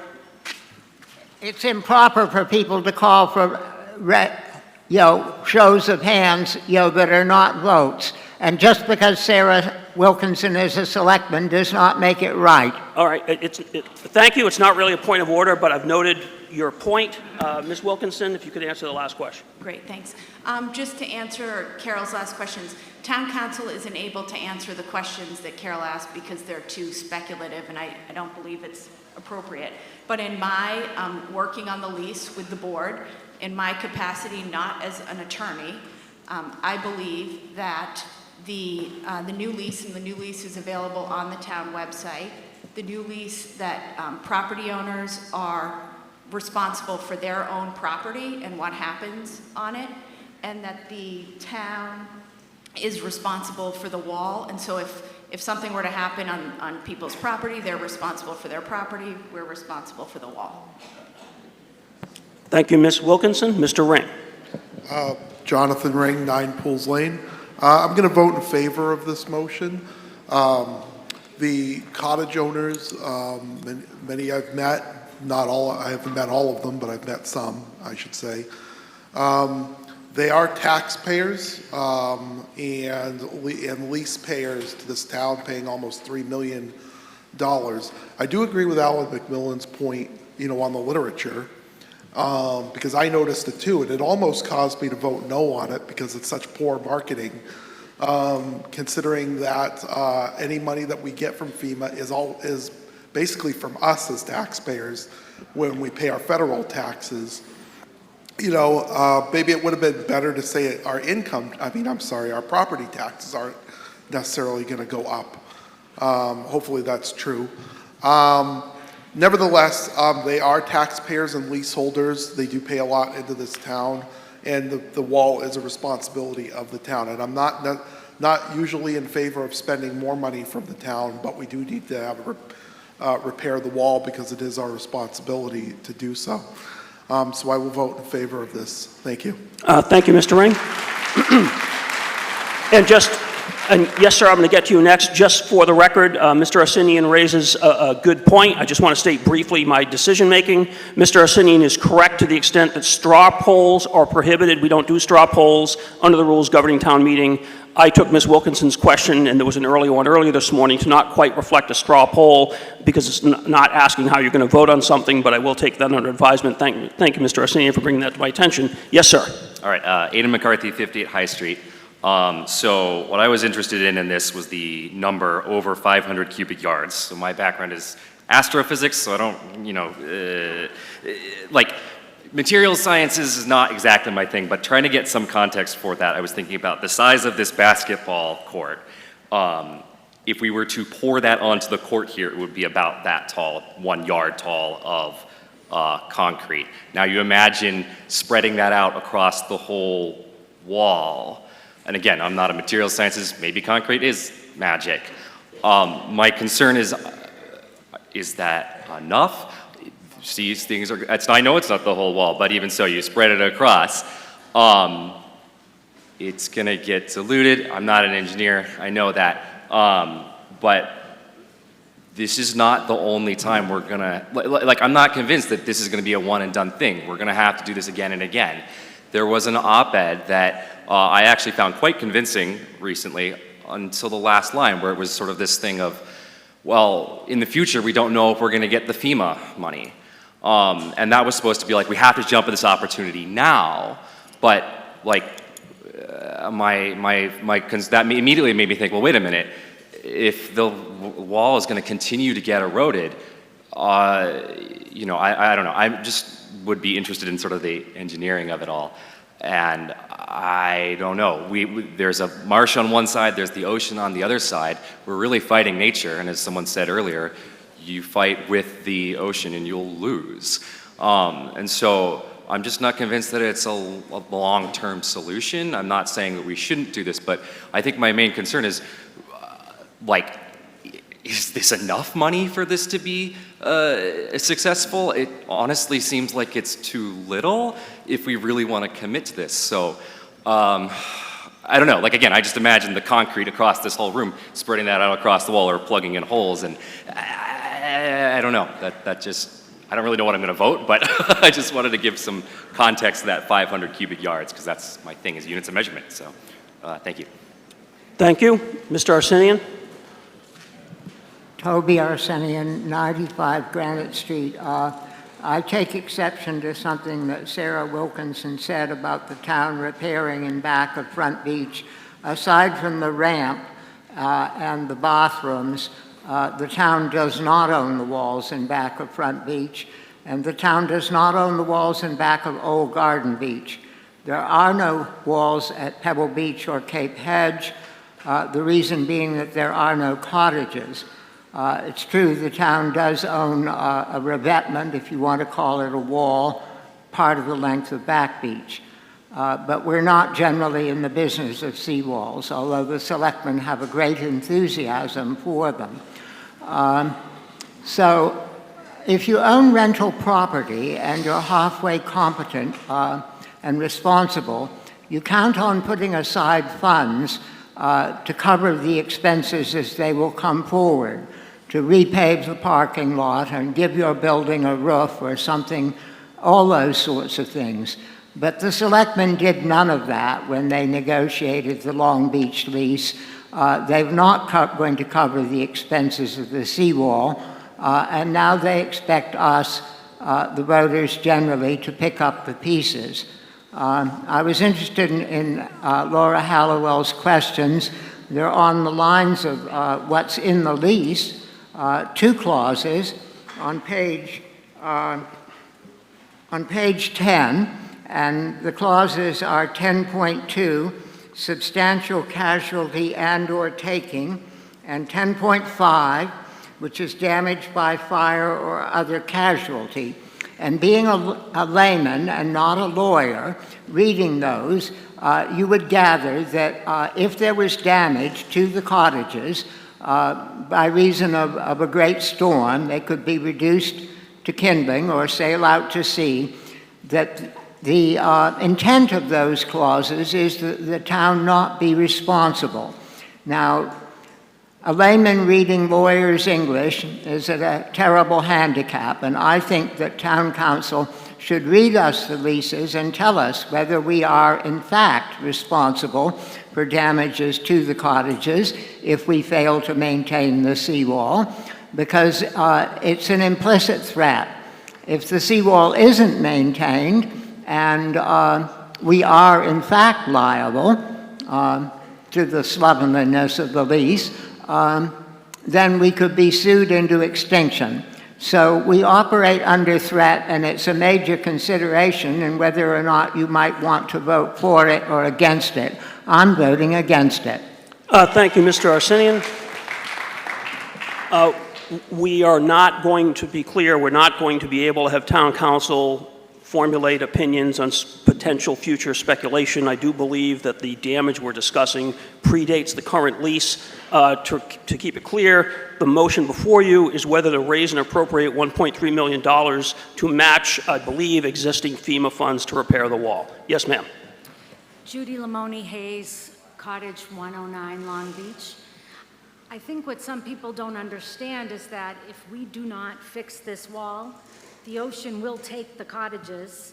Like Mrs. Fox had said, we will have gas, we'll have electric, we will have sewerage, then it's going to take the river or the marsh, then it's going to take anything else, and it's going to go onto Thatcher Road. So you're going to have to build a wall anyways, because you're not going to stop it from going and going. And we do pay year-round taxes, year-round leases, and we provide a lot of income for Rockport. We consider ourselves Rockport residents. We don't have mansions, at least I don't. My cottage has been in our family for 80 years, and it's this little 600 square foot.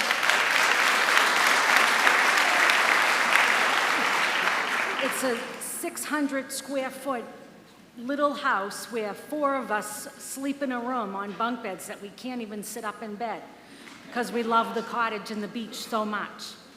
I just think if we don't vote for this, you're going to end up paying more in the future. And can we dismiss comments now? Can we stop the debate? Okay, After me? so, hold on. So, look, I don't want to hide the ball. There's a way to do that. Okay, Are you trying to do that? yes, So are you moving to end debate?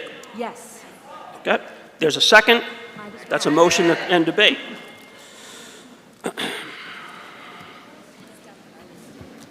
So, the motion to move the previous question, end debate, is moved and seconded and is in order. Again, it's not a debatable motion.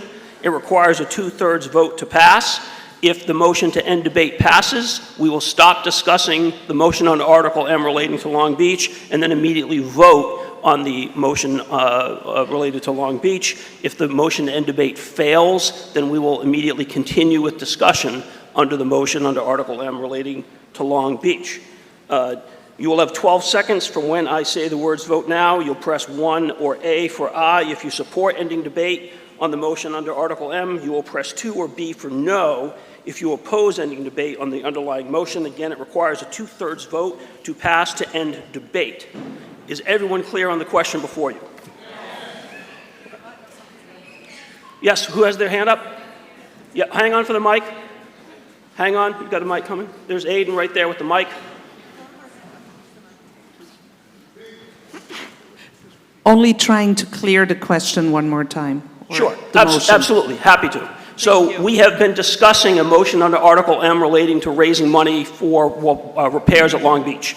There has now, after discussion, there has now been a motion made to stop talking about it, a motion to end debate.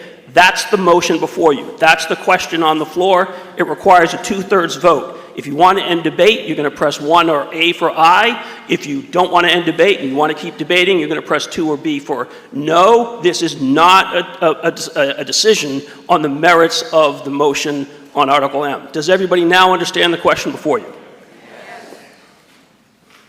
All right. All those in favor of ending debate on the motion on Article 1, press 1 or A for aye. All those who press 2 or B for no. Ready, vote now.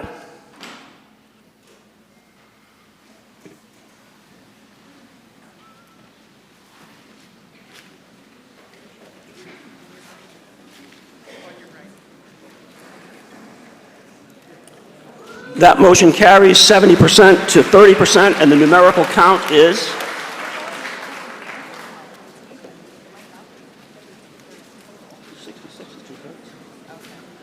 And the numerical count is 390 to 169. All right, debate is closed. We now move immediately to vote on the motion under Article M. The question on the floor is whether to appropriate $1.3 million for FEMA project number 73018 as set forth on page 75 of the voter's booklet. This requires a 2/3 vote. Does everybody understand the question before you? You will press 1 or A for aye if you support the motion under Article M. You will press 2 or B for no if you do not support the motion under Article M. Again, it requires a 2/3 vote. You will have 12 seconds from when I say vote now, and no surprise, vote now.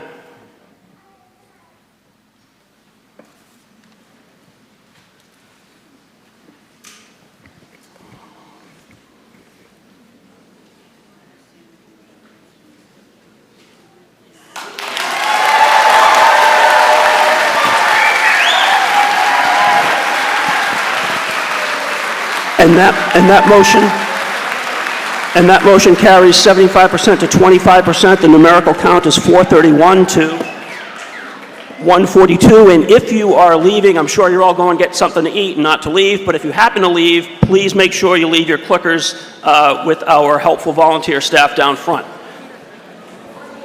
Yes, sir, Mr. Goodwin.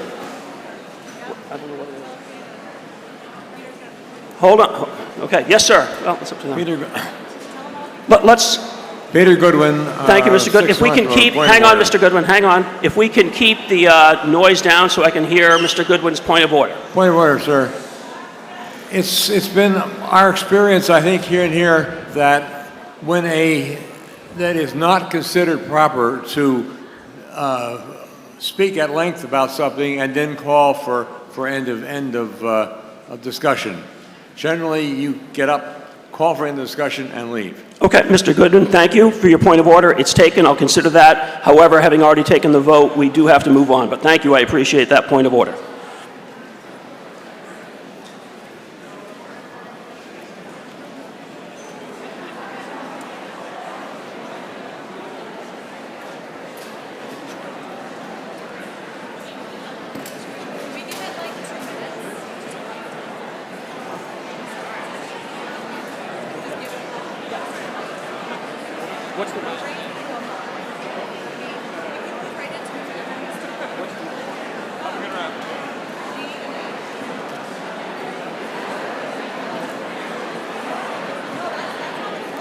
If you are deciding to leave, can you please do so quietly?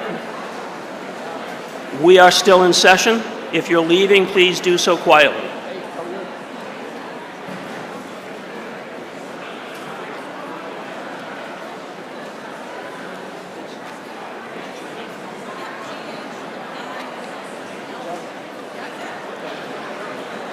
The next articles up are G and H.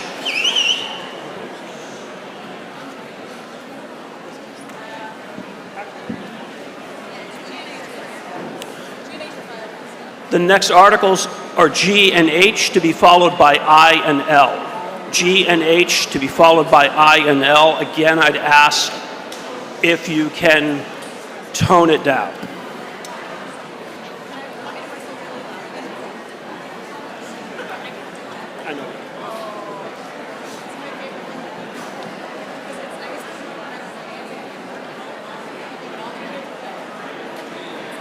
And also, before we go on, for everyone who's still listening, on Mr. Goodwin's point of order, he is correct, and from here forward, if you're going to move the question, you're going to have to stand up and move the question and not get your argument in and then move the question. So, Mr. Goodwin, thank you for that point of order.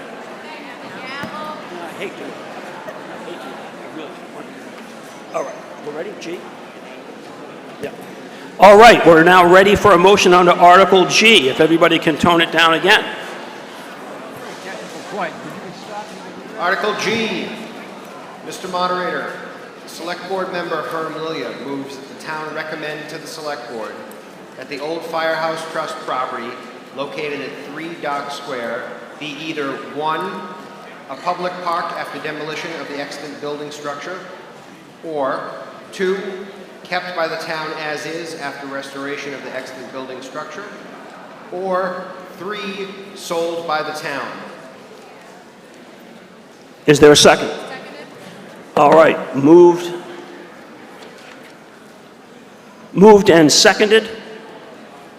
The question is whether town meeting recommends to the Select Board that the old Firehouse Trust property located at 3 Dock Square be either a public park after demolition of the extant building structure, or 2, kept by the town as is after restoration of the extant building, or 3, sold by the town. This is a non-binding resolution, and please bear with me for a moment. Before opening the floor to discussion, let me review how we will act. Let me review how we will act on this multiple choice motion. This takes a little bit of explanation, so bear with me if you would. Ordinarily, town meeting can only address one question at a time, and town meeting only takes action by at least a majority vote. A plurality is interesting, but insufficient. So, here's what we're going to do. First, the floor will be open to discussion on all 3 options. All 3. If you're recognized, you can speak which one you like, which you don't like, whatever combination you want to address. Second, when we are done discussion, either by whatever means, either because we're done talking or because someone moves the question, and Mr. Goodwin's point again is taken, and that will be the way we do it. I'll repeat it at the right time if I have to. When we are done discussion on all 3, we will then vote on all 3 options. Each voter will be able to vote for one of the 3 options. Well, it's a multiple choice, which isn't usually in front of town meeting, so this is how we're going to do it. Third, we will take then the top 2 options, whatever the vote, and then, without further discussion, we will vote on the top 2, whatever the vote is. So, for example, if the vote is one of them gets 40%, one gets 35%, and one gets 25%, we'll vote on the 2 with the 40 and the 35. But even if it's 1 gets 90%, 2 gets 6%, and 3 gets 4%, we're still going to take a second vote between the top 2, the 90 and the 6, leaving only one option as top dog. Fourth, having done that, and I know this is going to make everyone's eyeballs hurt, but having done that, I will then restate the motion to see if town meeting is actually going to recommend the prevailing option to the Select Board, and we will vote. There are 2 reasons for this. There's a difference, albeit slight, between having a vote to select one of 3 or one of 2 options as a possible recommendation and actually making a recommendation. And some voters may not like any of the options, and even though they may vote for one on the preliminary rounds, they still have and should have the option to vote no when it comes to make the recommendation itself. I know that's off the beaten path, but it's off the beaten path by necessity. Are there any questions about the process as I outlined? Yes, ma'am. And if we have a runner? Okay. Oh, she's at the mic. Lynn Chambers, 11 Dean Road. Clarifying question. There's one more option. What if one gets 90% and the other two get 7.5%? Then how do we vote? If there's a tie between the lowest two, the lower two. Oh, I see what you're saying.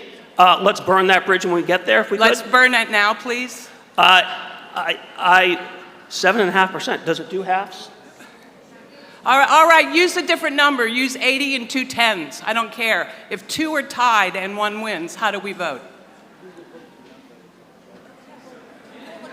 Yeah. And I'd like that bridge crossed now. Yeah, Before, well, before I vote. I appreciate that. This is the best I could come up with given a multiple choice option. And again, it's not typical for town meeting. Yes. Yes, sir. Yes, ma'am. Suggestion. I think if that happens, you could vote on the lower two to break the tie, and then that one moves up. See, that's why she got cited by the legislature. All right, thank you. Thank you so much. Is that sufficient, ma'am? Okay. Any other questions on how we're going to do this with Ms. Wilkinson's amendment to the non-motion?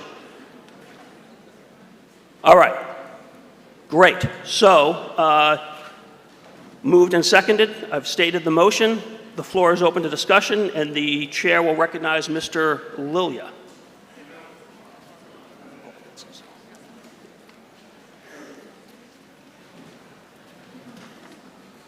Good afternoon. The Fireman's Trust building in Dock Square does not, pardon? Cannot hear me? The Fireman's Trust building in Dock Square does not currently represent the best image of Rockport. It is a small venue, in disrepair, and has been underutilized for 30 to 50 years. Even when I was a youth in the 1950s, it was underutilized. Other locations always had more appeal, and consequently, the lack of interest led to the current status of the building. Yes, the view from the building towards motif number 1 is spectacular, but it is only available to those in the building. And when you're in the building, the focus should be on the event and not on motif number 1. There was a concerted effort in recent years to evaluate the structure and plan for its future. However, the plans did not move to fruition. Those motivated by the possible rehabilitation continue to have regret that the building remains as it is. I also have regrets that it serves no purpose presently. I had concern when restoration was still being considered as to how it would be used after renovation was complete, and by whom. Would it become the exclusive domain of some to the exclusion of others?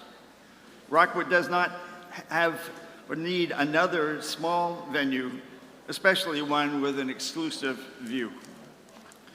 Consequently, I spoke at town meeting last fall as to the future use of the Fireman's Trust building, as did others. My concern was that the building should no longer remain unused with no exterior or interior structural appeal. Also, $75,000 remains in a special account for emergency repairs, and insurance is required even though the building is essentially inactive with the exception of limited storage activities of farmers market. What should be done with the building? It was my motivation last fall and remains my motivation now. Should it be sold? Both the structure and especially the site have value, maybe considerable value. If sold, the proceeds could be used for maintenance and repair of any one of a number of other structures in town needing repairs. This appears to be a real plus if you consider only the money. But sale would mean the loss of the town, property in the downtown, a rare commodity, and also a unique and entrancing site. Should there be a reactivation of the planned project to rebuild the structure for town use?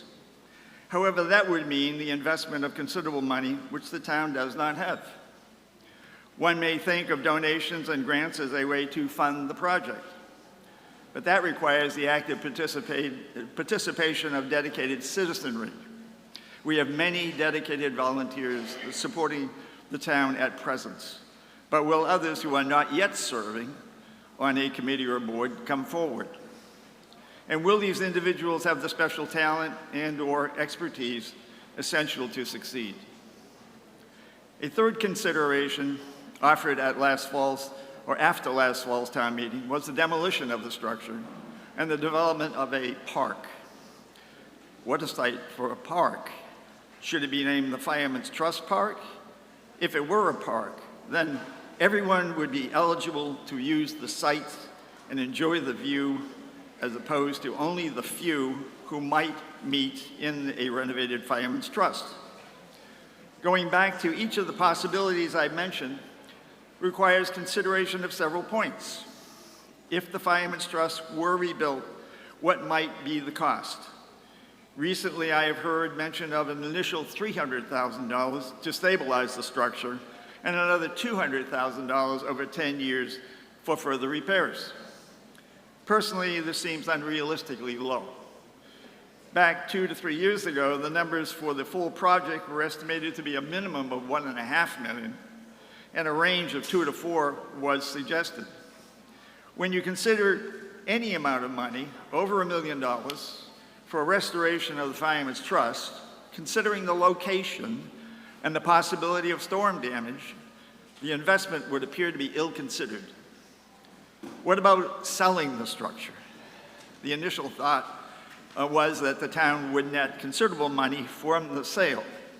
But in reality, the recently appraised value of the building is $171,400, and the land is $835,400, for a total of $1,006,800. Is it really worth selling for that kind of a return? What about the park? Then the town would retain the site. Damage from storms would become far less of a concern, and we would have a view for, as I say, ever and ever. There is yet another possibility which is not on the warrant for the town meeting, but worthy of consideration. It is leasing the structure and the property to an entrepreneur for redevelopment. One suggestion offered in this regard is that it could become a pub. The question then becomes, do we need another watering hole for those who are looking for a watering hole and would not be used by those who are not in need? What about Hannah Jumper? What would Hannah Jumper think of the modern day world and our current conundrum? Is another pub the answer? An overriding consideration, regardless of what is decided by the vote today, is in fact the structure is historic and in an historic district. However, should this be the determinant in what we decide? Does the historic structure have redeeming value beyond the fact that it's old? Is there anything unique about the structure? If retained, should the town be the guardian of the rehabilitation of the structure by an entrepreneur? And if so, what are the limits of the restoration? There are old photos of the exterior, but that's it. The interior of a fire station has no appeal if photos exist, unless we are interested in creating a museum. If we were to lease the structure to an entrepreneur, then who controls the restoration that would follow? The town? I continue to think that the best approach for moving beyond the current unused Fireman's Trust, considering the cost of rehabilitation, the size of the venue, the risk of damage from storms, and the loss of the site if sold or leased to an entrepreneur, is to demolish or deconstruct the Fireman's Trust and create a park for all. Thank you. Thank you, Mr. Lilia. The chair is going to, I see everyone there, the chair is going to hear from the Historic Commission, and then you, ma'am, will be next. Ms. Shaw.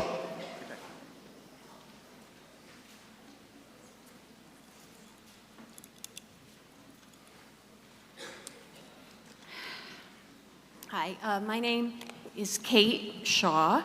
I live at 9 Athena Way. I am speaking on behalf of the Rockport Historical Commission, of which I am vice chair. I'm giving the first part of our remarks, and hopefully Carol Chirico, a fellow member, will be permitted to give the second part. The Historical Commission strongly supports the second option listed under Article G, which is to restore.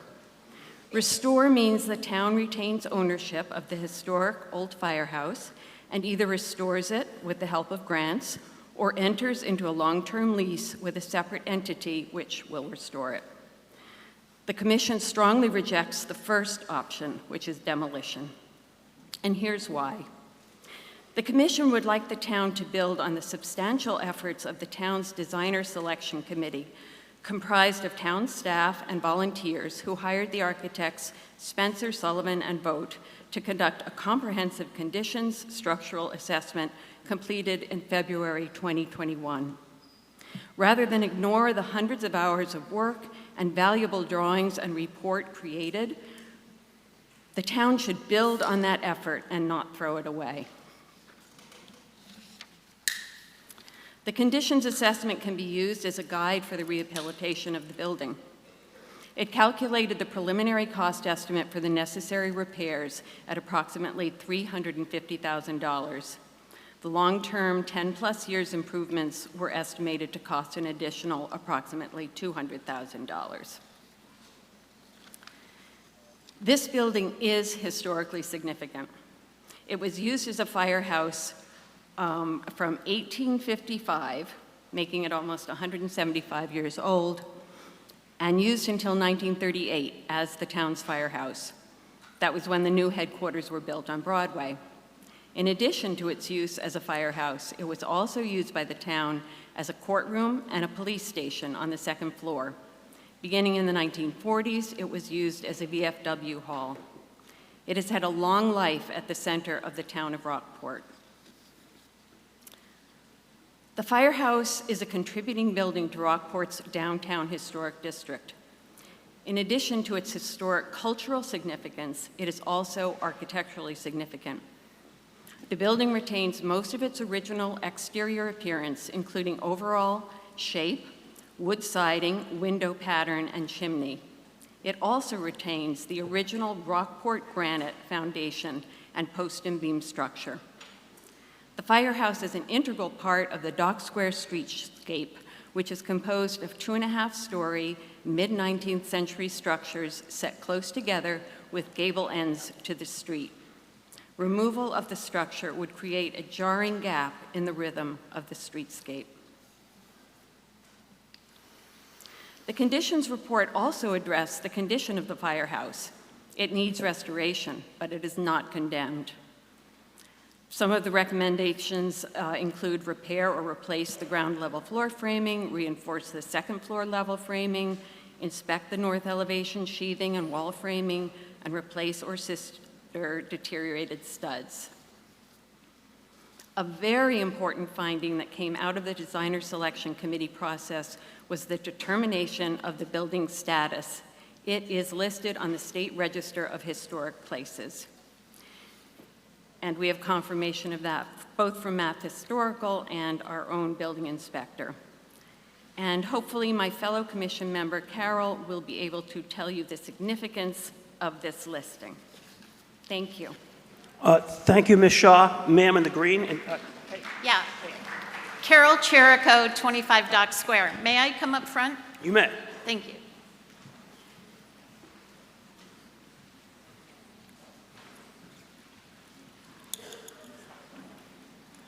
Hi, I'm Carol Chirico, 25 Dock Square, also a member of the Historic Commission. And I'm going to pick up where Kate left off and provide a few more reasons why the Historical Commission believes the town should retain ownership of the old fire station.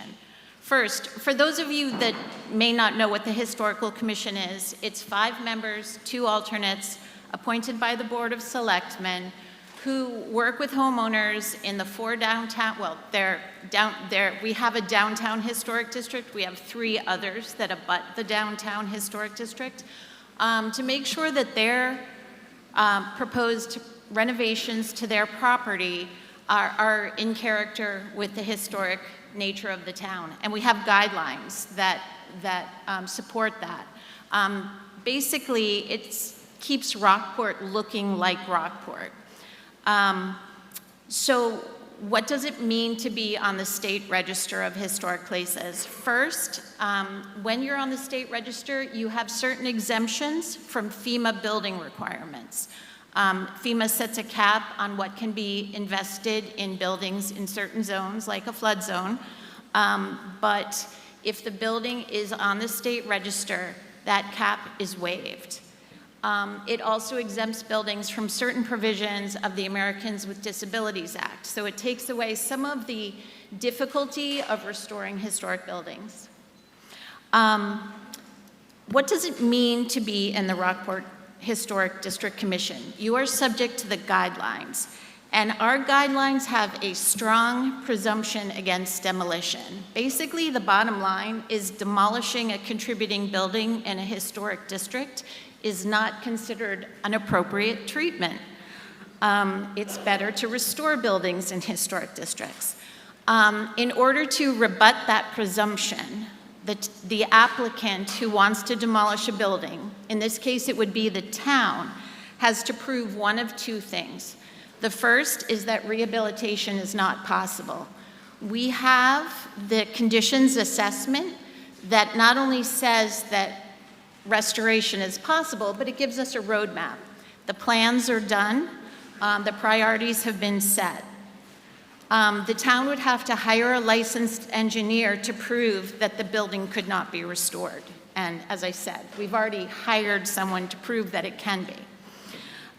The second presumption that needs to be rebutted is that the building has no historic value, meaning it's not a contributing property to the historic district, nothing significant happened there.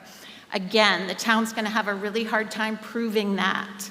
And so those are the two things that the town can choose to show the Historic Commission in order for the Historic Commission to issue a demolition permit. A couple other points we wanted to bring up.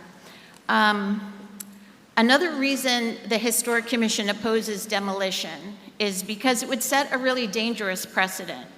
If the town is allowed to demolish a historic building in a historic district, why wouldn't a property owner be able to do it?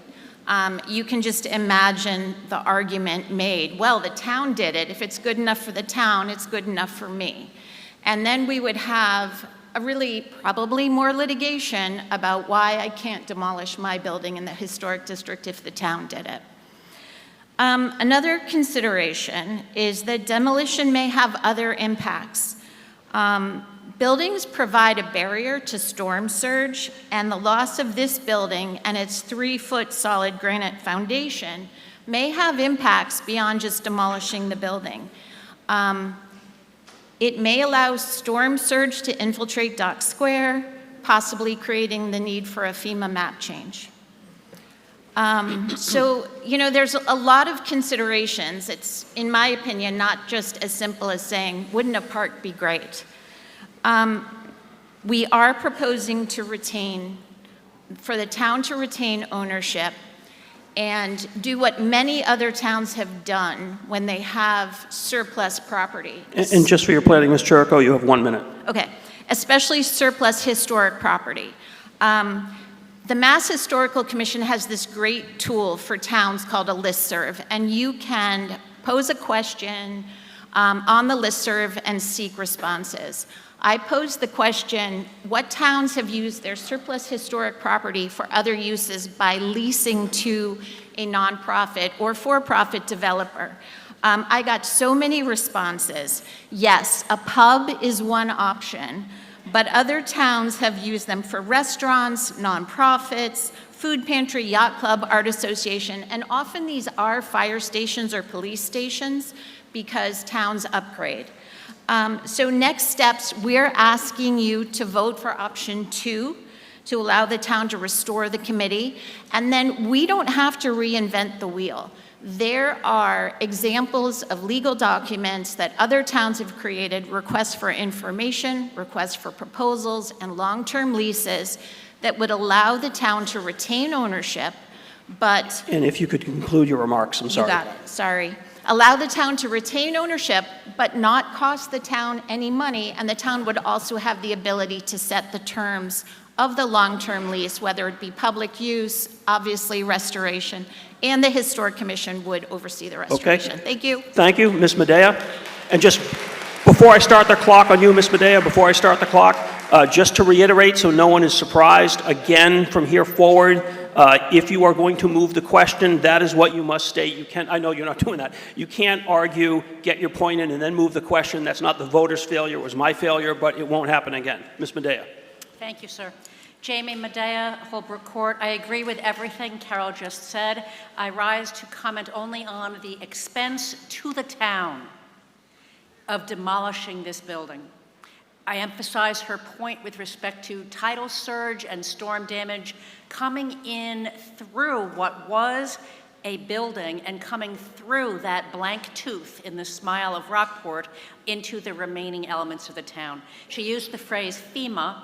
What that means is Federal Emergency Management Act may change the flood designation if we have an opening into which all those floodwaters can go. So I oppose demolition of that building for those reasons alone.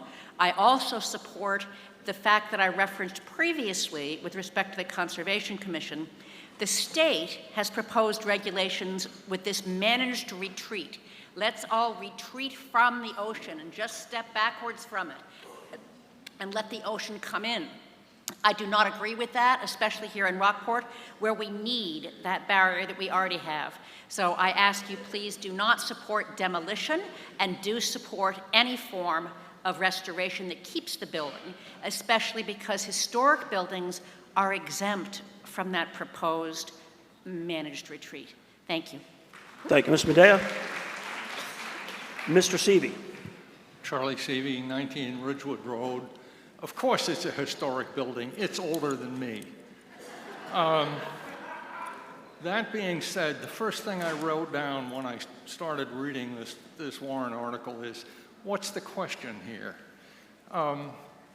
Let me suggest something in a minute. This is an incredibly complicated question posed by an incredibly simple proposal, and with all due respect to your imagination and ability to jigger questions around, my thought is, let's vote this thing up and down, then get into the details, because personally I would like a whole lot more detail about costs and effect and the legal ramifications of all this than even, you know, Herm and the lady before me have been able to give out. This is just inefficient as all get out. Okay, thank you, Mr. Seavey. Your choice. No, well, it's actually not because the article is in the warrant and a motion's been made, but I appreciate your point. I actually do. Again, multiple choice is not the typical animal for town meeting. What I would say on that point, just so for point of information, again, once we have a top dog, we're then going to vote whether that recommendation is being made, and anybody who feels as expressed can vote no. Yes, ma'am. Hello, Martha Cregan, 9 Whale Cove Road. Thank you to the Historic Commission for your explanation. What I wanted to do was make a motion to amend the question to take the sell property option off the table and simplify the matter. So because of the odd nature of this particular motion and the article, we're going to vote on the three and then do as I said, and all the voters will have the ability to vote no if they don't like what is selected. So but I can't at this point take one option off. Mr. McMillan. Alan McMillan, 18 Story Street, The Cove. I'm in agreement with the selectman who brought up the issue of making it a park.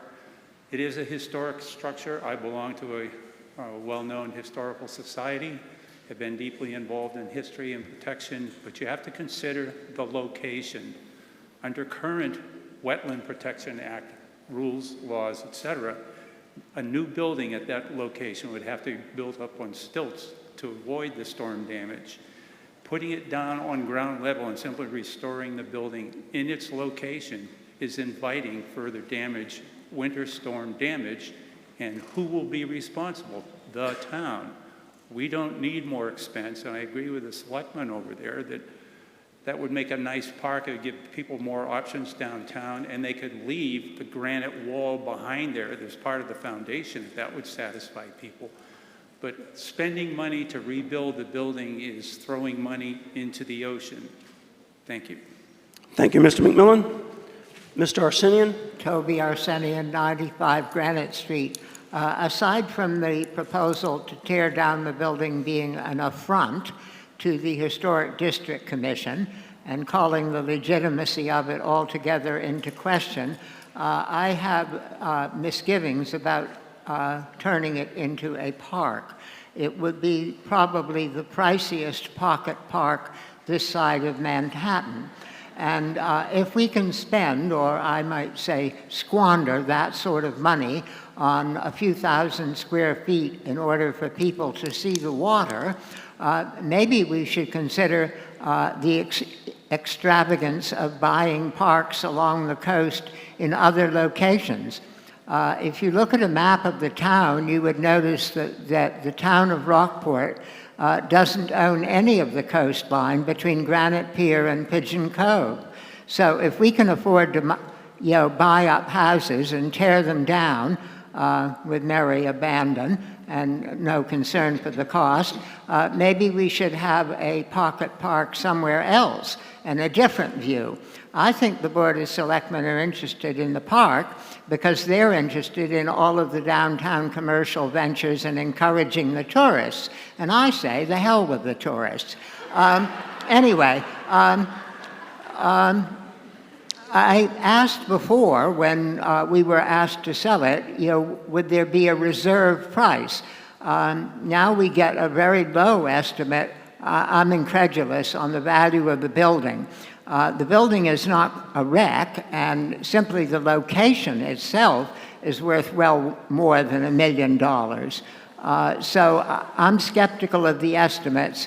I want to know where you got those, and did you get just one? And you've had 6 months and notice of the question, so could you tell us about that? Thank you, Mr. Arsenian. And just so everyone remembers, and this isn't taking away from the earnestness of any of the remarks, this is a non-binding resolution. Mr. Lilia. Hello, Jonathan Lilia, 3 Pigeon Hill Street. I am not here to speak on behalf of my dad. I want to at least say, in terms of the ideas up here, turning it into a park is a good idea. Selling it and giving the politicians $1 million plus of money is a bad idea. That is, I think everyone would be in agreement with that.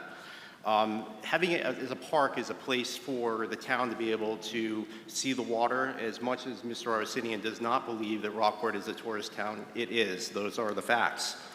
We have a long history for anyone who has been here in town to know that buildings have been repurposed. If you think of Beach Street and the public bathrooms, once upon a time was a firehouse. We tore that down. It was a Sea Scout hall. Now it's a public bathroom. The same thing with the barn on T Wharf. It was a garage, then it was the Forest Fire Department for anyone who's been here long enough, and now it's public bathrooms. So the idea of repurposing places in town is not a foreign concept for people. We don't need another pub spot.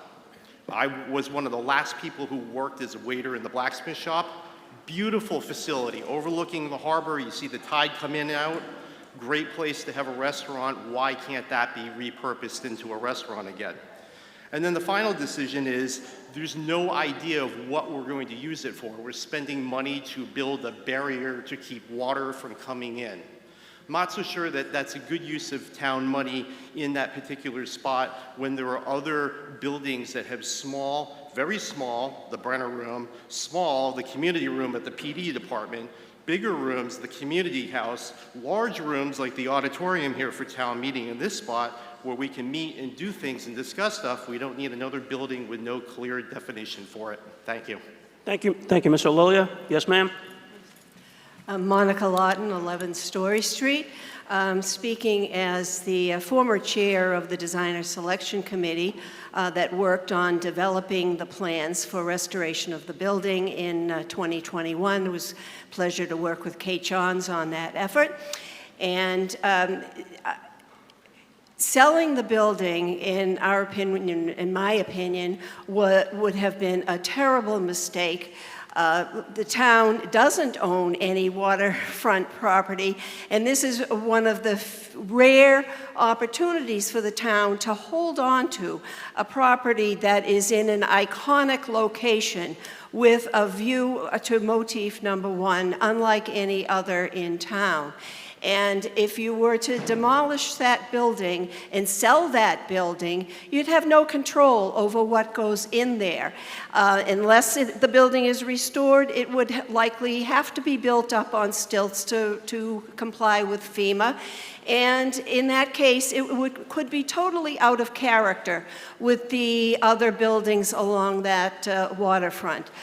So selling the building would be a big mistake. Now, personally, between that and tearing it down, I mean, I felt that a park might be the best alternative if it's impossible to restore it. But now the Historic Commission has put forward the idea of a lease development situation. Now, it may seem that the building is too small to lend itself to that purpose, but I was very encouraged to hear the tremendous response that Carol got by putting out a request. There was a great deal of interest in this property, in this location. And wouldn't that be wonderful if the town could retain ownership of that building and retain the little pathway that goes down to the waterfront where you get that fantastic view out to motif number 1, but leave it to a developer to restore the property in any way that may preserve the exterior look of it, but may change the interior use of it. The second and third floors offer a lot of space, could be residential. You could preserve the bottom floor, perhaps not for a pub. I don't think the Historic Commission ever discussed a pub there. It could be for any use that might generate revenue to a lease, to a developer who would be responsible for all the maintenance. Now, in terms of the resiliency of that building, a lot of people feel it's good money after bad to do anything with the building because of the location. Well, I will tell you, we had these serious discussions with the architects about that building and that location. That building has never been seriously damaged in the storm. For some reason, depending on because of where it is, but that's really irrelevant. The point is, the foundation, as Kate said, is an enormous granite foundation, and we had plans that would have made that foundation even more resilient by allowing water to flow in and water to flow out again. Very easily done through an engineering process. So I don't think we really have to worry about that building disappearing anytime soon. There's never been any risk of that up until this point in time. And there are ways to deal with it so it can continue to be a building with a historic appearance on the outside, maybe something different on the inside, but would remain in character with the streetscape of Dock Square, preserve the view to motif number 1 at no expense to the town. Thank you so much. And Mr. Kaplan, I see you, but hold on one moment. We're going to go to Ms. Brown, who hasn't spoken yet today. Ms. Brown? Yeah, I just wanted, this is Pat Brown, 27 Haywood Avenue. I just want a point of clarification because this is a non-binding article. If we just, in fall town meeting, it came forward to us that the Board of Selectmen was looking to sell this property. And the fall town meeting was giving them permission to do so if it passed. I then asked that this be postponed until the annual town meeting when we could discuss it, which we are doing right now. If this should pass, since it's non-binding, does this give the Board of Selectmen permission to still sell this property without additional comment from town meeting? So thank you, good question. I think I can handle it, but I'll check to my left if I'm doing it up. So the procedural history is all accurate. The Board of Selectmen, through Mr. Lilia, has offered 3 options to town meeting. We're now selecting those 3 options. If the option that is ultimately selected through this Byzantine process I laid out at the start is to sell, we are then going to go on to the next article, which is H, which will then actually be a motion to authorize the Board of Selectmen to sell the property. And my understanding is that that motion, if we get there, is a 2/3 vote. And if you give me 1 minute, I'm not sure if that's binding or not.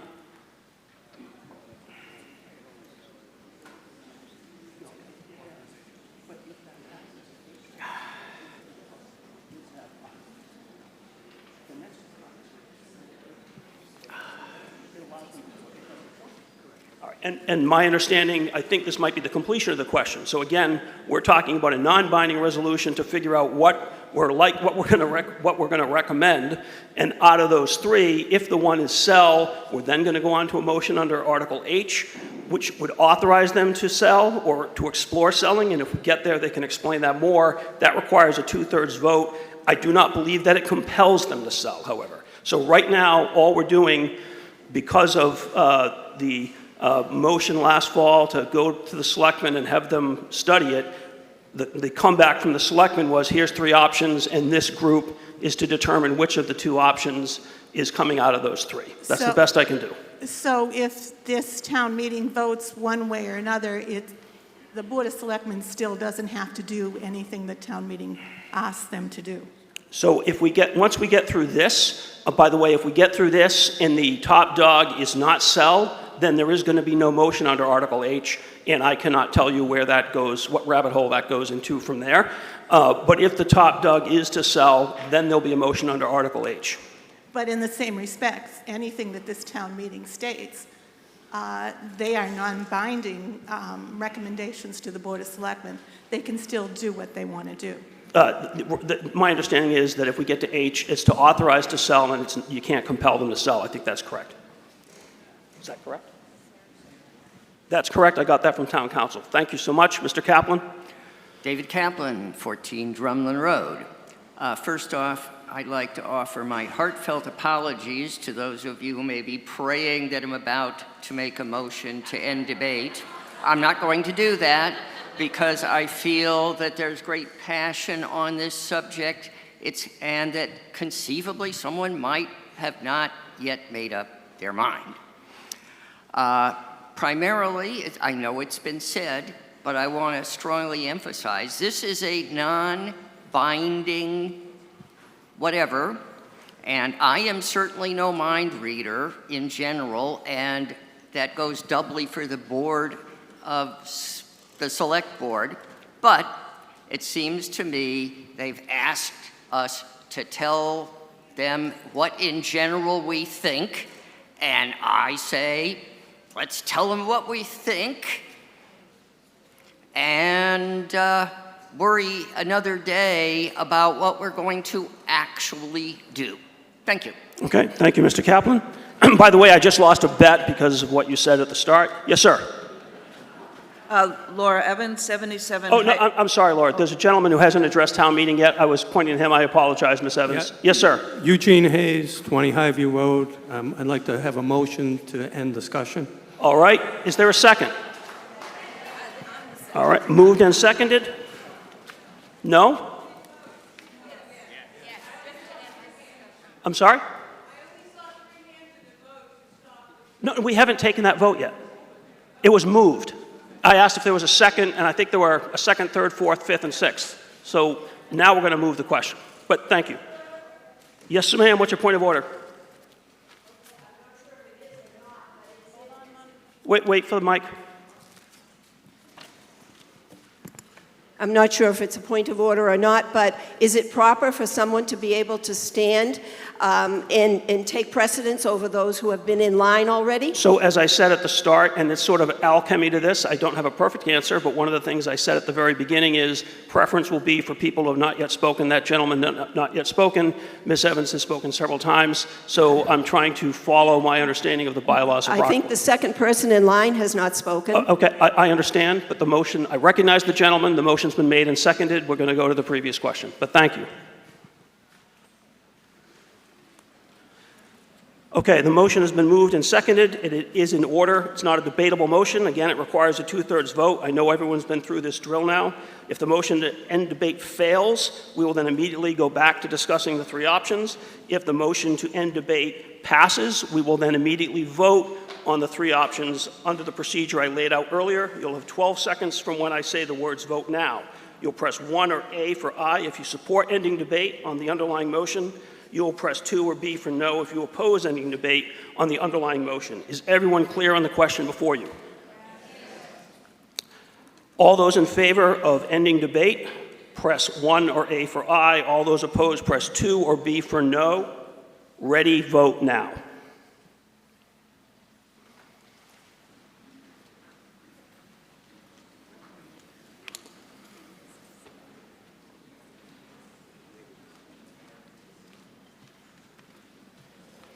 That motion carries 79% to 21%, and the numerical count is 246 to 66.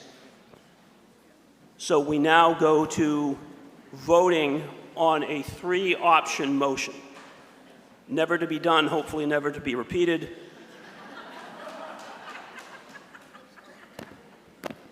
So here's how we're going to vote. A is, pardon the shorthand, but you have the motion and you heard it and you've got your booklets. A vote that would be A, or 1, is demolish for a park. B is retain and store building, 2 or B. And 3 or C would be authorize select board to sell. Everyone clear on the questions in front of you? You can only hit 1. All right. 12 seconds from when I say vote now. Vote now.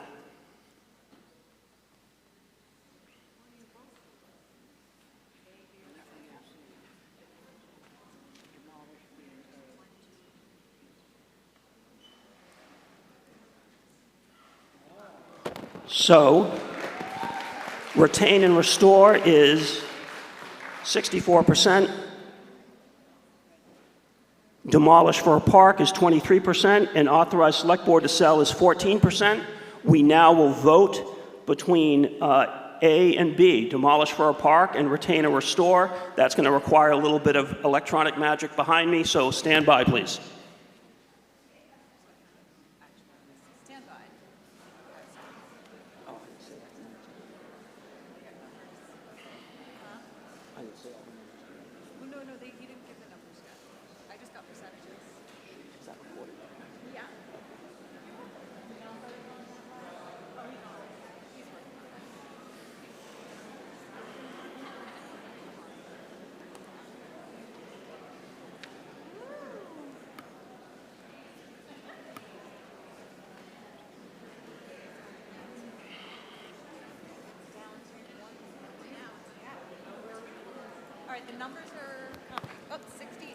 So the numbers for those concerned, the top dog on the three-part vote was 193 for option B, retain and restore, 68 for option 1, demolish for a park, and 41 for option 3, authorize select board to sell.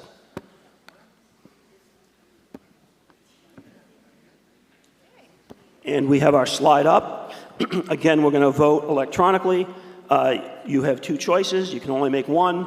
A, demolish for a park. B, retain and store building. Does everybody understand the question before you? All right. You have 12 seconds from when I say vote now. Vote now.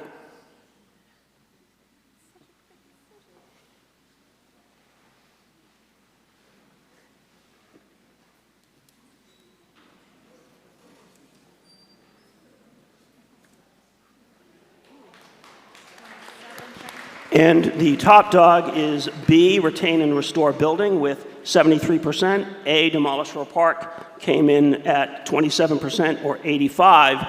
And now is when everyone's eyeballs are going to hurt. I'm going to restate the motion and make sure I have it correctly. All right, which is demolish for a park. And we're going to vote on that. So whatever you voted before, if you want to vote no, you can vote what? Just say that one more time. Say what? Say that because it was more people want to retain and restore the building. I think you said it opposite. Oh, yeah, I did. I'm sorry. I just transposed it. So again, the top dog was retain and restore the building, 225, and demolish for a park, 85. And so I'm going to restate it as a question whether or not town meeting will recommend to the Board of the Select Board that the property at 3 Dock Square be retained and made into a park. Did I get it right? All right. Everybody understand the question before? No? What am I? Yeah. Yeah. Yeah. No. So again, it's a yes or no vote on this one. It's the traditional motion. The question will be whether town meeting recommends to the select board that the property at 3 Dock Square be retained and restored. Did I say that wrong? I'm sorry. Retain and restored. All right. So the question is whether town meeting will vote to recommend to the select board that the property at 3 Dock Square be retained and restored. Everybody understand the question? You'll have 12 seconds to press 1 or A for yes if you support that recommendation, or 2 or B for no if you do not. From when I say vote now, vote now.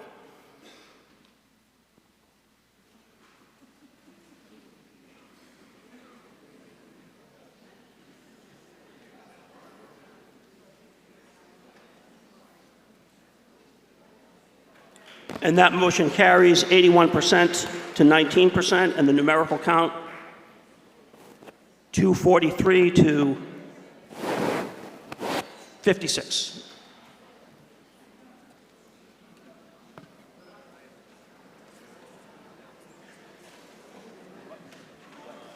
She wants to announce it. Okay. She's not there. I'm just going to say. And so therefore, there is no motion under Article H. No motion will be made under Article H.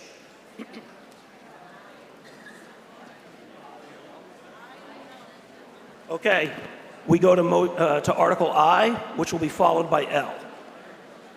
Mr. Moderator, lead petitioner Alan McMillan moves Article I as indicated in the motion, printed on page 65 of the April 6, 2024 voters booklet.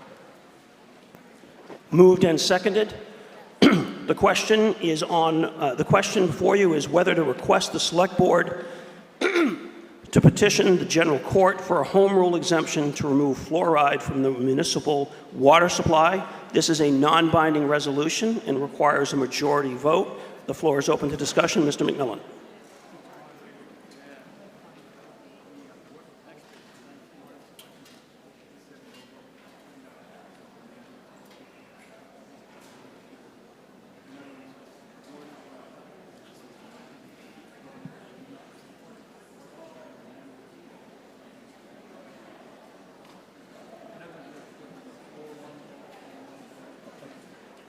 And I'm sure it was not unanimous.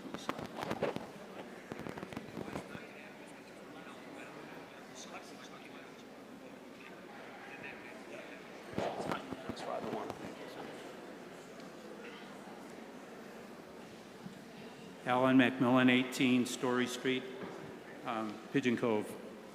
Water fluoridation is not just one of the many hot-button health issues that has popped up in media lately, with large amounts of people disputing the official story that industrialized fluoride is good for teeth when ingested orally. What many people don't realize is that the fluoride of this variety, sodium fluoride, a man-made toxic chemical, is actually banned or restricted in various other modernized nations across the world because of health, legal or ethical concerns. Because of this, many people have been investing in water filtering products for their homes. I am proposing that the town, through citizen... Mr. McMillan, if you want to get closer to the mic, I think we have some people having trouble in the back hearing you, and up here. As you know, I am proposing that the town, through citizen petition, stop poisoning our drinking water with the sodium fluoride, a Class 1 man-made toxin that falls between arsenic, which will kill you, and lead, which will damage your brains, on the Environmental Protection Agency's poison scale. This toxic industrial byproduct of the fertilizer and aluminum industry, also used as an insecticide against ants and roaches, was first added to a municipal water supply in the U.S. in the late 1940s with the belief that it would end tooth cavities. What has improved tooth health today is better oral hygiene and fluoride toothpaste, not poisoning our water supplies with the chemicals that the material safety data sheets that accompany all chemicals in the U.S. specifically states. Avoid release to the environment, fatal if swallowed, harmful to aquatic life with long-lasting effects. Do not release into sewers or waterways. Since Rockport first implemented this toxic addition to our water supply in 1981, the town has dumped more than 25 tons of this harmful toxin, quote, into sewers and waterways in direct conflict with the EPA's own directive. The Clean Water Act of 1972, the EPA, Environmental Protection Agency, quote, prohibits the mass medication of the public through a water supply, for the simple reason that you cannot control the dosage, then promptly looks the other way on water fluoridation thanks to the power of the American Dental Association. The ADA makes the statement that, quote, optimum dose of fluoride in drinking water is 0.7 parts per million per liter of water. It doesn't take a rocket scientist to realize that's a meaningless figure. You drink 1 glass of water, fluoridated water per day, and I drink 10 glasses. I'm getting 10 times the dose of fluoride that you are. No doctor on earth would prescribe a medicine and then say to you, take as much or as little as you feel like.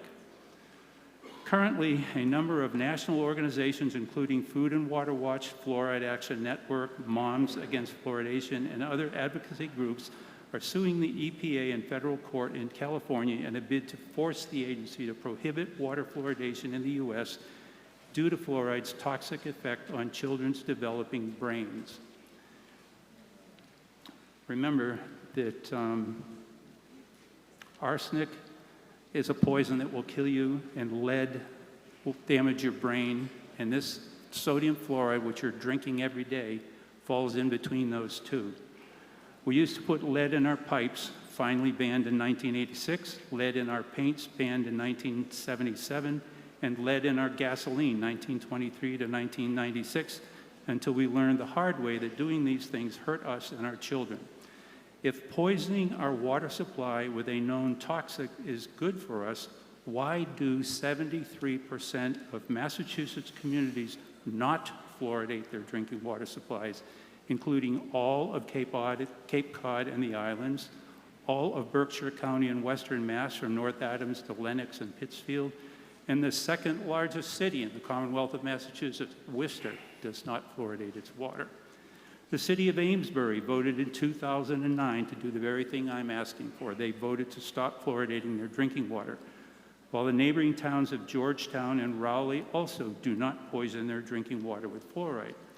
So why do we spend several $1,000s a year? I put in a request, a Freedom of Information request to the DPW, have not received a response yet, but it's thousands of dollars a year to put poison in your drinking water.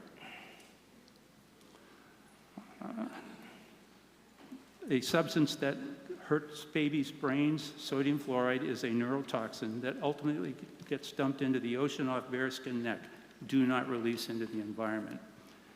In 2019, both the Rockport and the Gloucester Conservation Commissions voted to ban fluoride in our respective community water supplies. And by the way, both the Board of Selectmen and the Board of Health voted not to support this, but you need to know that in both cases, both with the Board of Health and with the Board of Selectmen, the Select Board, excuse me, both of them did not vote unanimously to ban this. There were members on both that are in support of this. Let's see. Did you know, by the way, that only 1.5% of the fluoridated water that comes out of Rockport's treatment plant is actually consumed by humans? The other 98.5% of the water that comes out of our water treatment plants with sodium fluoride in it is, the other 98% is used for flushing toilets, washing clothes and dishes, watering lawns and gardens, and taking showers, which has no benefit for those uses. Imagine if you were a business owner and only 1.5% of your manufactured product was actually used for its intended purpose. Even a child could see the waste here. The US is number 6 in world health, number 6 for tooth health, for lack of cavities. Number 6, the 5 countries ahead of this that are all doing better, which is Denmark, Germany, Finland, Sweden, and the UK. None of those countries fluoridate their drinking water. In Europe, 97% of countries do not fluoridate their drinking water. You cannot purchase fluoride pills in a drugstore without a prescription. Yet here we are drinking it without our consent. Please see this sign down here. We do not have uniform consent to be poisoned. Your brain doesn't need fluoride. Your thyroid doesn't need fluoride. Your bones don't need fluoride. The only part of your body that may benefit from fluoride are your teeth. And you can get the fluoride to your teeth through a very simple, elegant mechanism. You put it in toothpaste, you brush it on, and you spit it out. In conclusion, critically consider modern science and consider ethics. It doesn't matter if fluoride is poison or medicine, but it does matter if we let others in our community use our tax dollars and public drinking water to medicate us against our will. You are drinking poison. You have an opportunity through citizen petition to get the poison out of our drinking water. And if you really feel the need to drink poison water with fluoride, you can purchase it, believe it or not, at all 3 of the major big box grocery stores on Cape Ann, and the label on the container says, for mixing with baby formula, and it is toxic to babies' brains. Please support this issue. You have the opportunity to stop poisoning our drinking water. Thank you. Thank you, Mr. McMillan. Mr. Kaplan, I see you, but hold on. Mr. Kaplan and Aiden, I see you both. I've got 2 people standing in line behind you who have not yet spoken. Sir? Thank you. Dave DeMassa, 119 South Street. I would like to pride ourselves in Rockport on basing our public health decisions on the best available science out there. Being a biomedical researcher of my profession, I know how hard it is to analyze 70 years of data, go through thousands of studies, understand what's good quality science, what's bad quality science, and make recommendations. In my mind, that both the Center for Disease Control and the American Dental Association recommend fluoride at the low levels. In fact, low continuous exposure is much more effective than putting it in your toothpaste, and credited for significantly reducing tooth decay in this country over the last 75 years. There's been a 75% reduction in tooth decay. So I think when CDC and, in fact, when the CDC made their list of the 10 most significant advances in public health in the last 100 years, fluoride in drinking water was up there along with vaccines, along with auto safety and smoking cessation. So those all made the top 10. So for me to sit there and say I know more than the CDC and all the scientists on the panels and more than the ADA and all their scientists and their knowledge, I wouldn't go that way. I would vote no on this proposition. And I'm going to go back to you. I'm going to try to go back to you. Thank you, sir. Board of Health. Yes, sir. Thank you, Mr. Moderator. Ray Cahill, 15 Haven Avenue. And what I'd like to share here today, it will resonate with comments that I made at our February Board of Health meeting when we were discussing the fluoride issue. However, I am not speaking here now as for the Board of Health. I'm speaking just as a town resident. So I definitely believe that whenever possible, medical and public health decisions should be evidence-based.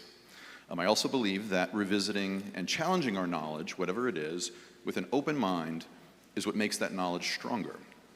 So, fluoride. Now, the decision to add fluoride to drinking water was made almost 80 years ago.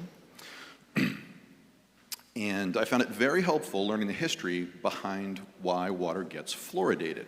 As early as in 1901, dentists in different parts of the US began noticing that staining of the tooth enamel was occurring in their patients. And over the next 20 years, the dental world became more and more suspicious that the cause was due to something in the public water supply. In a community in Arkansas, 1909, dental staining started to occur after a deep well was dug to provide the town drinking water. That well was subsequently abandoned, and water analysis then showed that the water had a very high fluoride concentration. In 1931, in an attempt to identify the cause of the enamel staining, the Dental Hygiene Unit was established at the NIH, and its primary focus was to investigate any possible link between fluoride and the mottled tooth enamel, which we now know as fluorosis. Well, it didn't take long to find a recurring trend between enamel damage and high fluoride levels in the drinking water. Then as time went on, the NIH started to notice two patterns in the data it was collecting from across the country. First, the rate of enamel staining was minimized when fluoride in drinking water was down at around 1 part per million. And second, there seemed to be fewer cavities in children in cities where fluoride in the water was at least 1 part per million. So, setting fluoride to around 1 part per million seemed to be associated with fewer cavities and a very low rate of fluorosis. So in the United States, fluoride began getting added to community drinking water as early as the 1940s. Up until the 1960s, many studies were repeated across the country and the same patterns were noticed. Fluorosis and cavities were decreased when fluoride levels in the community water hovered at around 1 part per million. Now, what is very important to note is that those studies, which are still pointed to today as evidence, were designed as what we call cross-sectional studies. And in that study design, the cross-sectional study design, individuals are selected for the studies based on defined inclusion criteria, and then they are observed over time. The problem is that, at least by modern-day scientific research standards, cross-sectional studies cannot be relied on to derive a cause and effect relationship for two important reasons. Number one, they are observational studies, and they have the potential to be highly subjective. Number two, they are designed with no internal control group. So to this day, I have been unable, after looking through the literature for years, I have been unable to find any published peer-reviewed scientific studies which meet our modern-day criteria for establishing cause and effect relationships that show that ingesting fluoride directly causes healthier enamel and thus fewer cavities. I'm not saying fluoride in our water doesn't have this effect.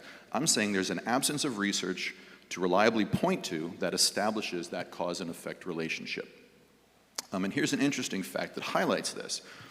In the section that it provides as its rationale behind the importance of community water fluoridation, the published recommendations by the U.S. Public Health Service at the CDC doesn't cite any scientific studies to support its recommendations. And for the speaker's benefit, you are at 1 minute. Very good, thank you. Instead, it references a summary paper in a medical journal which cites a dental textbook, additional cross-sectional studies, and unpublished data from within the CDC. So here we are at town meeting trying to figure out what to do with the fluoride. As a Rockport resident, I'm voting to support Alan's proposal to remove fluoride simply because of a lack of scientific evidence for me to justify the decades-old decision that led to the fluoridation of community water. Yes, those decisions were made based on the best science at the time, but that time is long past, and new trends have emerged regarding fluoride and dental health, and our research methods are significantly more advanced. I think we owe it to each other to work together, roll up our sleeves, and finally get the answers that we need to try to make good public health decisions about fluoride. Thank you. Thank you, sir.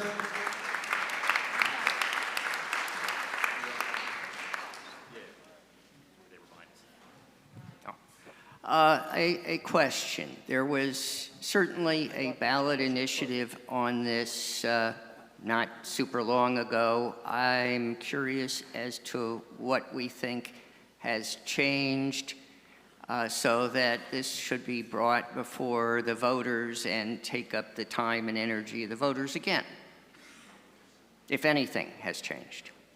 All right. Thank you, Mr. Kaplan. Mr. McMillan, I'm going to try to get very discreet answers from you to very discreet questions before we return to you, because I do want to be able to return to you if I'm able. However, the Board of Chair of the Board of Health, Ms. McCarthy.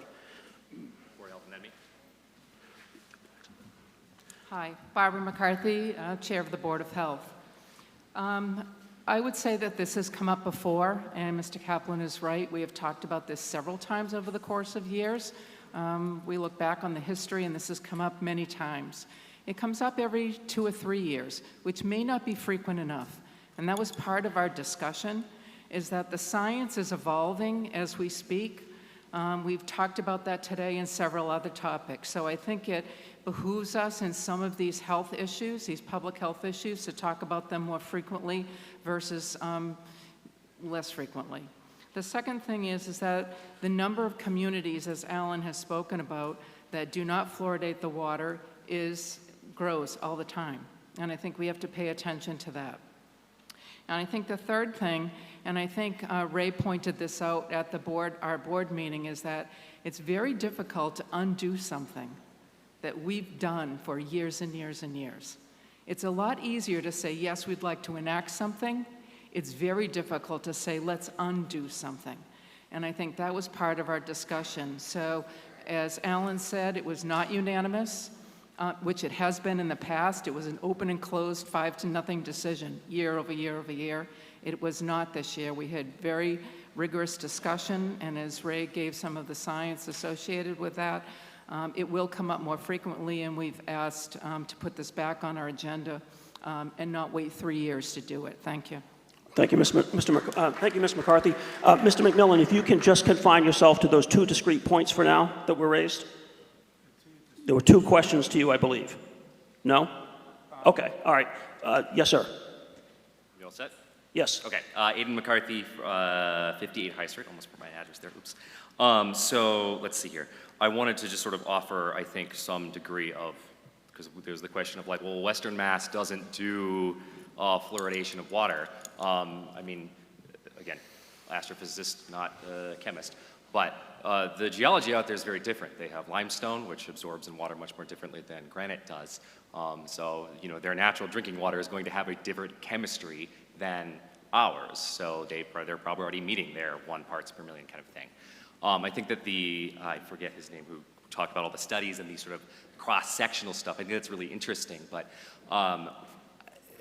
even if those studies don't hold up to what our modern standards are, I think that they're at least, like, you don't need to understand the mechanism necessarily of how things are working. I don't think that anyone can really dispute that these levels of fluoride are good for our teeth. What I think we really need to see here is not, like, the argument being made is that fluoride is poisonous. And I don't think there's been really any discussion or citations of specific studies that meet our modern standards of science that give evidence to that claim. And in science, the burden of proof is on the person bringing forward the claim.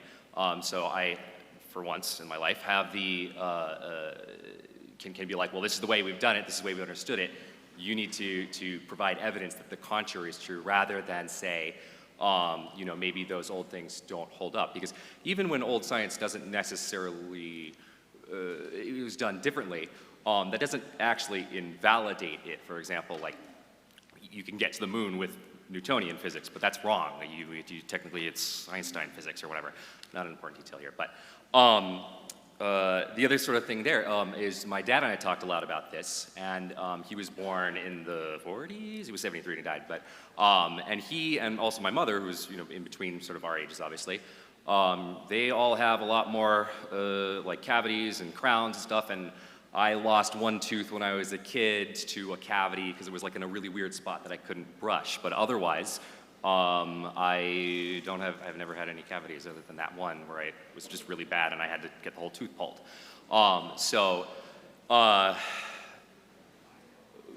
and additionally, it's like other stuff, sorry, there's like kind of a lot of thoughts here that I should have been writing down. But like talking about like, you know, for babies, you don't apply, you know, you can't use that for babies and that sort of thing here.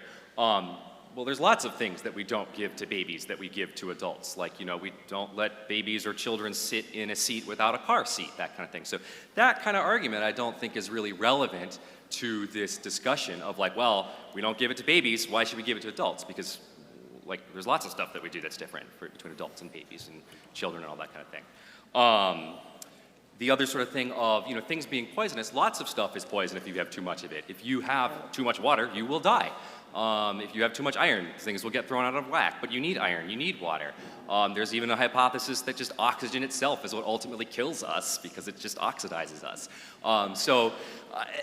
Like, again, you know, these are all things that are circumstantial evidence for sure that perhaps there's a problem, but you know, even again, if the old evidence doesn't line up to our modern standard here, I think that the burden of proof is still on folks who want to remove the fluoride from the water to show that indeed this level of water has some sort of causation, or, you know, or even correlation of effect, right?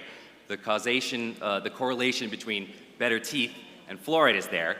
Okay, so what's the correlation between like, I don't even know, like worse eyesight or And for the general speaker, health you are problems? at 1 minute. 1 minute, yeah. So I just would want to hear that sort of evidence. I do think that this presentation is significantly better than the one 4 years ago when we were out in the field, because it at least is numbers-based and not sort of Chinese industry and you know, that sort of thing there. So thank you for improving your presentation.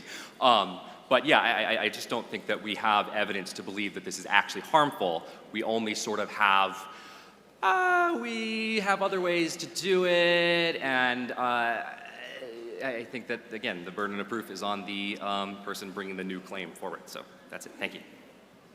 All right, thank you. Mr. Lolia? Yes, may I come to the podium? Yes.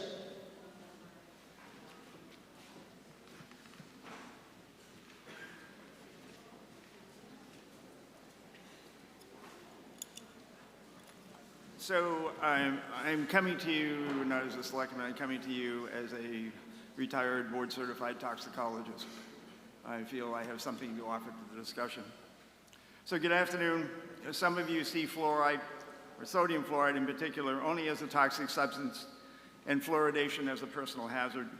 You hear that sodium fluoride is a waste product and a poison, and it has an MSDS, and your level of concern about yourself and those around you is only heightened. Hopefully, most of you see sodium fluoride as a useful chemical with both toxic and therapeutic value.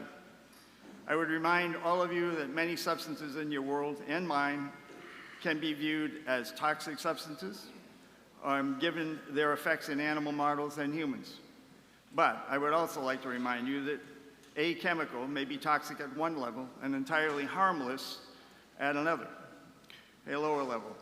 The difference in exposure level at which the substance shows toxic effects in animal studies but beneficial effects in humans is often referred to as the safety factor, or the therapeutic index, or the margin of safety, or the margin of exposure. All drugs have safety factors. We depend on safety factors. Safety factors are built into the appropriate use of all therapeutic drugs prescribed by physicians and taken by patients. Safety factors relate to the quantity of drug, usually in milligrams, in each tablet or capsule that we take each day or each week for our ailments. The safety factor concept is also used with reference to fluoridated water. Previously today and in recent newspaper articles, concern has been raised as to whether we are exposed to too much fluoride if we drink 5, 6, 7, or 10 glasses of water a day. It has been implied that 10 glasses of water a day might constitute an overdose. I would offer that this concern is unwarranted. If you will bear out the scientific approach and the math, I hopefully will lead you to the same conclusion if you are not already there. From the scientific literature, the adequate daily intake, so-called AI, is 50 micrograms per kilogram per body weight each day. And the margin of exposure, for fluoride, the difference between the toxic levels in animals and the level of efficacy in humans is 50 to 210 times higher, depending upon the specific animal experiment used as a reference. I have a slide. You're going to need a mic, Mr. Lilia. Can you hear me? Okay, so as I said before, the adequate intake is 50 micrograms per kilogram per day. Safety factor is 50 to 210. In the Rockport water supply, there is 0.7 milligrams per liter. That's not a dose, that's a concentration. So anyway, and 0.7 parts per million equates to the same. 10 glasses of water a day equates to 80 ounces, 2.5 quarts, or 2.4 liters. If you take the concentration and multiply it by the number of liters that you might drink, if you drank 10 glasses a day, you would take in 1.7 milligrams of fluoride. For an adult, 175 pounds, 80 kilograms, 10 glasses a day, 1.75 milligrams divided by 80 kilograms gives you a very small milligram amount. Shows up better when you convert it to micrograms. So it's 21 micrograms per kilogram per day. That is under the adequate intake of, in fact.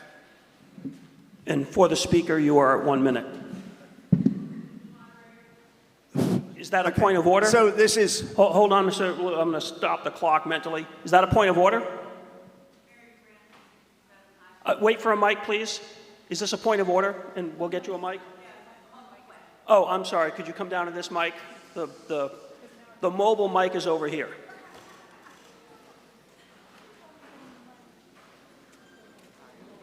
Is that a point of order?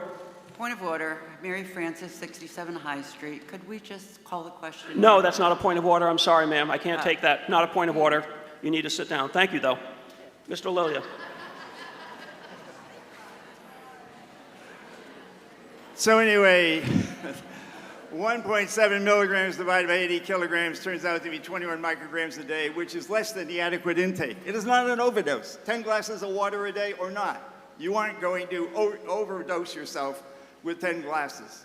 So it's actually the safety factor goes up in that particular instance. A child weighing 28 pounds is a 2 to 3 year old child, it's 12.5 kilograms. They recommend 4 glasses a day. That's 32 ounces, 1 quart, 0.95. And then the net result of that is 56.7 micrograms per kilogram. That's an adequate intake. And the safety factor is 50 to 210. So, actually, why don't you provide the next slide, please? Mr. Lilia, we are now at 5 minutes. If you could conclude your remarks, please. I'll try hard. So is sodium fluoride toxic? Yes, it is. Is sodium fluoride a natural substance? Yes, it is. Is fluoride from calcium fluoride found in Carlson's Quarry? Yes, it is. Why is sodium fluoride used for fluoridation instead of calcium fluoride? Because sodium fluoride is 2,625 times more soluble to equate Okay, and thank you, Mr. Lilia. We're going to have to call it at that point with the clock. Mr. Ring, I've got at least three voters behind you who have not yet addressed town meeting, so I'm going to go to the next gentleman in line. Sure. Thank you. I'm Ron Newman. I'm a member of the Board of Health, 9B, Tars Lane West, but I'm speaking as an individual. Former speaker who went before me already mentioned a couple of organizations that support continued fluoridation of water, and I'm going to add to that. Massachusetts Medical Society, Massachusetts Dental Society, Massachusetts Department of Public Health, the American Academy of Pediatrics, American Medical Association, CDC, U.S. Public Health Service, and the World Health Organization. Drinking fluoridated water keeps teeth strong. By reducing cavities, it's been shown to save money not only for individuals, families, but also for the United States health system. Many research studies have proven fluoridation to be safe. The many medical and public health organizations that I've already mentioned have reviewed the research using many experts. And I don't think that we should substitute our interpretations of the results of the research for these expert opinions. The point's been made that fluoridating water leads to individuals receiving different doses of fluoride based on the amount of water that they drink. But I just want to remind people that there are other things that we ingest that have been fortified by small amounts of minerals or vitamins in sort of a similar way. There's iodine in our salt to prevent disease. We have vitamin D in our milk. And each of us drinks different amounts of milk and eats different amounts of salt. And though we're each getting different amounts of these minerals and vitamins, we're getting safe amounts of these materials.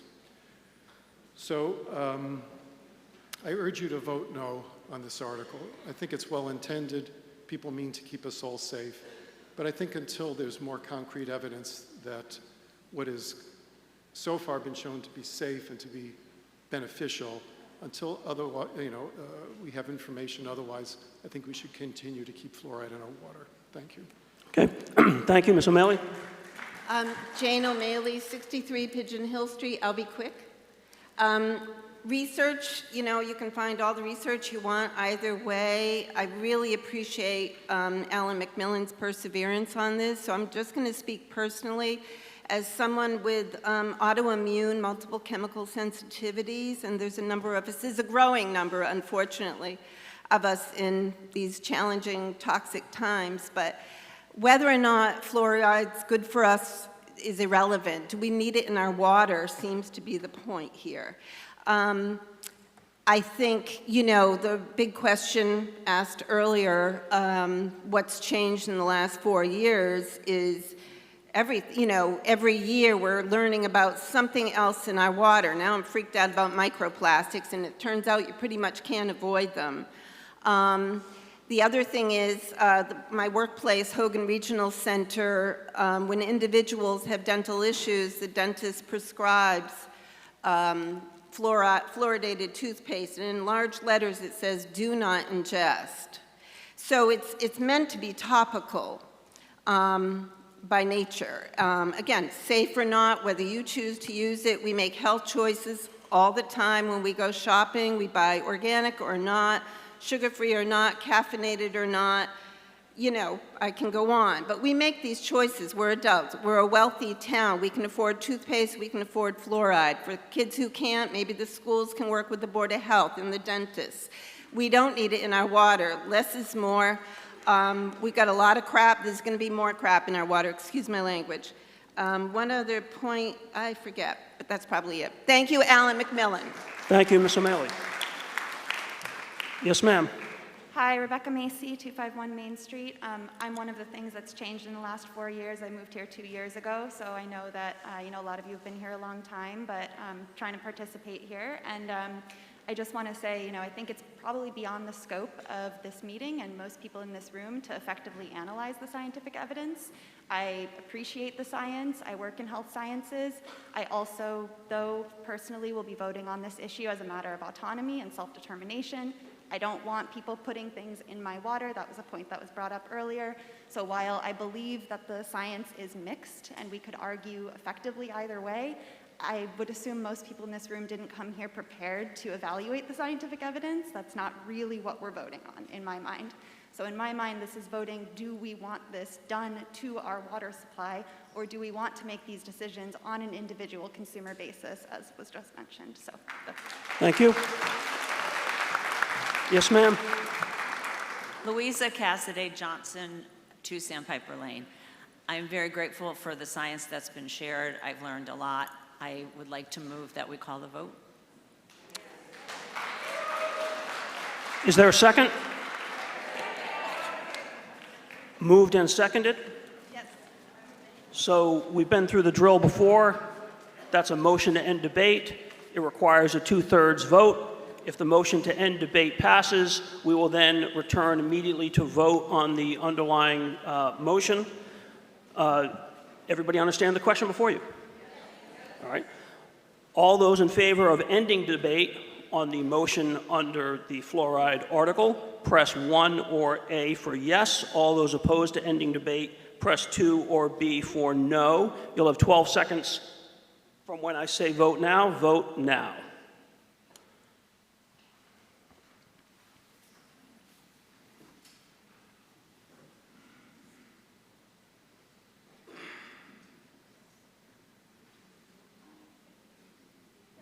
And that motion carries 94% to 6%, and the numerical count 245 to 15.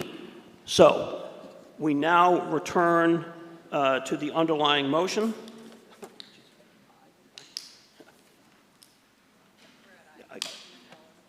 So the question before you is whether to request the Select Board petition the General Court for a home rule petition to remove fluoride from the municipal water supply. It requires a majority vote, and it is a non-binding resolution. Does everybody understand the question before you? All right. We're going to do a stretch again. All those in favor, raise your hands. Oh, this might be too close. You're right. I apologize. Sorry. Too close. Yeah.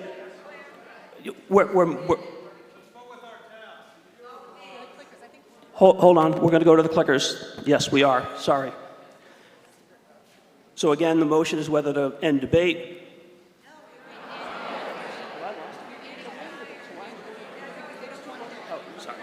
Okay, we'll do clickers. I apologize. I thought, yeah, that was too close.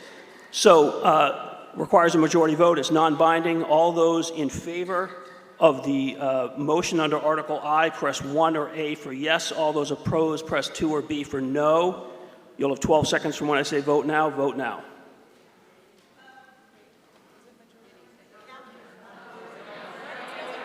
Hold on. He didn't say vote now yet. Yeah, I did.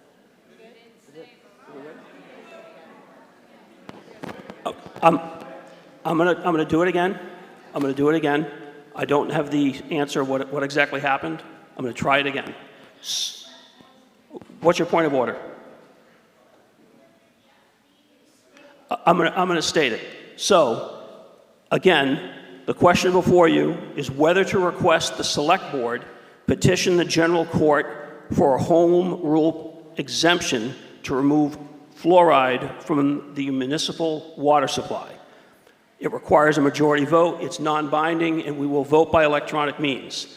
All those in favor of that motion to request the Select Board petition the General Court for the exemption, press 1 or A for yes. All those opposed, press 2 or B for no. And there's another question?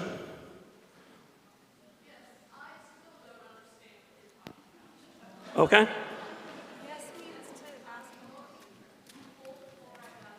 So, okay, let me try it again. It's a non-binding resolution. It's a non-binding resolution. So a yes vote would be to say to the selectmen, we, the voters at town meeting, request you, the Select Board, petition the General Court, the legislature, for a home rule exemption so that we can remove fluoride from the water supply. So a yes vote is essentially, I don't like fluoride in the water. A no vote is, I don't want the Select Board to petition the General Court to get that. It is a non-binding resolution, and the steps to actually get out of those mandates are complex, which is probably why it's non-binding and why it's phrased the way it is. Does that answer your question? Does everybody understand? I'll try it again. The question before you is whether to request the Select Board to petition the General Court for a home rule exemption to remove fluoride from the municipal water supply. All those in favor of that motion to ask the Select Board to go to the General Court to get a home rule exemption to get fluoride out of the water, press 1 or A for yes. All those opposed, press 2 or B for no. You'll have 12 seconds from when I say vote now. Vote now.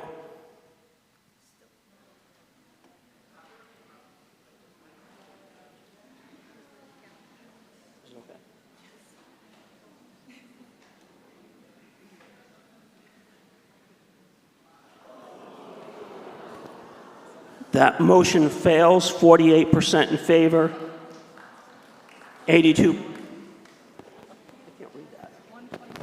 The numerical count, 124 in favor, 137 against. I lost the percentages. Huh? Oh, thank you. 48% to 52% against.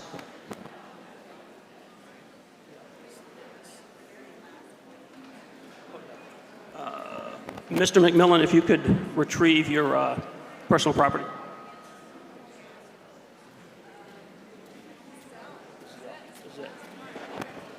So we'll now proceed to Article L, which is the last warrant on the last article on the warrant. I'm sure you're all upset to hear that. Mr. Moderator, Article L. Lead petitioner Diane Finch moves Article L as indicated in the motion printed on page 72 of the April 6, 2024 voters booklet. Select Board does not recommend. Government and Bylaw Committee reports favorably only to form, no recommendation on content. And Board of Health acknowledges the serious health effects that sound, particulates, and toxic chemicals have on resident health as brought forward in this citizen's petition. Okay, moved and seconded. Before we go any further, everybody who wants to follow along, take out your voters' booklets to page 70 and have a pen, because the motion has been made with certain redactions that are fairly simple to follow, but I want to be clear.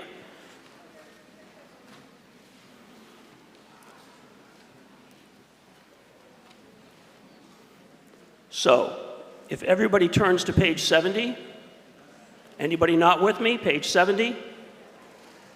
All right. So I am about to state what is not in the motion, what is not in the motion before you. It's been removed. I know there's going to be an amendment made, I believe, to put some of it back, but so we all start out on the same page. On page 70, go to the bottom under 3, prohibited activities. Leave subparagraph small letter A alone, it's still there. Okay. Oh, and thankfully there's a slide with the redactions, so that will let me state it a little bit more succinctly. On page 70, if you go to subparagraph B under number 3, prohibited activities, that entire subparagraph is gone. Do whatever you want to remind yourself that. And if you turn to page 71, at the top of page 71, the entirety of subparagraph small letter C under 3 is gone. Everybody follow so far?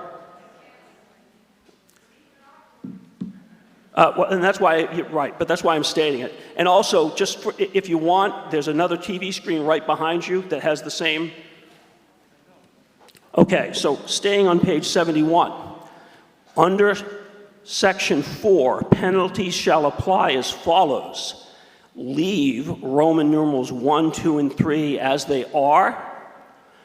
Go to Roman numeral 4, and you take out everything from Roman numeral 4 and everything from Roman numeral 5. And I want to make sure I have that correct. And Ms. Finch is nodding, I have that correct. So that's all of Roman numeral 4 and all of Roman numeral 5, including subparagraphs A, B, C, D, and E. Everybody with me so far? Okay. Staying on page 71. Under paragraph 5, effective date and transitional period. You're going to leave the narrative paragraph immediately under the 5, and we're going to make some very basic pen and ink date changes, if everyone is with me. So, instead of September 30, 2024, November 15, 2024, you should make a note that it reads September 15, 2024, December 15, 2024. We good? Going over to page 72. At the top of page 72, where it reads March 16, 2025, hyphen April 15, 2025, semicolon, and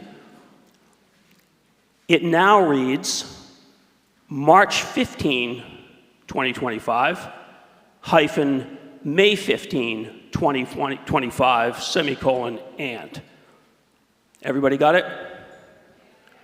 And then finally, the next line down, instead of September 30, 2025, hyphen November 15, 2025, it now reads September 15, 2025, hyphen December 15, 2025.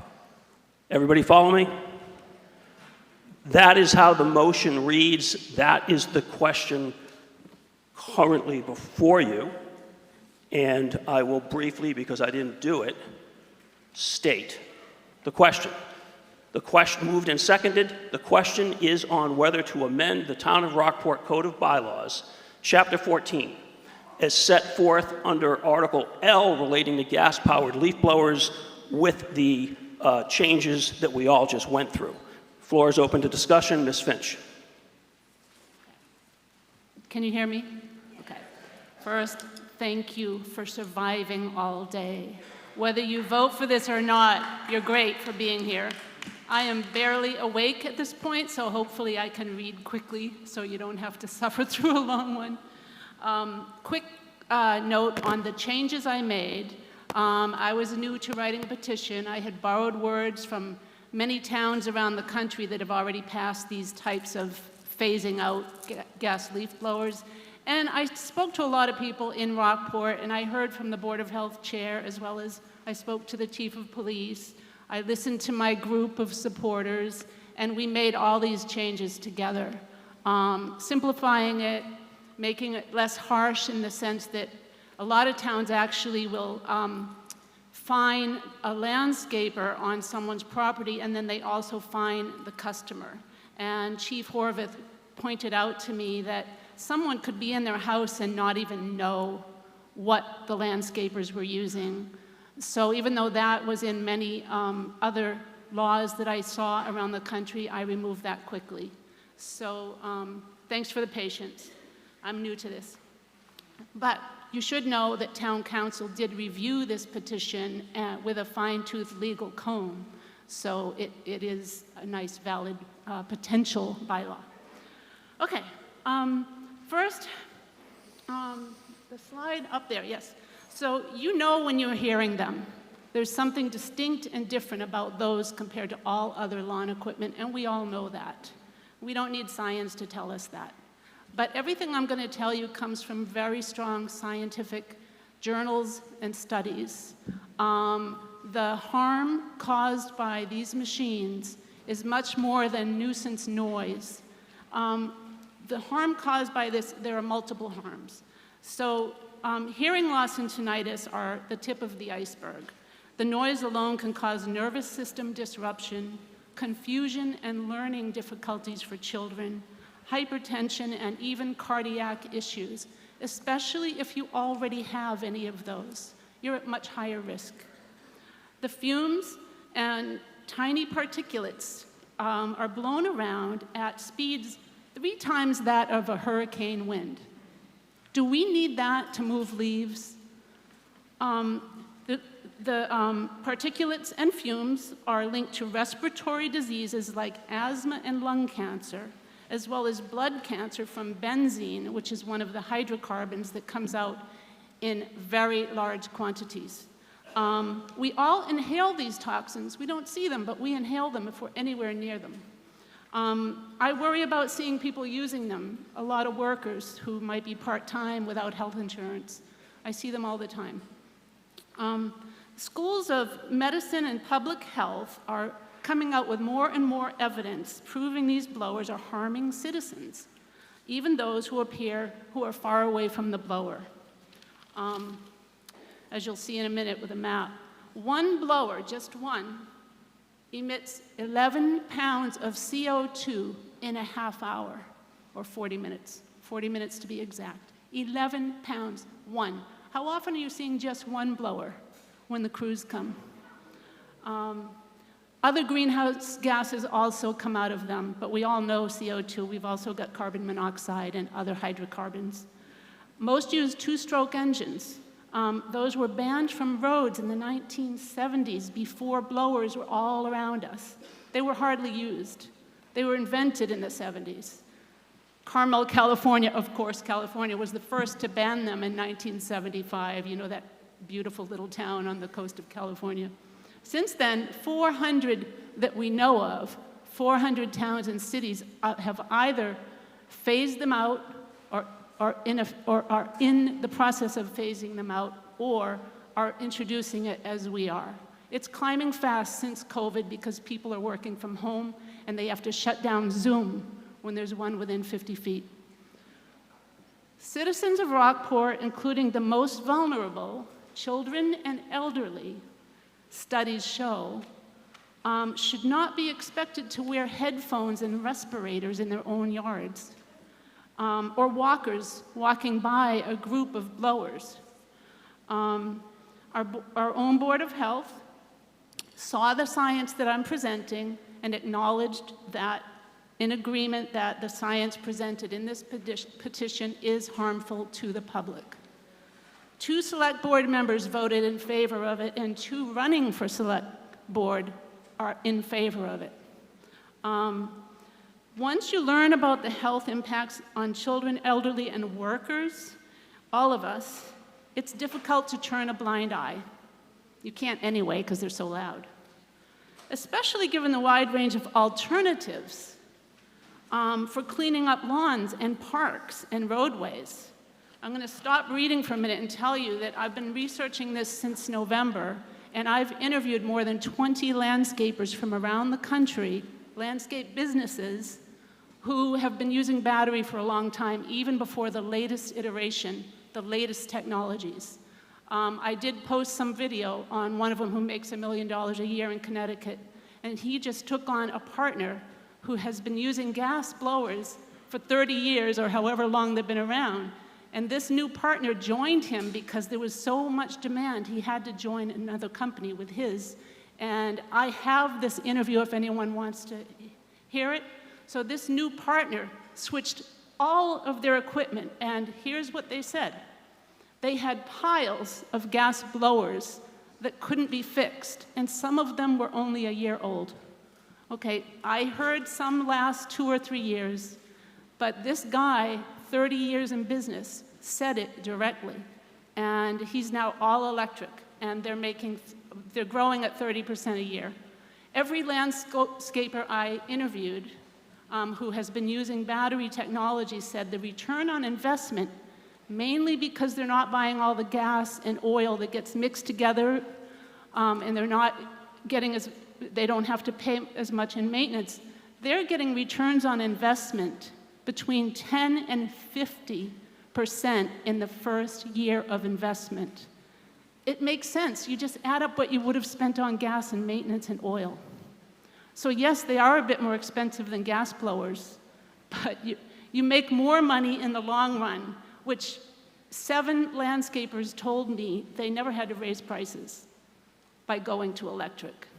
They do have to change batteries sometimes, but they don't have to fill gas tanks, and they don't have to go to the gas station. Okay, so why is the sound so bad? CDC and WHO, I was told not to listen to CDC and WHO on Rockport stuff, but somehow I still listen to them. They recommend that children and elderly should not be exposed to more than 35 decibels of prolonged noise, prolonged being 10 to 15 minutes. If they are exposed, they can suffer permanent hearing damage. For most adults, we are not supposed to listen to more than 55 to 65 decibels of prolonged noise. Here's the problem. If you're elderly or you're a child and you're exposed to 40, 50, 60, 100 decibels for more than 10 minutes, that's 100,000 times louder because it's a logarithmic scale. So 35 decibels compared to 110 or even just 100, which many blowers do, is 100,000 times more pressure on your ears and your body. It affects the nervous system. So the lightweight casings of these two-stroke engines are unique in lawn care. Other devices could be as loud if you only measure the high-frequency decibels, but the low-frequency decibels that come out of these lightweight, vibrating machines that have fans to blow up to 280 miles per hour, 250 on average, 200. That's how they're built. So it takes a lot of energy and a lot of noise, and the lightweight casings, which make them attractive to people who use them all day, they're lightweight. That type of casing doesn't absorb any noise, right? Where if you have a lawnmower right close to the ground, it might absorb it and not travel to other properties as much, especially because it's not low frequency. Next slide, please. Next slide. Yep. This is a map based on a study done by Harvard School of Public Health using gas blowers from the town of Lincoln's DPW. They were using the backpack and the handheld gas blowers, and they measured from ground zero, which is right in the middle.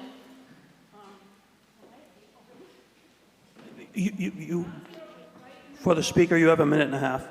The low-frequency sound travels out to 800 feet, and it's still too high for safe levels. It's 70 decibels. Again, children and elderly, 35 decibels.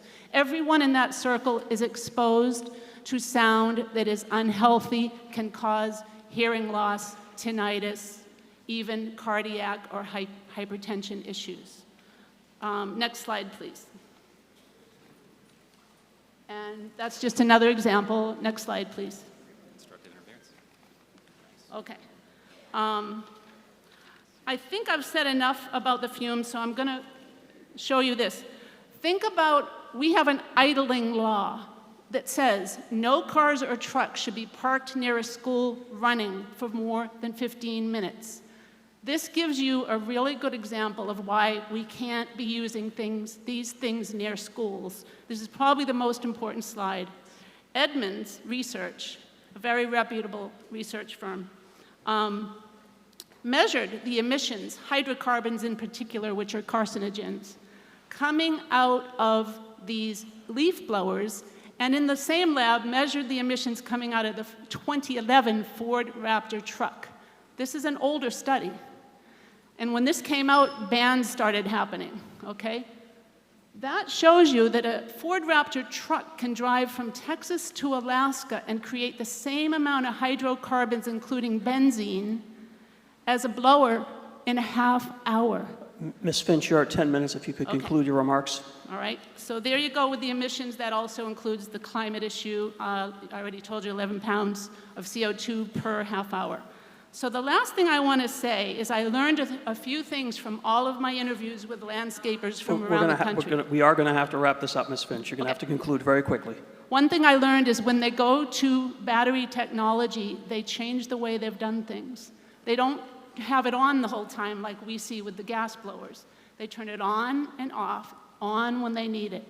And I've learned that for $230, you can get a Ego blower for whole kit that can clean 765 feet per cubic. We're going to have to leave it there, Ms. Finch. You're urging support of the article, I believe. I'm going to turn to the Select Board and the Bylaw Committee, given that it's a bylaw change, if they choose to speak. Thank you. Ms. Wilkinson?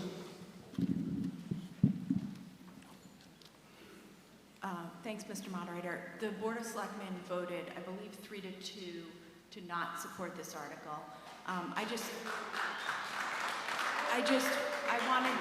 wanted to just share I'm speaking for myself now, not the entire board. I didn't prepare remarks and share the board. But to me, this isn't about, I understand and respect Ms. Finch and the petitioners coming forward, but to me, this isn't about leaf blowers or weed whackers or really noise or particles. It's about private property rights. And I think in a small town, if we are going to start letting a few hundred people at town meeting legislate what we can and can't do on our own property, I think where does it end? I think it's a slippery slope that next could come. And I say that, I live in a neighborhood, we call it the Highview Hum, because on Saturday mornings you hear lawnmowers and weed whackers and leaf blowers. And if I ever have an issue with any of my neighbors, I knock on their door and we just discuss it. Do I think we're moving to more green, battery, electric technology? Yes. Would I love to see that happen naturally? Yes. Would I love to see the town think of more incentives to be able to give our friends and neighbors to do that? Yes. But do I think that making what we do on the decisions we make on our own property, like legislating this way is just not appropriate to me? Thanks. Thank you, Ms. Wilkinson. And Aidan, there's a woman behind you who has not yet addressed town meeting, I don't believe, and can't do it perfectly, but I am trying to give first-time speakers for the day priority. Yes, ma'am. You're right. Christine Downing, 19 Parker Street. Excuse me, can you hear me? No. Christine Downing, 19 Parker Street. I'm just here because it's not, I'm not speaking about the science. I'm speaking just as a person in a house that is surrounded by 8 other houses, and 5 of them have either have their own leaf blowers or hire landscapers. And so the din is really oppressive. Also, I would like to emphasize the health issues here. This is, you know, the point has been brought up that this is about private property rights. Well, I have a right to good health and to have my own, you know, the environment around my house, if you want to consider that private property, to have your leaf blower not invade my private property.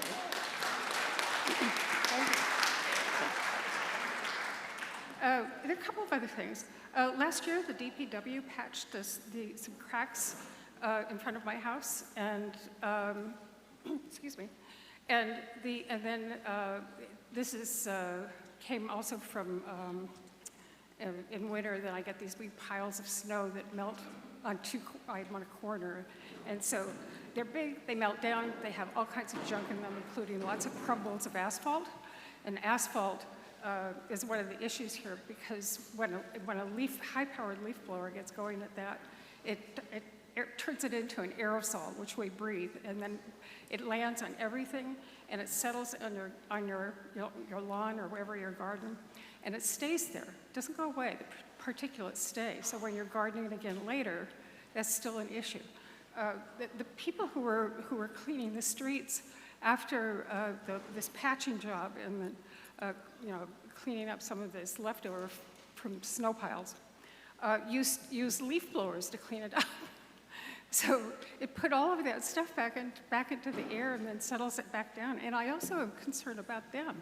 In 20 years, they're going to have health issues, both becoming deaf and inhaling all of this stuff. Let's see.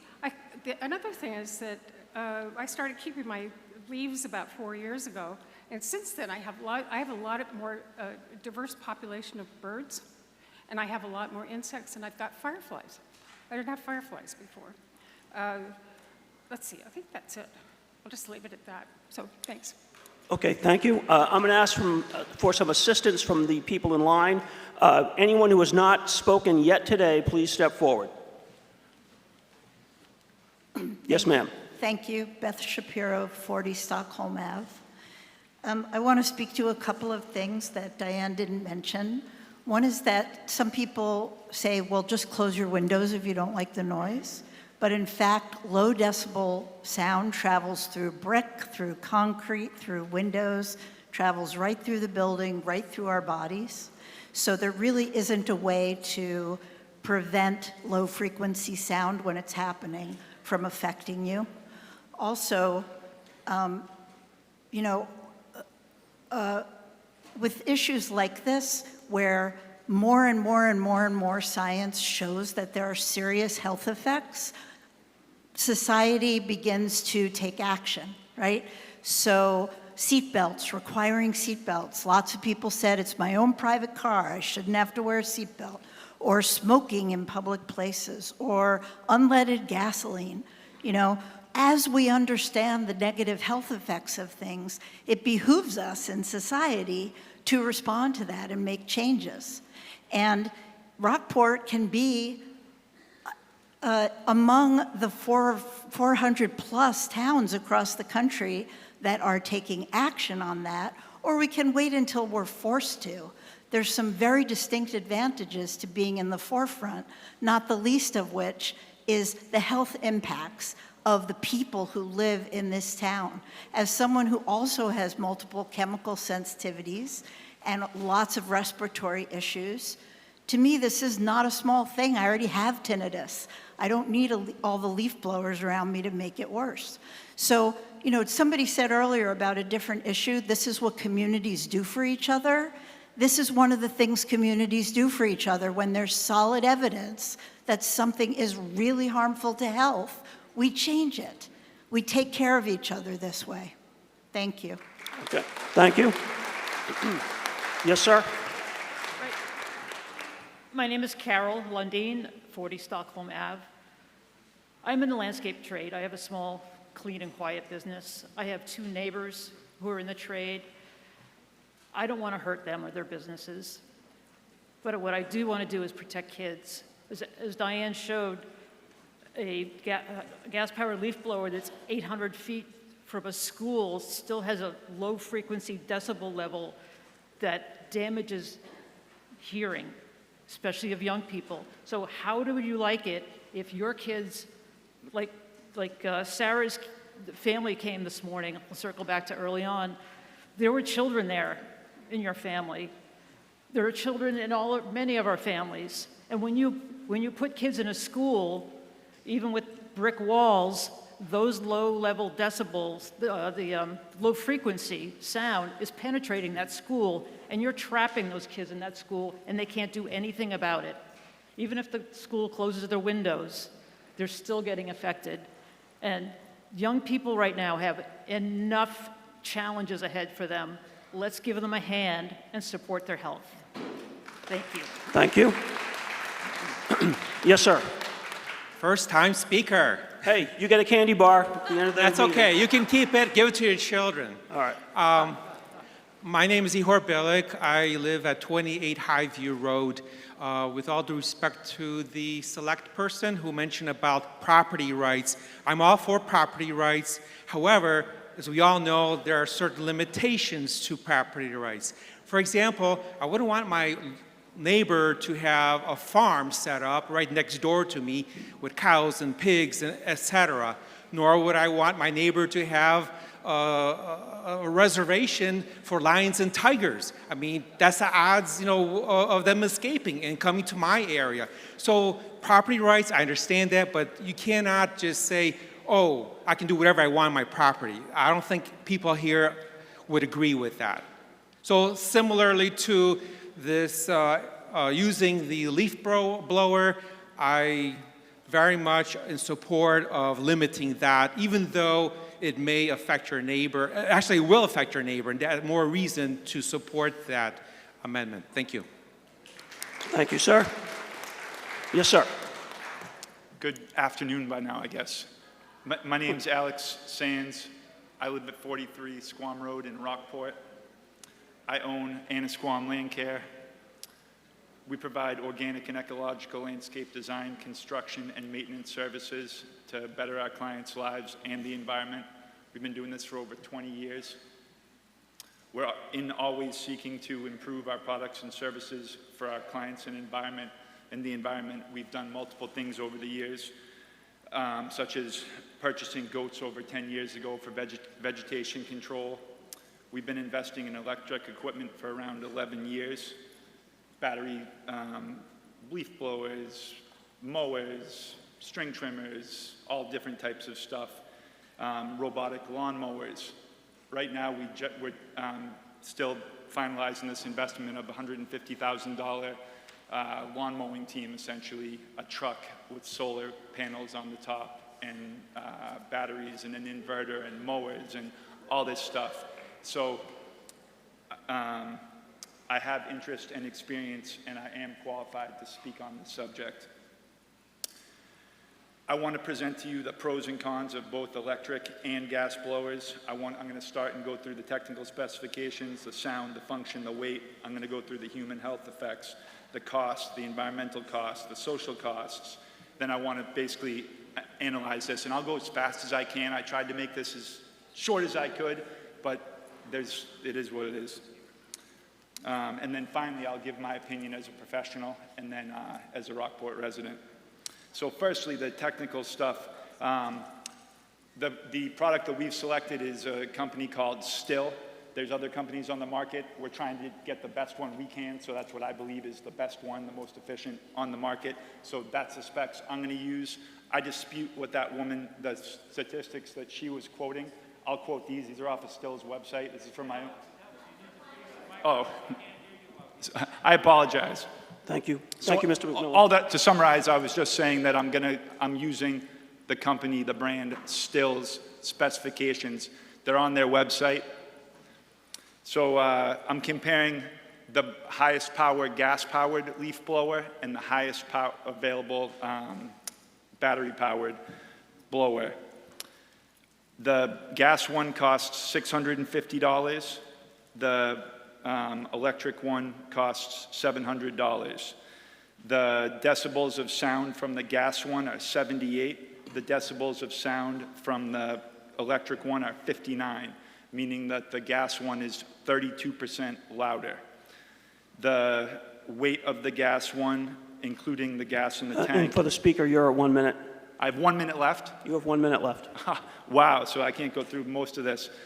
That is too bad. Well, anyway, the long and the short of this is there is not a substantial difference other than cost between electric blowers and gas-powered blowers. The human health effects, there's fumes, they blow off in the air. The gas-powered one, the electric ones are significantly heavier, 47.5% heavier, and people have to carry them around all day long. The environmental effects, do you know where electricity comes from? Do you know how you get it? Have you looked into the serious wars and things that go on in Africa and in South America where the batteries come from? I'm not saying everyone knows what's wrong with gas, but you're forcing people to do something that is not a proven benefit. And I'm sitting here saying, I just invested $150,000 in this. I'm invested. I'm interested in going forward. You don't need to push a river when it's going that way. And when you push a river, you cause all sorts of problems. If you could conclude your remarks, sir, that's the yellow light. We're hitting red pretty quick. Perfect. What I think we should do is invest in this and set the example as I'm doing instead of forcing our opinions on other people when there's no clear proven benefit. And on that note, if you yourself or if you know people who are interested in electric landscaping services, please have them contact me and we can help them. Hopefully not by mandate. On that note, I got to conclude it. Yes, ma'am. I don't know how to follow that act, but Mary Mintz, 3 Highland Street. I'm really glad to have this opportunity to speak to everyone. I also own a business in town and would like to say that I've never owned, nor do I care to own, any kind of form of blower. And if you guys are willing to joke a little bit, I really feel like we got to go back to rakes. You know? What is wrong with rakes? So anyway, I don't want to get into any details. I just want to speak from a personal perspective. I actually have lost my hearing in one ear, and I'm almost certain that being around some of my colleagues caused the problem. When I'm working on a site and the mowing team comes in, I actually get in my truck and go away. No one even, and those teams never ask me, hey, Mary, you're already working here. Do you care if we mow, or can we come back another time? Because they have to come in at a certain schedule and boom, boom, boom, boom, boom. So I just leave, okay? To Sarah's point, which has got so many flaws in it, we might as well not have any kind of sound ordinances at all in this town if, you know, you're going to say, well, it's my private property and I can do, why do we have any laws whatsoever? You know. So anyway, I just want to encourage you guys. Yesterday I was in Home Depot and I was really, really happy to see that they're pushing all the lawn care electric equipment right up front near the registers. So it's really happening in this country. I really support what Diane has done. I spent last night, I was up till 2 o'clock listening to all the professional landscapers all over this country that have said it's not a big deal. You have to, yes, you have to adjust your methods, but it's so easy to do this electrically. And like I said, if because if you're into power tools, you might as well use the electrics, you know? But if you're into hand raking, let's go back to the rakes. All right. Okay. So I'm saying, please vote yes on Article L. Okay, thank you, sir. And I know there are a number of people waiting in line. I appreciate everybody's cooperation. Sir? Yeah, Michael Davis, 1 King Street Court. I just have one point.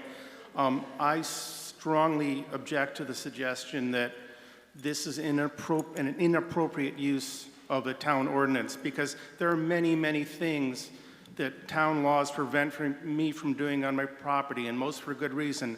I can't keep cattle in my backyard. I can't dig up the lawn in the wetlands. I can't fire a rifle in my backyard. I can't have a loud party at 2 in the morning. So to suggest that this inappropriate is just legally, to me, is, yeah, thank you. Okay, thank you, sir. I'm going to go to Aiden, then Mr. Brackett, then no, not Mr. Arsenian. That's right, I'm sorry. You've spoken previously, correct? And so Mr. Brackett's never spoken. Mr. Brackett. Thank you for everyone's cooperation. I can't keep everyone, in the old noggin. Good afternoon, everybody. Sorry, Brian. Ross Brackett, 27 Main Street, and Board of Selectmen member. I'm going to make a motion to amend. I move to amend the motion by inserting a new section 4, reading exemptions. The municipal departments of the town of Rockport shall be exempt from all the provisions in Chapter 14, Section C3. Commercial landscapers shall be exempt from all the provisions in Chapter 14, Section C3. Maybe a little louder, Mr. Brackett, if you can lean in. All right. And that all paragraphs, subparagraphs, and subsections be redesignated accordingly. And further, to amend the current Section 5 of the motion entitled Effective Date and Transitional Period by striking the words, during the transitional period, gasoline-powered leaf blowers are prohibited except between the following dates, September 15th, 2024, or should I restate? You could just say, and all below. And all below that line. So in other words, to strike the entire current Section 5 of the motion entitled Effective Date and Transitional Period such that the section only includes the words, there shall be a transitional period in implementing this bylaw lasting from the date it is effective pursuant to Massachusetts General Law 40, Section 32, until its fully effective date below, the fully effective date after which no gas leaf-powered blowers may be used within the town of Rockport will be March 16th, 2026. Is there a second? Moved and seconded. That is a motion to amend. This is when the fun really starts. Go to your booklets if you could. Is that a point of order? No. Right now, there's been a motion to amend. That isn't up yet. So there's been a motion to amend. It's moved and seconded. The first, and we're going to, yes, ma'am. I understand that amendments to articles at town meeting have to have been submitted to this yourself? It was. It was, and Yes. so we're going to be able to see it on the screen? I don't know actually, but let me see if I can go through it. Let me see if I can make it so we can all follow along. I don't know. I heard a point of order. Yes, sir? He's got the mic behind you. Behind you. Thank you. We started off with a written document that you went through and verbally amended 5 or 6 paragraphs and many issues. We're now getting verbal amendments to verbal amendments. My point of order would be, this thing is so disorganized. It is an expression of how bad government can be. So maybe they can bring it back to the next meeting in order. I hate leaf blowers. Okay, but no, I hate hold bad on, government. sir, hold on. I'll try to get to you, but that's not a point of order. The rules are an amendment. amendment to Sir, the amendment to the amendment? Sir, you need to stop. Okay? There was a motion to amend made. It was seconded. I am going to try to describe it to the best of my ability before anything else happens. So, if you can take your voters' booklets out. Yes? Okay. Okay, that would be great. And we are making an effort to put it on the screen, but hold on. So,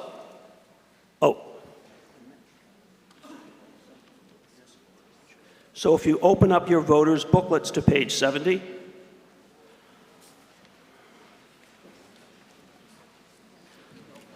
if everyone's on page 70, at the bottom of page 70, there's a subparagraph 3, prohibited activities. I am now going to read, and with luck, we will have on the screen for you the first part of this motion, which is, if you put an asterisk at the bottom of that page, that might help.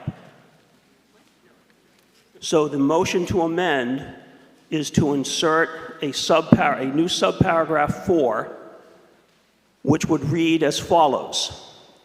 Exemptions. Use shorthand, I'd suggest. Exemptions. Subparagraph A, the municipal departments of the town of Rockport shall be exempt from all of the provisions in Chapter 14, Section C, parenthesis 3, close parenthesis. And put a semicolon, that's what makes sense. Then B, commercial landscapers shall be exempt from all of the provisions in Chapter 14, Section C, parenthesis 3, close parenthesis. Is everybody with me so far? I will read it again, but let me try to summarize it. In essence, and Mr. Brackett, tell me if I have your motion stated correctly. In essence, the first part of this is to insert a new paragraph with 2 exemptions from the bylaw if passed. One exemption would be the town of Rockport as a town. So, DPW, I don't know if anybody else has leaf blowers, but the town of Rockport would be exempt from the bylaw. That's the motion. Hold on, I got to finish it first. The second exemption being proposed by Mr. Brackett is that commercial landscapers would be exempt from all of the provisions of this new bylaw. Does everybody follow? I'm not asking you to comment whether you like it or not, but does everybody follow what I just said? Okay.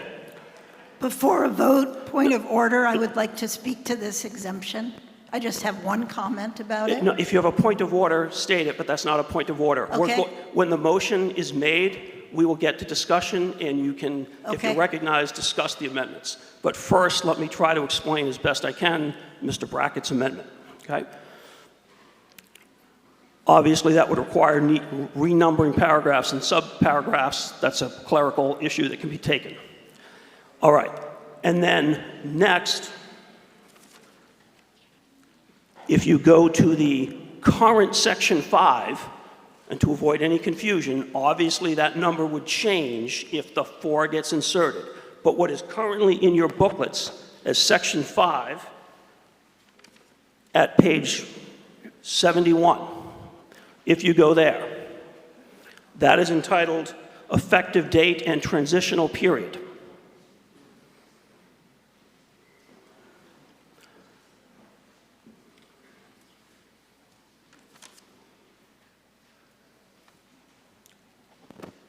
Mr. Brackett's motion would then strike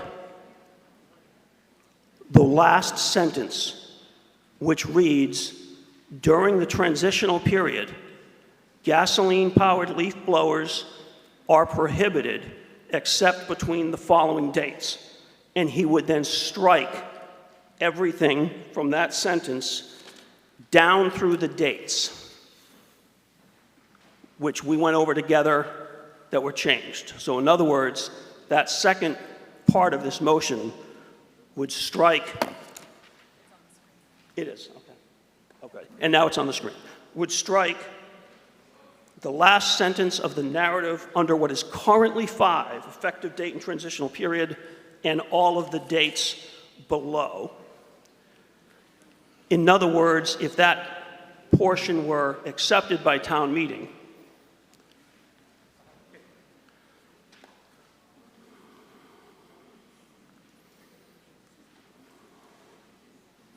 so that that section would only include the following words, quote, there shall be a transitional period in implementing this bylaw lasting from the date it is effective pursuant to Mass General Laws, Chapter 40, Section 32, until it's a fully effective date below. The fully effective date after which no gas-powered leaf blowers may be used within the town of Rockport, comma, will be March 16, 2026, which should be as it currently reads. So there's really two parts to this. The new Section 4 with 2 exemptions, and then the strikeout of the current Section 5. Was everybody able to follow that? Okay, and we now have it, mezza, and we now have it on the screen. Okay, so the question on the floor now is whether to make the amendments as proposed by Mr. Brackett and is up on the screens before you. The floor is open to discussion, and the floor will hear from, Ms. Finch, and then I'll get to you, ma'am.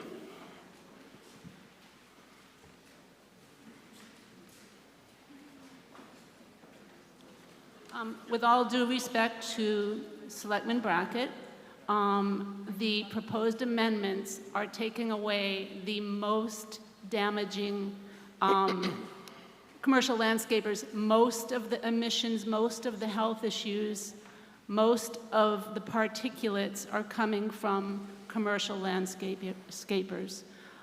Secondly, I met with the DPW commissioner before I even finished writing this, and we talked, and I asked him, is there any emergency situation where you feel like you'd have to have these blowers? And he said no. He was concerned about cleaning up the cemeteries. And so after talking to him, I went and spoke to landscapers around the country who have very different numbers than Alex Sands, and I did call Alex Sands and had a long talk with him, and he was totally against electric. Now he's saying he likes electric. This amendment actually makes everything I've said null and void. There's no reason to even consider this amendment. It's landscaping companies. And DPW does great work for all of us. But Nantucket DPW is using all battery technology. Many cities and towns, DPWs have already changed. Lastly, think of citizens' health, children. Okay, when you're cleaning a cemetery, for example, you're right near the schools. Third, taxes.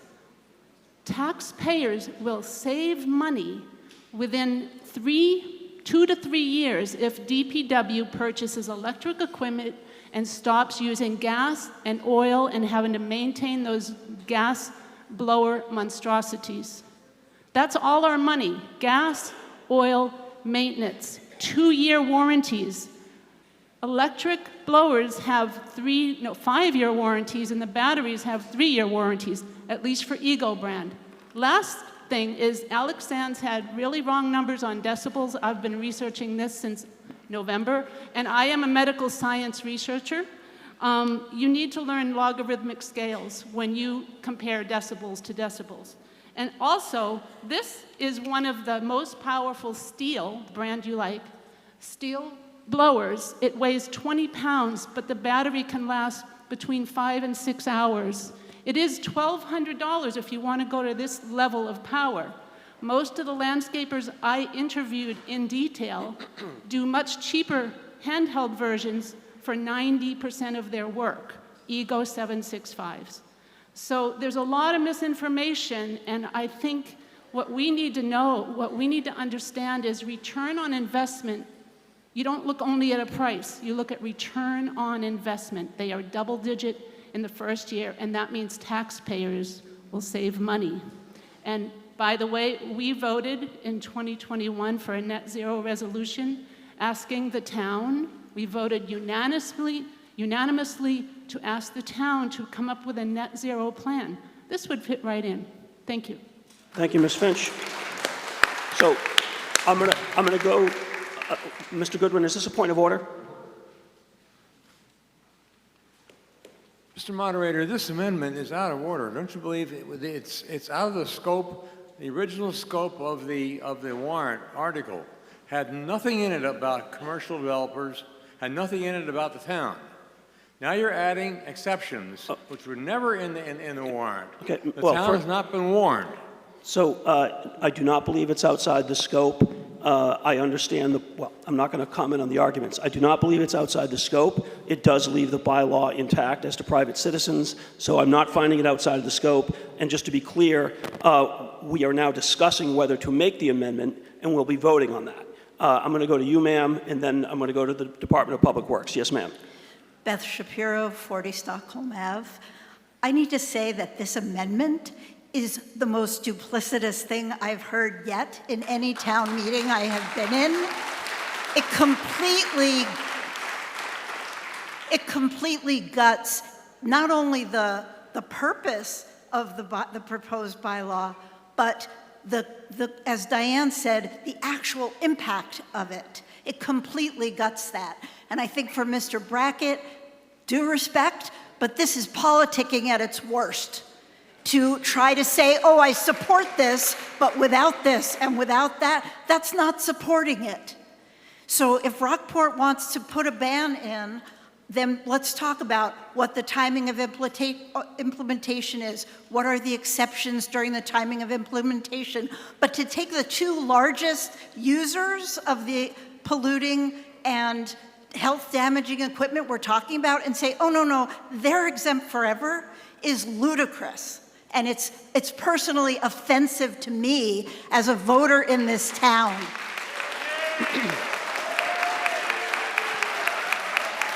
So we're now going to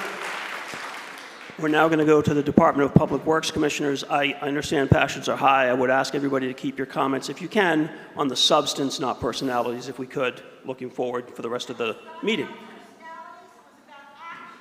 Okay, ma'am, you don't have the chair at the moment. I'm sorry, the mic at the moment. I'm sorry. Mr. Reed. Bruce Reed, 32 Pigeon Hill Street, speaking for the DPW. The commissioners have not taken a position on this, so I'm really kind of stating my opinion on this. I don't think I was at the same meeting Diane was at when she said I said certain things. I think what I'll try and clarify is that we use blowers really all year long.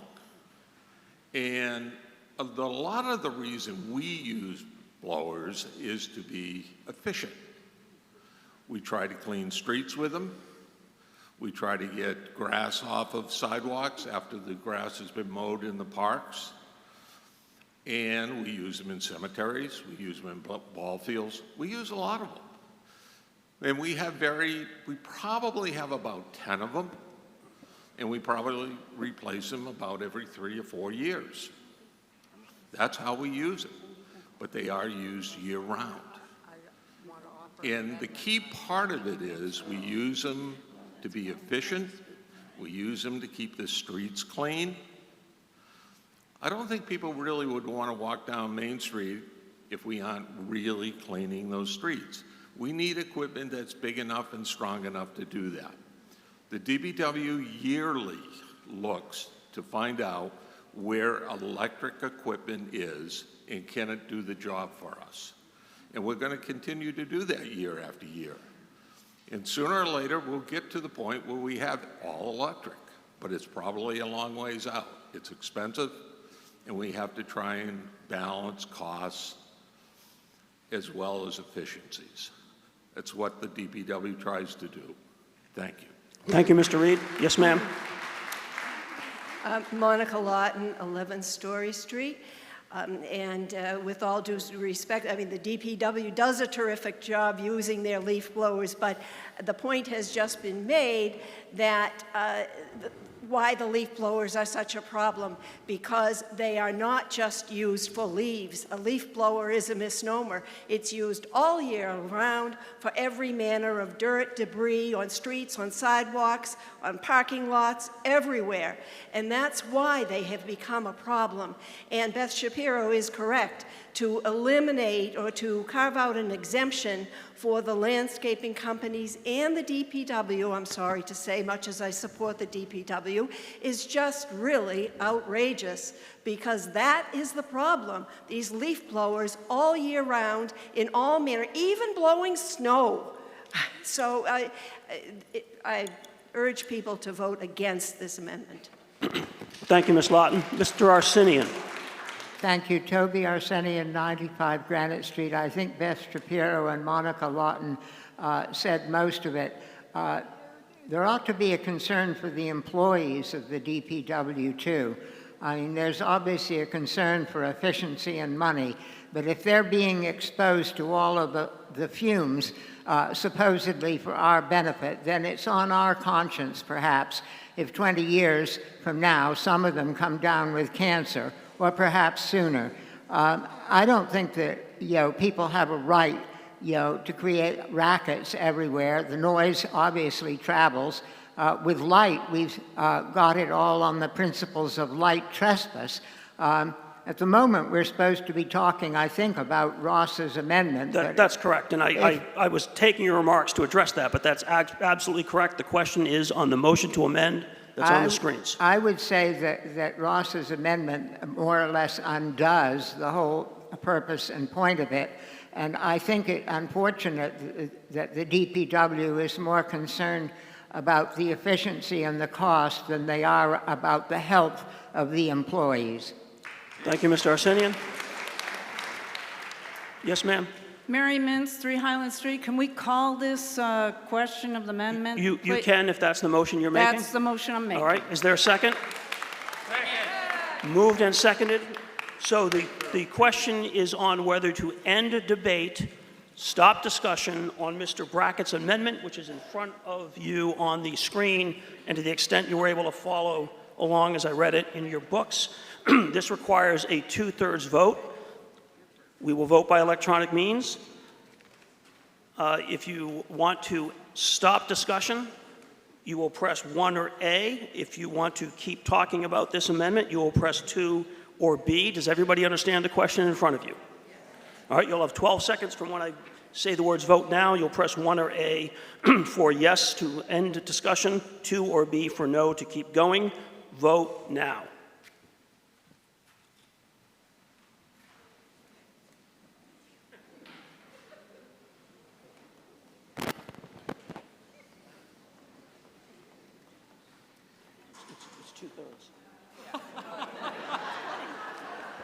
Well, and that didn't matter.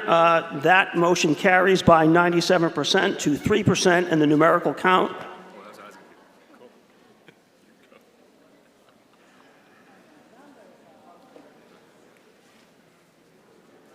(223 to 6).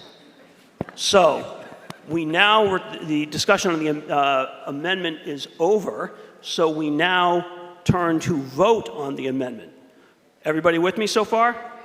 All right, so the question before you is whether to amend the motion as originally made by Ms. Finch by doing the insertion of paragraph 4, which will be on the screen again in a moment.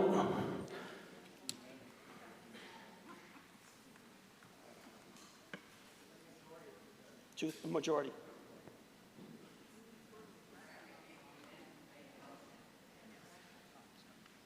Oh, yeah. Yeah, but the question is whether to amend the motion made by Ms. Finch. Okay, so the question before you is whether to amend, yes. Hopefully that'll get clarified when I say it again. So the question before you is whether to amend the motion originally made by Ms. Finch, as outlined in your voter's booklet and as we all went through originally together, by making the changes proposed by Mr. Brackett, specifically the insertion of a paragraph 4 with 2 exemptions for the municipal departments of the town and commercial landscapers, and then for the changes we outlined under the current Section 5 on effective date and transitional period. Point of order. Yes, ma'am. If we vote the way you say, and we don't want the amendment, the amendment that's on the floor is Mr. Brackett's. So, Aren't we supposed to be voting on his amendment, which would mean if we like it, we vote yes? Yes, and that's... But you said, do you want to vote to amend? I think you... No, let me, I don't think that's what I said, but I'll try to be more clear. The question before you is whether to amend the original motion. So Ms. Finch stood up, she made a motion. There were some changes that we did together at the very beginning. We discussed that. Then Mr. Brackett brought a motion to amend that motion. The amendments Mr. Brackett proposed are the insertion of a new paragraph 4 with exemptions. There are 2 of them. The municipal departments of the town and commercial landscapers. And then in Mr. Brackett's motion, there was a change proposed to Section 5, the current Section 5 in your booklets, entitled Effective Date and Transitional Period, by striking out the language we went through. Specifically, during the transitional period, gasoline-powered leaf blowers are prohibited except between the dates that were listed and as we changed them from the first. So the question before you is whether to accept the amendments proposed by Mr. Brackett, the new exemptions under 4 and the deletions from the current 5. That's the question before you. If you want to make those changes as proposed by Mr. Brackett, you will vote yes. If you want to reject the changes made by Mr. Brackett, you will vote no. Does everyone understand the question before you? Yes. We will vote by electronic means on this one, although it's a majority vote. Everyone understands the question as I've stated it? All right, you'll have 12 seconds from when I say vote now. All those in favor of Mr. Brackett's proposed changes, press 1 or A. All those opposed to Mr. Brackett's proposed changes, press 2 or B. For no, vote now.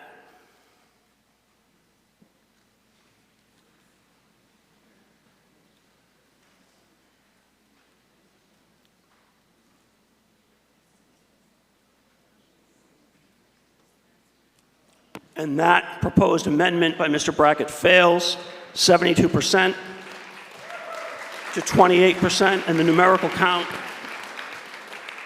187 to 64. So now we return to discussion on the motion as originally made by Ms. Finch. Point of order? Yes, sir? I'd like to move the question. Okay, let me at least get it stated, but I see you, I hear you. So now we return to discussion on the motion originally made by Ms. Finch on the gas-powered leaf blowers with the work that we all did together before any discussion. Sir. Yeah, John Penaloza, 46 Main Street. I'd like to move the question, please. Is there a second? Moved and seconded. That is a motion for the previous question, which we've done 8 million times. That requires a majority vote. That requires a 2/3 vote. We will vote by electronic means. So the question before you is whether to end discussion on the motion on gas-powered leaf blowers as originally made by Ms. Finch. If 2/3 of you want to end discussion, we will then immediately return to the motion made by Ms. Finch and vote on that. So if you want to end debate, and discussion on Ms. Finch's motion, you will press 1 or A for yes. If you want to keep talking about the motion on gas-powered leaf blowers as originally made, you will press 2 or B for no. It requires a 2/3 vote. Does everybody understand the question before you? You'll have 12 seconds from when I say vote now. All those in favor of ending debate, press 1 or A for yes. All those opposed to ending debate, press 2 or B for no. Vote now.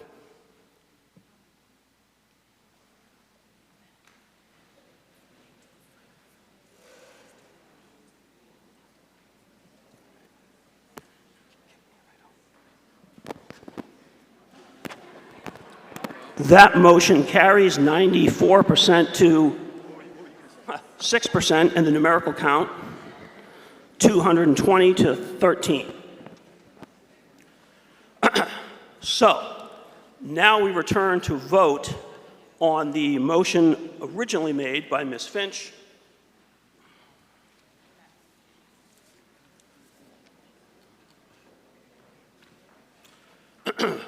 Which is in your voter's booklet with the changes that you did with me at the start, to be clear. So the question before you is whether to amend the Town of Rockport Code of Bylaws, Chapter 14, as set forth under Article L with the changes we all made together relating to gas-powered leaf blowers. It requires a majority vote. We're going to vote by electronic means. All those in favor of adopting the motion as made by Ms. Finch will press 1 or A for yes. All those opposed will press 2 or B for no. From when I say vote now, vote now.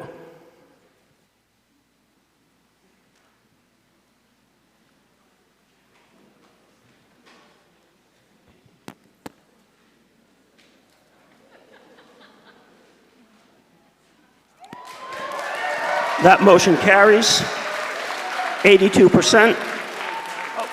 Strike that, 62% to 38% in the numerical vote. 146 to 88. That's it, right? I know, please make sure you return the clickers. Please, please, please return the clickers. Please, please, please. I know, dissolve. The chair will entertain a motion to dissolve. Seconded, moved and seconded. All those in favor of dissolving, say aye. Aye. Anybody who wants to hang around longer, say no. Motion carries. Meeting's dissolved.